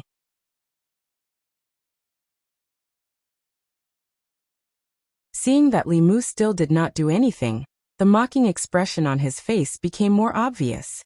He arrogantly moved closer to Li Mu's ear and said in a low voice, "Our matter is not over yet." Li Mu picked his ear and said, "What did you say? Speak louder. I can't hear you." Wei Peng raised his voice and said, "Our matter is not over yet." Li Mu looked at him and asked, "Are you threatening me?" Wei Peng laughed coldly and said, "So what if I'm threatening you? Is it against the law?" Everyone had mocking expressions. Only Yang Xiao, the son of the director of the Ministry of Justice, was stunned in place. In the next moment he said in shock, "Wei Peng, shut up." As the son of the director of the Ministry of Justice, he had a much deeper understanding of the laws of the Great Zhou than Wei Peng and the others. Using words or violence to threaten and intimidate an official of the imperial court was truly against the law. If the circumstances were minor, they would be detained for 5 days or less. If the circumstances were serious, they would be detained for 5 days or less and be fined money. Yang Xiao wanted to remind Wei Peng, but it was already too late. "You don't know, right? Threatening me is really against the law." Li Mu looked at Wei Peng and shook his head. "Let's go and sit in the yamen. In the future, remember to read more books. There's no harm."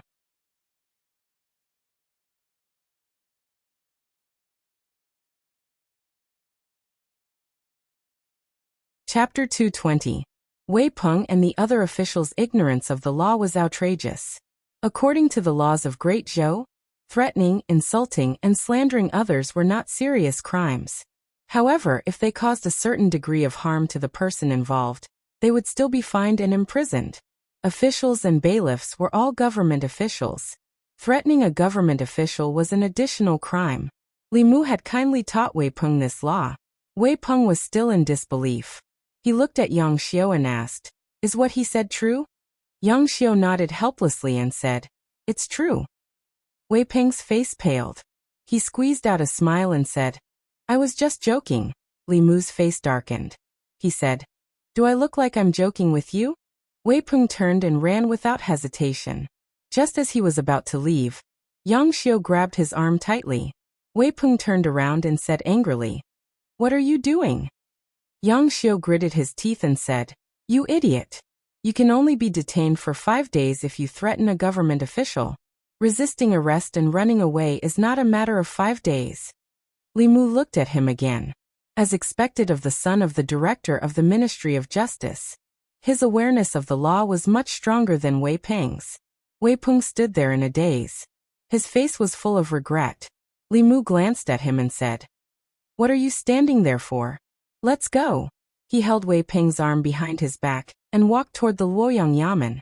Yang Xiu looked at Zhu Tsong and said, "Isn't Minister Counselor Zheng of the Ministry of Rights also the Minister of Luoyang? Go and invite him. Maybe Wei Peng won't have to go to jail." Zhu Tsong shook his head and said, "It's no use. His Majesty just decreed that the Minister of Luoyang will be promoted to the Minister of Luoyang. Minister Counselor Zheng will no longer be the Minister of Luoyang." Yang Xiu sighed and said, "Then there's nothing we can do." A moment later, in the prison of the Luoyang Yamen, Wei Peng sat in the prison. His face was extremely pale.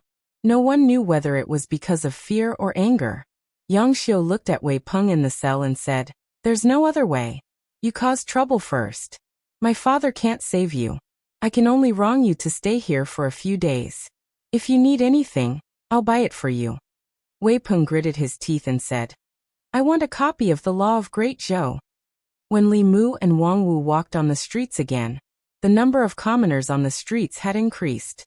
He had only been in Fairy's capital for a month, but the feeling he got when he stood on the streets of Fairy's capital was completely different from before. When he first came to Luoyang, the people he met on this street did not help the elderly when they fell, nor did they help when they encountered injustice. Their gazes were indifferent and their expressions were numb. They were very wary of each other. Now Li Mu could no longer see much indifference and numbness on their faces. On the surface, the abolition of the silver of guilt law placed the officials and nobles of the divine capital on the same level as the common people. This was the first time in more than a decade that the people of the divine capital were united like never before. This was naturally beneficial to maintaining the stability of the country. It was also beneficial to Li Mu. Although he was not well known in Fairy's capital, there were still many people who could recognize him when he walked on the streets. As Li Mu walked, a steady stream of psyche power gathered on his body. If he did a few more good deeds that pleased the people, their trust in him would gradually turn into love and respect. This would allow his 7 emotions to be fulfilled. The shopkeeper of the noodle stall poked his head out of the shop and said to Li Mu, "Constable Li, would you like to sit down and have a bowl of noodles?" It was mealtime. This noodle stall was very tasty. The constables of the Yamen often patronized this stall. Li Mu sat down beside the stall and said, "2 bowls of noodles, please." The shopkeeper quickly brought out 2 bowls of steaming hot noodles from the shop and said, "I knew it. Constable Li must have a reason for beating up those officials' sons. Now that the silver of guilt law has finally been abolished, it's good that it was abolished. In the past, the law didn't even treat us common people as humans. Your arrival in Fairy's capital is truly a blessing for the people. Everyone is very grateful to you." Li Mu put down his chopsticks and said with a smile, "The person you should really be grateful to is Her Majesty. If it wasn't for Her Majesty, the silver of guilt law wouldn't have been abolished." Li Mu knew very well why the officials of the Ministry of Rights and the Ministry of Justice could tolerate him repeatedly jumping around in front of them. It was because he had the internal guards behind him. Furthermore, the internal guard's protection of Li Mu was ordered by the current empress. Up until now he had not even met the empress. He also didn't know when he would truly be able to ride on her coattails. Compared to the empress, the temptation of a 28-year-old 7th realm powerhouse was even greater for Li Mu. The successive emperors of the Great Zhou had a different cultivation shortcut from any other cultivator. The wisp of emperors Qi nurtured in the imperial ancestral temple could create an upper realm powerhouse for the imperial family. It was precisely because the empress received the recognition of the ancestral temple that she obtained this wisp of emperors Qi that she successfully ascended to the 7th realm. She also had the qualifications to become an emperor. Li Mu, who was eating noodles beside the noodle stall, didn't see the 3 figures standing behind him. It wasn't just him.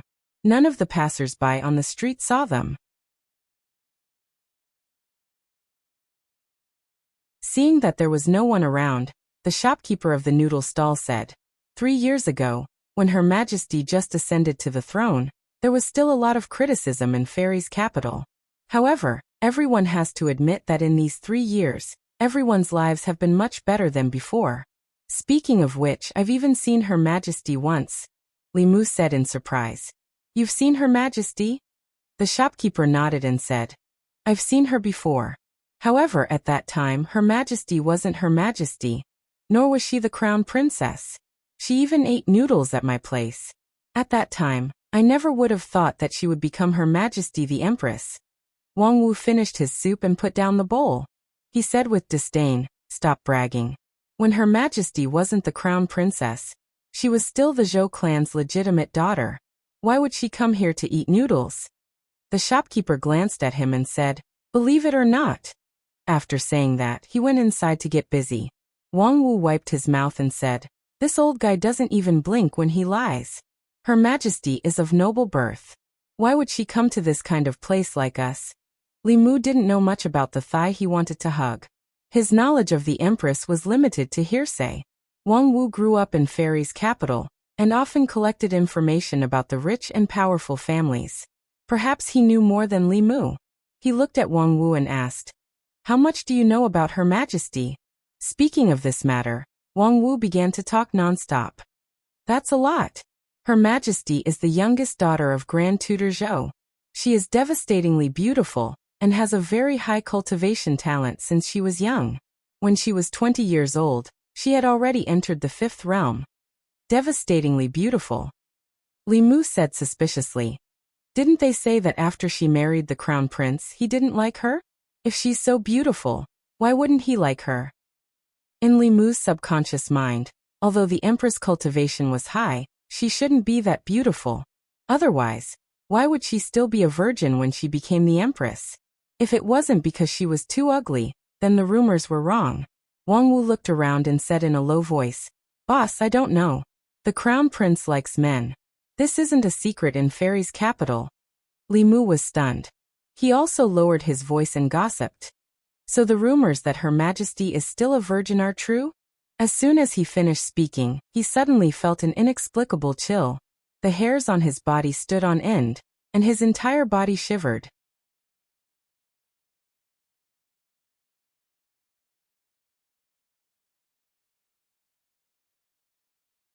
Chapter 221. Behind Li Mu, where no one could see, Mr. Mei looked anxious. The young female official looked angry. Finally, a beautiful woman with a noble temperament glanced at him. The next moment, 3 figures appeared in the imperial garden of the imperial palace. The young female official's face was livid. She said coldly, This person is audacious. How dare he criticize Her Majesty behind her back? I'll put him in the internal guard prison right now. Mr. Mei opened his mouth. He wanted to plead for Li Mu, but he didn't know what to say. Criticizing Her Majesty behind her back was a serious crime if she wanted to punish him. The beautiful woman's expression was calm. She didn't seem angry. She said lightly, Forget it. He just made a great contribution to abolishing the act of substitution. If he is imprisoned, how will he explain it to the people? Since he has contributed to the great Zhou, I'll spare him this time. Since the Empress had spoken, the young female official couldn't say anything else. Mr. Mei breathed a sigh of relief. He said, Your Majesty is merciful. The Empress said, You can leave now. I want to admire the flowers alone. The Empress spoke again. The 2 of them bowed and said, We'll leave now. The 2 of them turned and walked out of the imperial garden. In the imperial garden, the graceful and noble temperament of the beautiful woman was gone. Her pretty face was cold. She stomped her feet and gritted her teeth. I'm so angry. The next moment, her figure disappeared again. Li Mu returned to the yamen and went home with Xiaobai. There were many versions of the gossip about the Empress in Luoyang. However, she lived in the depths of the imperial palace for a long time. Even when she went to court, there would be a curtain blocking her. Even the ministers of the court had never seen her face. Therefore, Li Mu had no way of knowing whether she was tall or short, fat or thin, beautiful or ugly. However, Li Mu didn't care about that. As long as she had money and power and could provide him with cultivation resources, it was fine. When he returned home, Li Mu checked the formation he had set up. He didn't find any signs of it being invaded. He had offended too many people this time around. Just in case, it was better for him to find some time to buy some materials to reinforce the formation and raise its prowess to another level. After all, the divine capital wasn't like the North County. A Jushin cultivator was already considered a strong cultivator in the North County, but in the divine capital, he was just an ordinary follower of the officials. Only in the middle realm would the situation improve. There were still very few cultivators in the 6th realm. At this level, breaking through to the upper 3 realms was often the only goal they pursued. It was very difficult for the imperial court to use them. The 5th realm was the cornerstone of the imperial court, but they were not people that the minor officials Li Mu had offended could order about. He only needed to increase the power of the formation by 1 level, so that it could trap a 4th level cultivator. As Li Mu was thinking this, he suddenly tripped and lost his balance, falling to the ground. Xiaobai froze for a moment, then immediately ran over and helped Li Mu up. Li Mu patted the dust off his clothes and looked back. The place he had just walked through was flat, and there were no potholes. How did he trip? After cultivating for so long, Li Mu's agility and reflexes were dozens of times higher than before, but he didn't react at all just now. He scratched his head in bewilderment and continued to walk forward. Bang! After 2 steps, Li Mu tripped again and almost fell. If it wasn't for his quick reflexes, he would have fallen flat on his face like before. He opened his heavenly eye and looked around vigilantly. He didn't find anything unusual. It was still the same after he used his heavenly eye. From the beginning to the end, the corpse dog's soul didn't show any signs of alertness. This meant that his body didn't feel any danger. Li Mu looked around and started to doubt himself. Did something go wrong with his cultivation? Did his limbs become uncoordinated and he couldn't even walk? After tripping twice, Xiaobai took the initiative to support Li Mu so that he wouldn't trip again. This time they returned home smoothly. Li Mu returned to his room and sat cross-legged on the bed. He held 2 pieces of spiritual jade and cultivated. Under the stimulation of his psyche power, the spiritual energy in the spiritual jade was absorbed by him at an incredible speed. Xiaobai also sat cross-legged opposite Li Mu and focused on cultivating. After absorbing the 2 pieces of spiritual jade, Li Mu's consciousness entered the flask heaven space again. He found that there were no more spiritual jades in it. The spiritual jades that he had snatched from the county government last time were mostly distributed to Lu Hanyan, Wan, and Xiaobai. He had used up all the remaining spiritual jades during this time. Looking out the window, Li Mu found that it was already late. He laid down and prepared to sleep. Xiaobai crawled over from the end of the bed and lay down quietly beside Li Mu. Li Mu closed his eyes, and his breathing quickly became steady and long. In his sleep, a thick white fog suddenly appeared in front of Li Mu's eyes. A dream? Li Mu stood in the white fog and clearly realized this. A cultivator refined his 3 spiritual and 7 physical souls. His consciousness and body were all under his control. It had been a long time since he dreamt of his own accord. The fog in front of him surged. Li Mu saw a pavilion appear in the fog. There seemed to be a figure in the pavilion. He slowly walked towards the pavilion. Dreams reflected one's subconscious. Li Mu was very curious about what was in his subconscious. When he approached the pavilion, he could vaguely see the figure in the pavilion. It seemed to be a woman. However, Li Mu couldn't see clearly because of the fog. As Li Mu approached, the woman in the fog in the pavilion slowly turned her head. Li Mu thought that he would see Lu Hanyan, Li Qing, or Wan in his dream. However, when the woman turned around, Li Mu saw an unfamiliar woman. The woman had black hair that cascaded down like a waterfall. She had willowy eyebrows and watery eyes. She exuded a holy and noble aura. She was extremely beautiful and didn't pale in comparison to Xiaobai.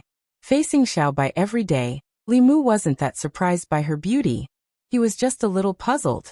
Why would an unfamiliar woman appear in his dream? Could it be that he subconsciously wanted to have a beautiful encounter with her in God's capital behind Lu Hanyan's back? That was impossible. After coming to God's capital, Li Mu had always kept himself clean. He had rejected the brothel madam's offer of a lifetime of free sex. The only woman he had interacted with was Mr. May.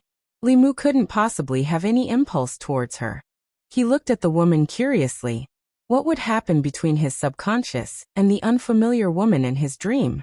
As soon as this thought popped into his mind, the woman in the pavilion suddenly disappeared before his eyes.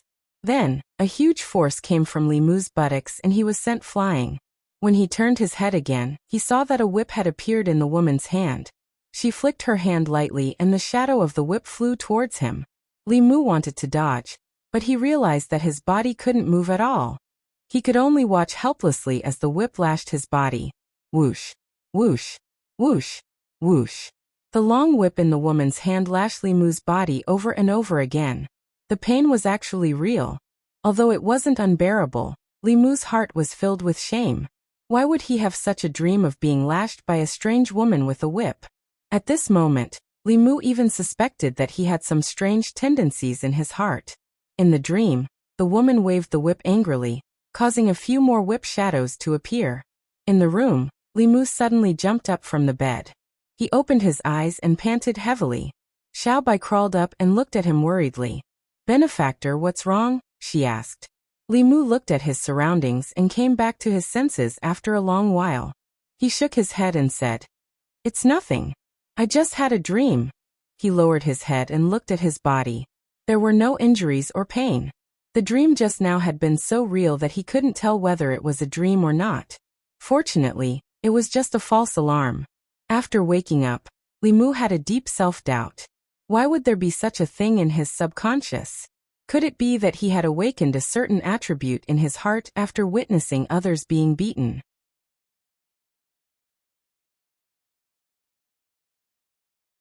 Li Mu heaved a sigh of relief and patted his chest. He stopped his wild thoughts and lay down again. After having such a nightmare, his energy was somewhat overdrawn. After lying down, he quickly fell asleep again. The next moment, the familiar fog appeared before his eyes again. The beautiful woman stood in the fog and looked coldly at Li Mu. She said coldly, "You still dare to come back?" Li Mu's body stiffened. He saw several whip shadows coming at him again.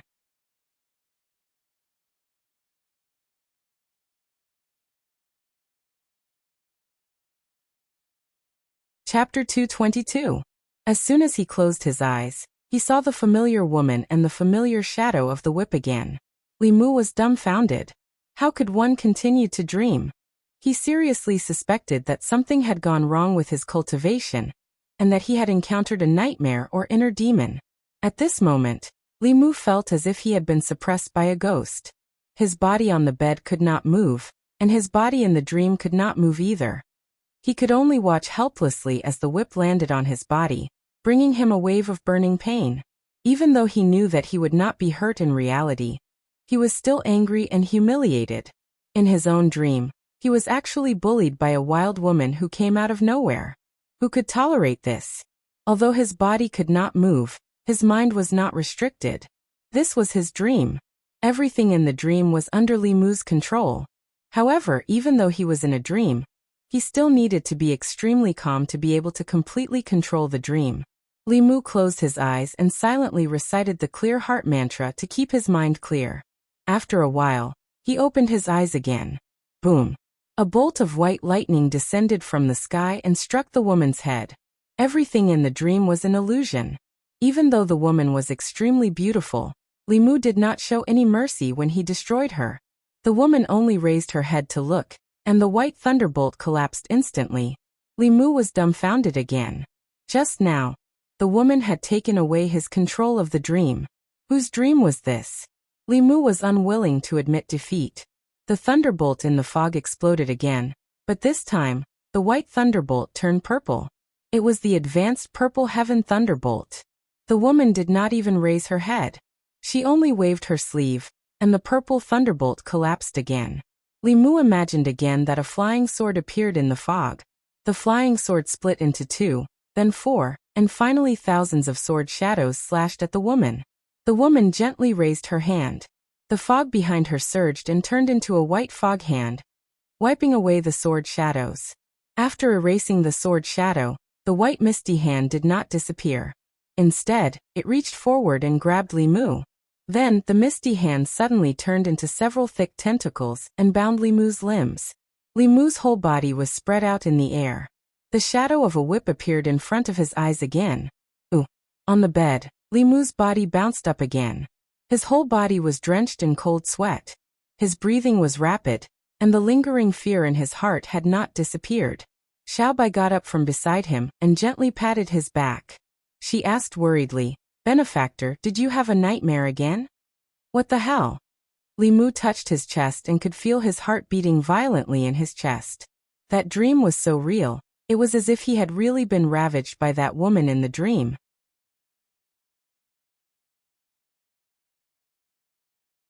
Not only did he have nightmares, he even had nightmares consecutively. Li Mu's expression changed slightly as he muttered, "Could it be that I've really encountered my inner demons?" Inner demons were something that almost every cultivator would encounter in the process of cultivation. They were the flaws and obstacles in a cultivator's mind, consciousness, and psychology. Hatred, greed, delusion, lust, obsession, and delusion could all lead to the creation of inner demons. With inner demons, one's cultivation would stagnate in the short term. In the serious case, one would go berserk and even be in danger of losing one's life. For example, Li Qing, a cultivator who had cultivated bit by bit and painstakingly, had an unusually strong mind. Even if inner demons appeared, they could easily overcome them. Because of his special constitution and sufficient resources, Li Mu's cultivation speed was far beyond the reach of most cultivators. The training and improvement of his mind could not keep up with the growth of his dermic powers. This was something that could not be avoided. Therefore, he had always been worried about inner demons. Many cultivators ended up as lunatics because they could not overcome their inner demons. Li Mu felt that he might have encountered his inner demons. The forms of inner demons were ever-changing. Everyone's inner demons were different. They were formed from the flaws and obstacles in a cultivator's mind. The woman in his dream was so violent. Was it because he had taken the initiative to find trouble and beat up so many nobles in the Immortal's capital? Was that why such a violent inner demon had appeared? Li Mu could not be sure if this was a coincidence. He lay down again and closed his eyes. In the fog, the woman held the whip in one hand and looked coldly at Li Mu. Again. Li Mu looked at her with grief and anger and left the dream. He sat on the bed with a gloomy expression. The first time was an accident, the second time was a coincidence, but the third time could not be explained by accident or coincidence. He might have really encountered his inner demons. It was not an illusion, but Li Mu's own dream. The woman in his dream was also a figment of his subconscious mind. Even Li Mu himself could not control it. If he did not overcome his inner demons, he might not be able to sleep peacefully in the future. It was impossible for him to sleep tonight. Li Mu walked to the courtyard alone. He looked at the full moon above his head and felt melancholy. He did not know that opposite him, a figure that did not exist in this space was looking at him indifferently. Xiaobai walked out of the room and sat beside Li Mu. He asked with a worried expression, "Benefactor, what happened?" Li Mu did not want him to worry. He shook his head and said, "Nothing. I just miss your sister Lu and Wanwan. I can't sleep. You go to sleep first."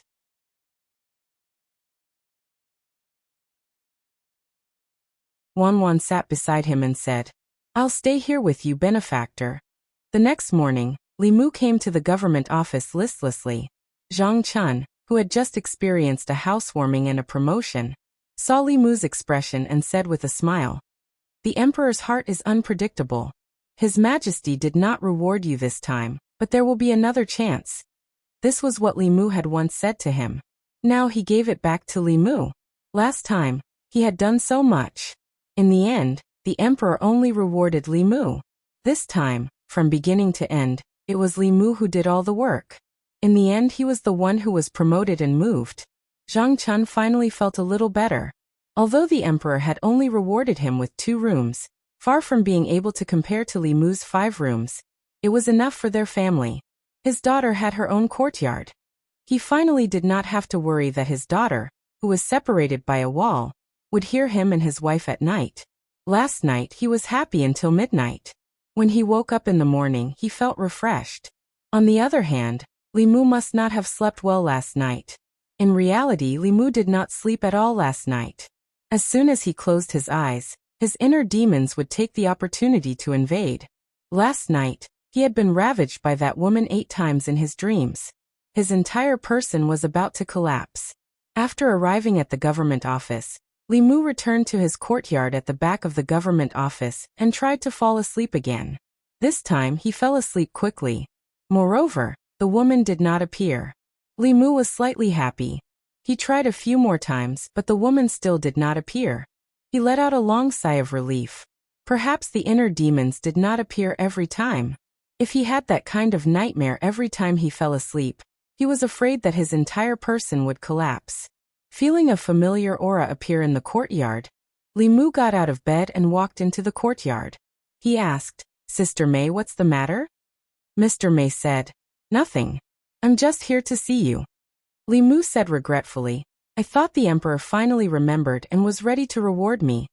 Mr. May glanced at him and said, "Hasn't the emperor rewarded you enough? What else do you want?" Thinking of the 2 Earth-class magic treasures and the 5-sectioned house, Li Mu did not say anything in the end. Even if the substitute silver was abolished, he had contributed the most but did not receive a reward. However, the reward before was enough to cover all his contributions. Mr. May pretended to look away from him casually and said, "The emperor is the ruler. You are the subject. You have to be more respectful to the emperor." Li Mu felt strange and said, "I have never seen the emperor. How can I respect the emperor?" Mr. May said, "What I mean is that you cannot be disrespectful to the emperor in private. You also cannot criticize the emperor. You have to protect the emperor." Li Mu thought about it. Although he was a little gossipy about the current empress, he still respected her and had always protected her. He did all these things and risked further offending the old party because he wanted the empress to win more people's hearts. The streets of Luoyang were empty, and the people rushed to worship the state temple. Wasn't that his protection of the empress? Nevin was the empress's guard, so he should know her well. Li Mu's gossipy heart was ignited again. He asked Mr. May, "Sister May, you are always with the emperor. You should know her well. What kind of person is the emperor?" Mr. May stared at him and said, "Have you forgotten what I just said?" Li Mu explained, "I am just taking precautions. I am afraid that I don't know enough about the emperor. If I do something in the future that offends the emperor." Mr. May said, "Don't worry. The emperor's kindness and generosity are far beyond your imagination. Even if you offend her, she won't care." That you're tuning in to the Li Mei's Wuxia Whispers YouTube channel. We're so grateful for your support, and don't forget to subscribe to join us on this incredible journey through captivating stories. Your generosity through donations truly makes a world of difference, as it's the primary source of revenue that allows me to expand and enhance this channel for you. Thank you from the bottom of my heart for being a part of this adventure.